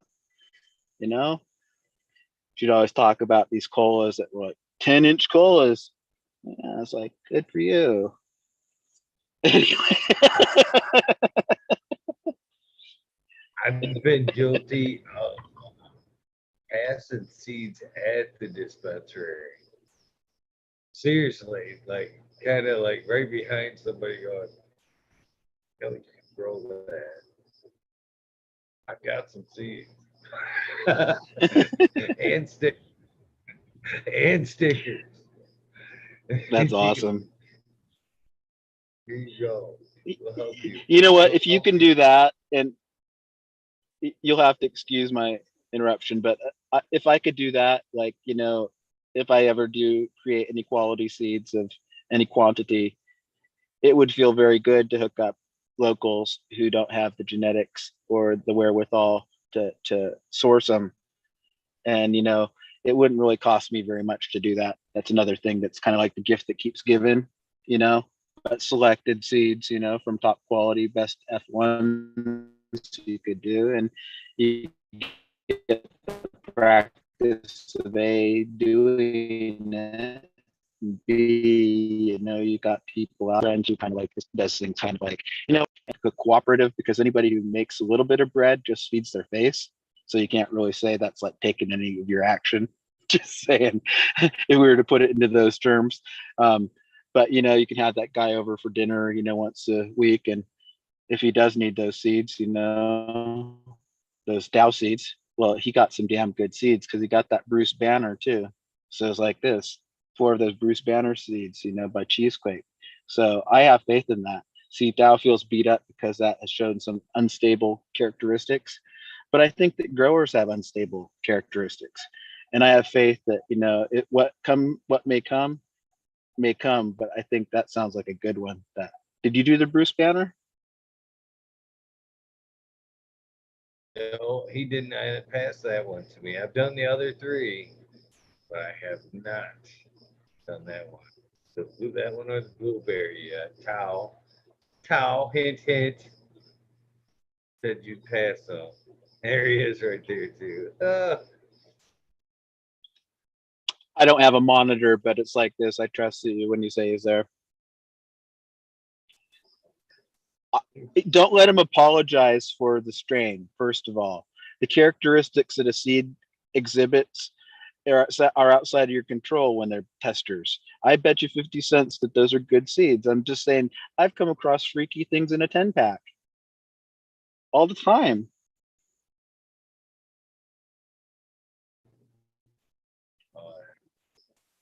I love the misfits. You know what I mean? There you go. There's something. There you go. I'm just trying to. There's one. in the Columbium right now. This out of all of them, like there's one. This little that little girl right there. You can see her. Look how out Mm, in comparison. is it You know what I mean? the big one? This one right here. This is my misfit out of the Oh, Columbia. The rest of them so are, they're all the same age, but something about her that you know what I mean. yeah. I want. Well, I bet it's going to be 100 to 1. It's great smoke, like right. Um, I just think that small little plant's going to put out some strange terps and strange, cannabinoids and some sugary sugar. Okay, I can see good there. Yeah. So, how are those like? What? How many days?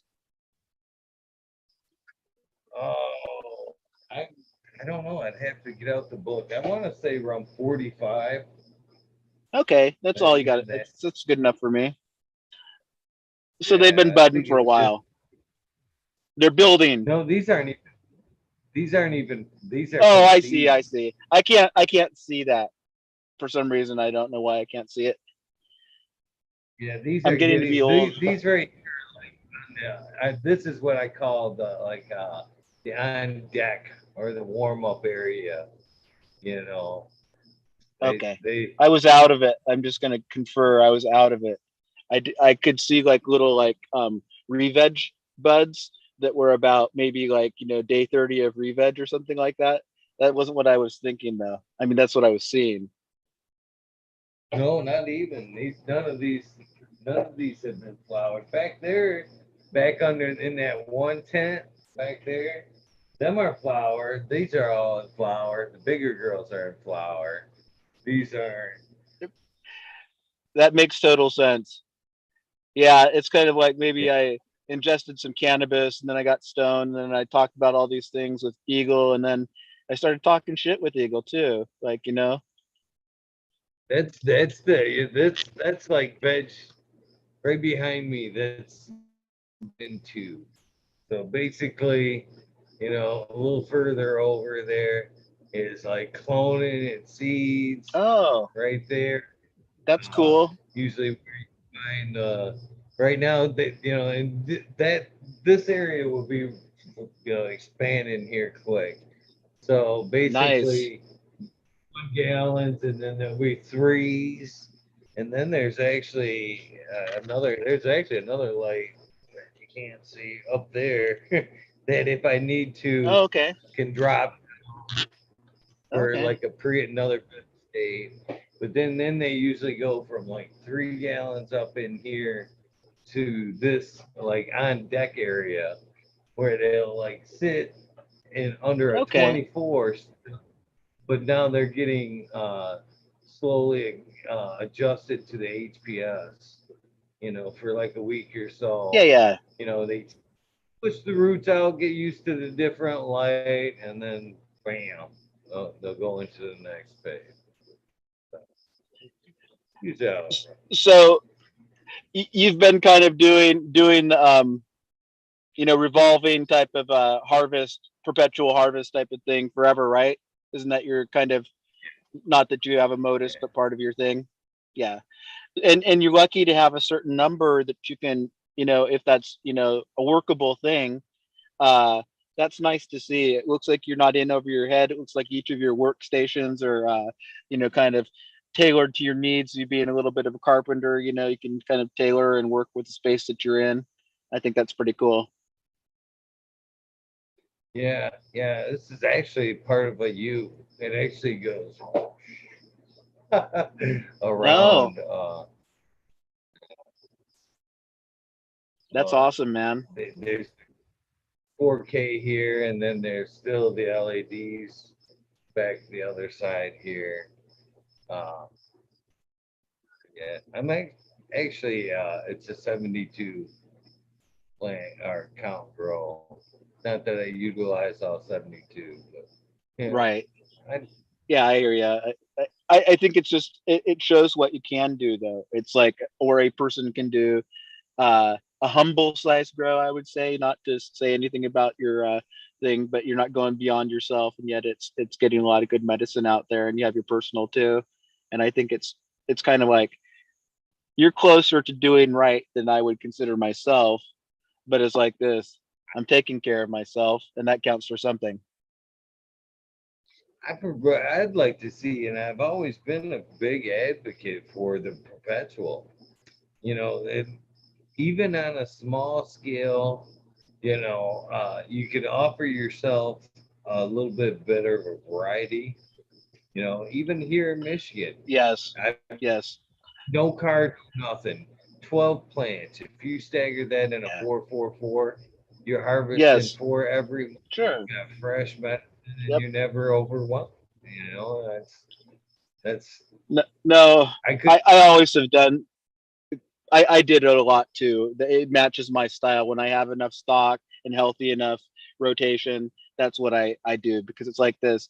I've always wanted to have the variety, and I didn't necessarily have the numbers. So, you'd put in like two of this plant, two of this one. Rarely you'd have four, sometimes, but because of the seed outlets, they gave you the freebie seeds. Sometimes you'd get to try new things too. So you might sometime have 7 different plants when you got your harvest, or, uh, have 13 different weeds in a jar, little milestones for when you feel like you've at least done right by having grown something. And, what you can't complain if you've got 13 types of weed in your jars.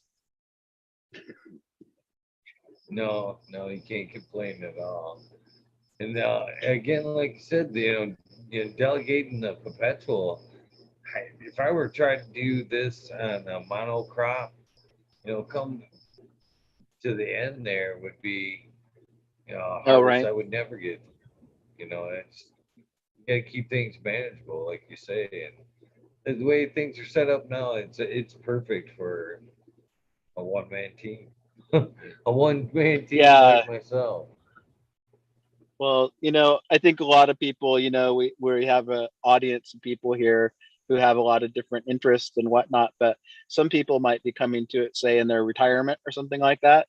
And, one person garden can be a challenge, but it's like this. There's no easier time, I think, to do it than now. In other words, there's a lot of uh, things that can help people, grow good cannabis regardless. I'm just thinking, monitoring systems, things like that. You can do controls, things like that. I mean, it's like, it's not all physical. They can work on their VPD, if you know what I mean. Yeah. So I laugh other about that than the, because go ahead, I'm sorry, I cut you off. I'll just gonna say, it's not that I'm laughing at what I don't understand, because I may not entirely understand it, but I think I did at one point. And secondly, I just cracked the door. I have a big fucking fan over there. It just does what it does, and I do what I do, and it keeps by cracking my door year round, it keeps my room cool. And that's kind of why I do it. And I feel like a little bit of fresh air ain't gonna hurt nothing. And some people even think that carbon dioxide comes in through the air, just that, or CO2 comes in that way. So I'm just saying, I'm like a natural person. I'm not like a good person or a better person, but I'm just saying I tend to be natural. And I don't like to like persecute myself if I don't keep a regime, because it's all mine and I'm responsible for it and all of that. So I'm just saying, it's like, it's a relationship. I don't feel like I have to, you know, if something bad or is out of balance in my garden, I'm sensitive to it. I never had bugs like the kind that people have, but I've been hit by thrips from time to time, and even those can piss you off. Fuck yeah, I don't like to have like all ugly leaves, so that's a pain in the ass. But at the same time, I'm just saying, I'm just going to turn it around and just say I'm very grateful to grow. I'm grateful to have people like Smiley, like Jack, Greenstock, uh, yourself, Modern Genetics, Ali Noble, Stumu, the whole crew. These are world-class growers from all over the world, top floor genetics. I'm just saying all over the world, 808, uh, and we never really even had we couldn't be united ever before. And now we can be. And cannabis lovers united cannot be divided. It sounded good. It blended. It flowed Yeah, very well. I'll just being funny, but the point is that hats off to you all. If you guys have any questions, just ask everybody. Ask the guy who DMs you. These people are very, very generous with their information, and if they don't know, they'll tell you somebody who does. But don't go to some little chat where everybody's saying 1,700 different things and being all weird about it, because you ain't going to get the truth there. The spirit of the truth is like, it exists despite doubt. It is despite hate, you know, and we're all good, but it's a plant of love, and that's all I have to say. It's a plant of love. It definitely is. It definitely is. Yeah. How says he loved himself and Chad Fucker. Yeah. Jack Greenstock's looking at my pictures and he's giving me a bunch of likes, and it's making me feel like Jack's pretty cool. But you guys know that. And secondly, if there's anybody out there, I want to say one thing. I want to speak to one thing. I want to speak about cannabis and mental health. If anybody out there is depressed, if anybody's out there's on medication, if anybody's out there not taking medication and they need it, I'm just saying. And I'm not to say need in the sense of like a evaluative thing. I don't know and I don't really care, but I'm going to say this. Take care of yourself. Find your own truth. If you can find it within the experience of cannabis, take that truth, that soul truth. But if it takes a little bit more than that, some medicine and cannabis, like a couple pills a day or something that ain't going to put you out, you might just see if you can't cure yourself. I don't know how that works, but I think it can work in certain ways. So I encourage you with that. And if anybody has any insights on that, you could let me know sometime, your story or some meditations upon it or something, that because it's like this. I found cannabis to be a healer, and whatever diagnosis I might have concurred in this life or incurred in this life, what if it was like called uncurable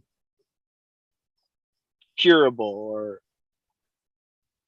only remission or lifelong? I have a hard time fucking accepting that. I resist that. It's taken me fucking 25, 30 years to get to where I am today, to be able to walk and say, hey, man, it's all right. I'm all right. So, in the spirit of health, be real with yourself. You don't want to have any problems that you don't need to have. Very wise man. Very wise man.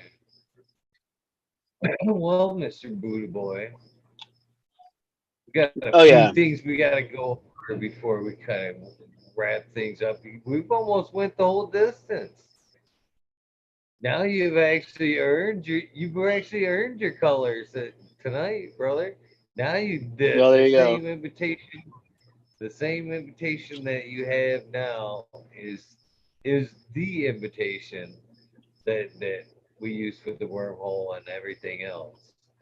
So you're always welcome to pop on now anytime you want. It doesn't have to be a holiday or a special episode. I've enjoyed the encounters I've had with you. You're very enlightening fellow, and I always enjoy your perspective on things. So I'm looking forward and hope that you use that invitation. And again, it's an invitation because that's what it is. Don't feel that I have to DM you and be like, Buddha boy, you need to come on. Oh No, yeah, it's an yeah. invitation. It's always good. You know what I You know mean? what? The idea is an honor and not to interrupt you as you go on. And here's the deal: sometimes I don't play well with others. I'll tell you the truth, um, because I'm like, I can sometimes say, "Shut the fuck up, listen to me." And if I do that, sometimes everybody's like, "What? What did you just say?" And then you know what? Every time I've ever made an ass of myself, and it's quite often, I'm pretty good at this. I apologize. I say I'm sorry. Sorry should be enough because you get on my nerves. So fuck the fuck off. Don't tell me about dot. No, I'm just. I don't know. No, I love you guys, man. I look forward to it. I can't wait to sit there and shoot the shit with you guys in the rabbit hole or the wormhole for sure, for sure.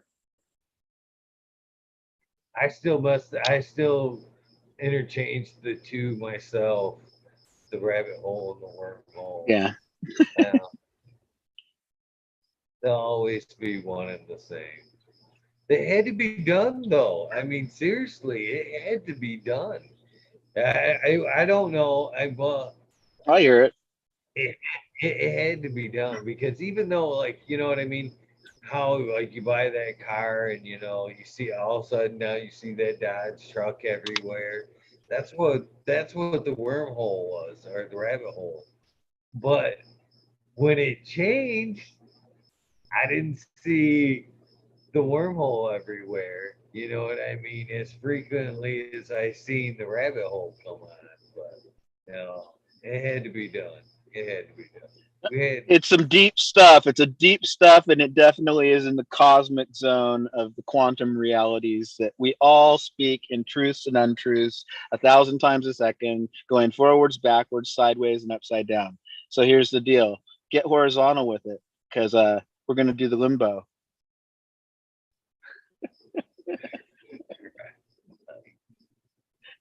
modern genetics is laying it down. That's right. We cannot forget the good old soundbite. Man, I'm so glad that hold on. Okay. So glad that I back things up these days. Uh, Oh yeah. 'Cause I okay. Zoom. That's a first for Zoom. It must now do that. Uh, I am recording this, so um, yeah. I need the soundbite, my friend. I needed the Buddha Boy soundbite for episode 410. Can you be so graceful to drop me a soundbite, my friend? Sure.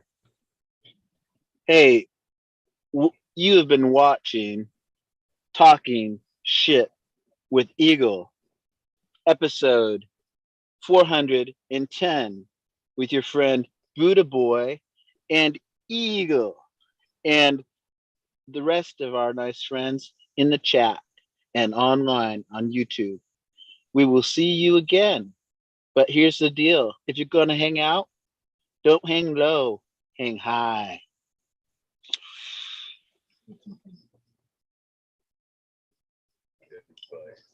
A little bit of theater, right? You got to invoke the magic of the show. Love you guys. Love you, Eagle. Westport. We've got 10 minutes. We can do it. We plan to go to 420, but you got to get the legwork done. Can't rush that stuff and at the 420 mark, Mr. Westport. This has been fun. Al. I have totally enjoyed tonight. And I'd like to thank you. Again, I'd like to deeply thank you for making it a little easier to kind of slide back into things. And I appreciate you pointing out and catching the fact that uh, it is weird on the hundreds, on that aspect of things.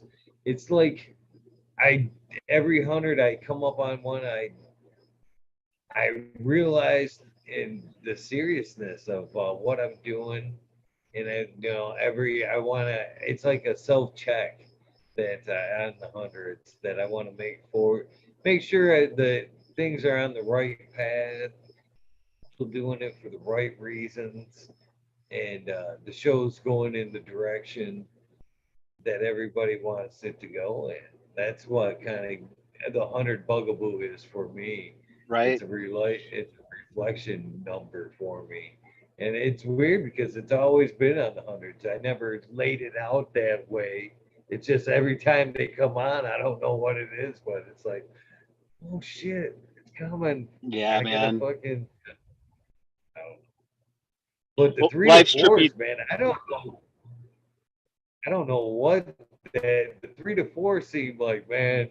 The 3 to 4 era seemed like a year all in itself for some Oh, fucking wow. reason. Wow. Because you were in the ozone.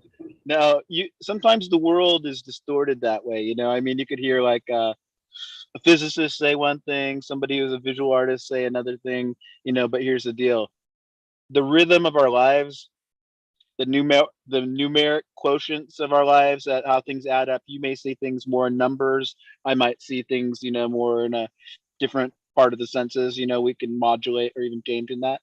But I think there's some magic in that. And I think that's something that you probably see, but there's also some intensity to it. Oh, without a doubt, without a doubt. This thing's this is my passion project, and for those who have wondered about lately, there's one thing I can tell you. I may have had a rough road, and I talked to some people today about all this. But one thing you can count on is I'm no fucking quitter. You know what I mean? Right. I'm No, very you're not. much.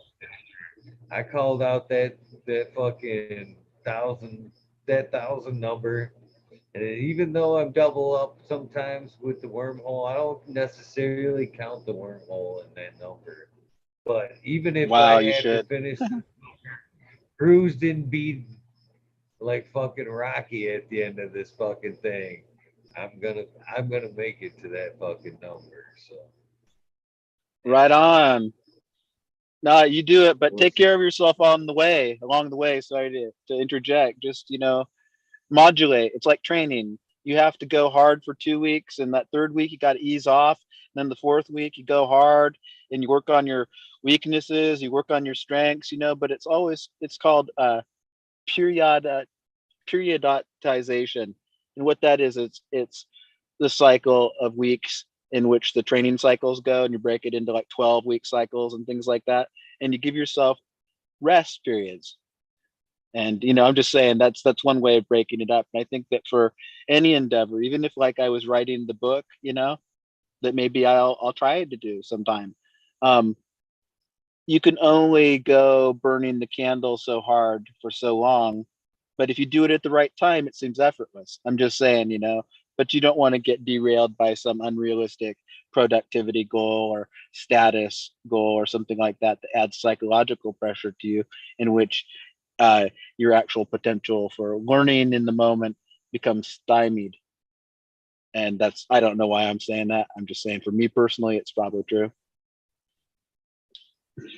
Well, this thing's an easy thing to kind of want to keep going. So it gets easier and easier to do, and I don't know. It doesn't burn me out. Like I've Okay. talked about before. This has been the highlight, and and a lot.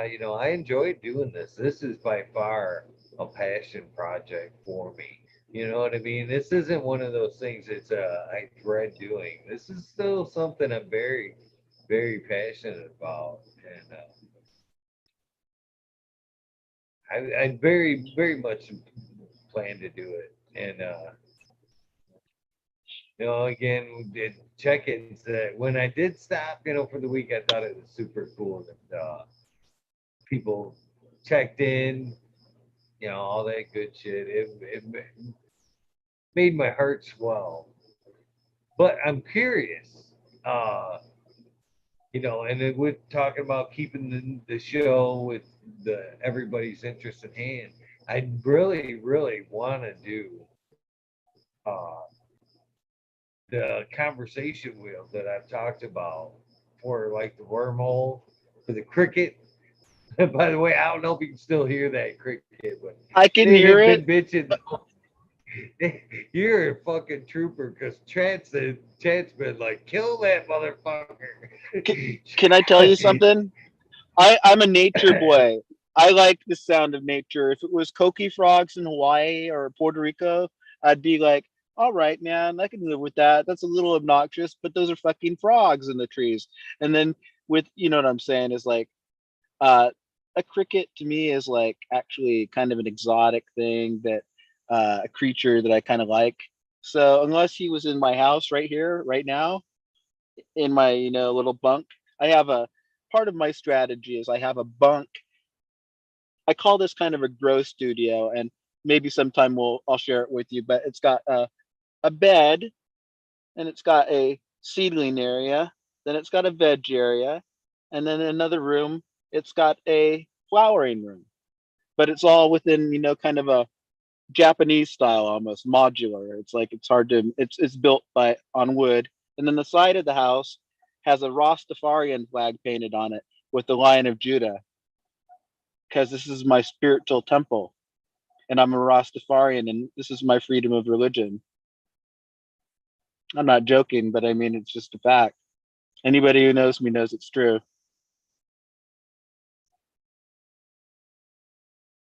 Rasta Bob. Shout out to Rasta Bob. He's got to be one of the coolest people I've heard of on the net. Speaking of which, shout out to Rasta Bob.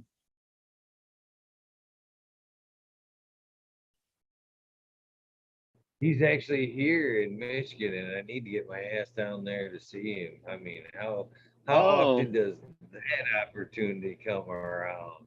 Uh, yeah, geez, I'm check it out. hoping possibly Friday, like that, making that happen. But Oh, yeah, that would be I'd cool. love to shake that guy's hand. That's one of the few people that's actually fucking smoked me. I've done 420 episodes, 24 episodes, 24-hour episodes. But man, that cat outright smoked me out during his episode. He's serious business, man. He is the highest. He has the energy of a very unique perspective, and what he speaks of is like education.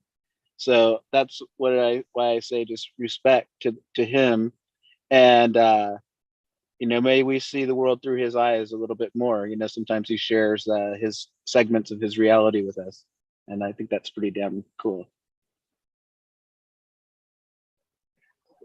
It is, it is. They're still talking about that damn cricket and chat. It's funny once you mention that they focus on it. That thing, what's funny is this time last year when the cricket surfaced up, even after the cricket, it seemed like the cricket traveled. So, like, even if I didn't have the cricket that night, the guest had the cricket. And no matter And what, I got blamed curse for of the the cricket. cricket. Yeah. It it is what it is. It's like this. It's the animal world trying to crack your subconscious and say hello, hello, hello, hello, hello, hello, until you just want to say goodbye, and it's not pretty. No, those things kind of annoy me. I have some mosquitoes. I have the door cracked, like I said, but I can tell one of the kids brought something in for me, and I can tell that they left the door open because of the amount of mosquitoes that are coming in. Is it starting to cool off outside? It's actually kind of funny because if I was the Dalai Lama, I wouldn't want to like smack them. I keep score. I like to like really get them. I'm missing Dr. Buzz Lightyear acetone because man, that cat gave me more shit about the cricket. And I enjoyed his comments in chat anywho. But it's been a minute since he's Oh, popped up, and I have sent him messages and hey, what's really? up? And I have no scene, no looks or nothing, and so worried about that guy, man. He made me laugh. That cat made me laugh all the time. And you know Nice. who else has been missing that we all need to kind of shake down? If you haven't shook him, or if you don't, if you have the means, because I've sent emails, is fucking 420. I honestly think uh he misinterpreted one day when I because I think he was in chat that day when it was Oh, just after 420, and I was pissy about 420 the okay. day the episode, Oh, okay, okay. you know what I mean? Yeah. And I was kind of, and I think he thought I was bitching about him, to be honest with you. And I have not seen him on the show or in chat in quite some time. And I've sent Well, him a message too. yeah. So if you guys know the I means of, reaching out, say, hey, fucker, come back. yeah, Dave Fucker. I first of all, I love you, 420, because I know you're gonna come and watch this because you're secretly watching them. You won the lottery. You got new shoes. You got them propped up in front of you. You're feeling real good. So here's the deal: when we see you next, we'll try not to hug you, but we're gonna give you a big hug because we miss you. And here's the deal: 420, you're our friend, and we keep track, and we want to know where you are right now. And with that being said, too, yeah, we missed these nugs too. I hit her with messages every so Oh often. man, Um, she's sweet as can be. You know that. uh, yeah, now 420's got to come back and do his episode because it's just like he's been on and stated, "Oh no, I'm not doing an episode. I'm interviewing you." You kind of That's said the exactly same what he said. thing. You Well, said the here's the same thing deal. at one point. I told you, yeah, you gotta come on. You're like, yeah, not anytime soon. When I'm ready, I'm ready. I'll reach out to you. And Well, I know you here's were. the deal. When you were ready, you did reach out. I thought about this, okay, and I did think about this. And this is just like, guys, this is behind the scenes, part of our community anxieties and rites of passage and intimacies, and things like that, because we get all learn an awful lot about each other. And I thought to myself, why have I not gone on? Why did it take me 6 months to finally get around to going on fucking talking shit with Eagle? When in fact, I know pretty much we see eye to eye on just about everything. But, and I said, it's because I wasn't ready. That was my conclusion. And, it's just, we've got to be in a space where we are ready to open up to people and to be real and kind of take it to the next level, so to speak. So, you know, I'm on board with the fact that the people out there, our friends, need a little bit of inspiration and sometimes a kick in the pants, but most of the time just a little bit of support. And it's good to see each and every one of you each day here. And don't do this at the expense of anything else, but come and visit as often as possible. But live a well-rounded life. Well, with I that think we're being good, right? said, yeah, I think we're done. Appreciate you again, man. I can't thank you enough for hanging out and doing the whole episode, the whole shebang bang. We made it through, and I get to brag all day. I got to smoke with a Buddha tomorrow. Sweet, sweet. Well, here's the deal.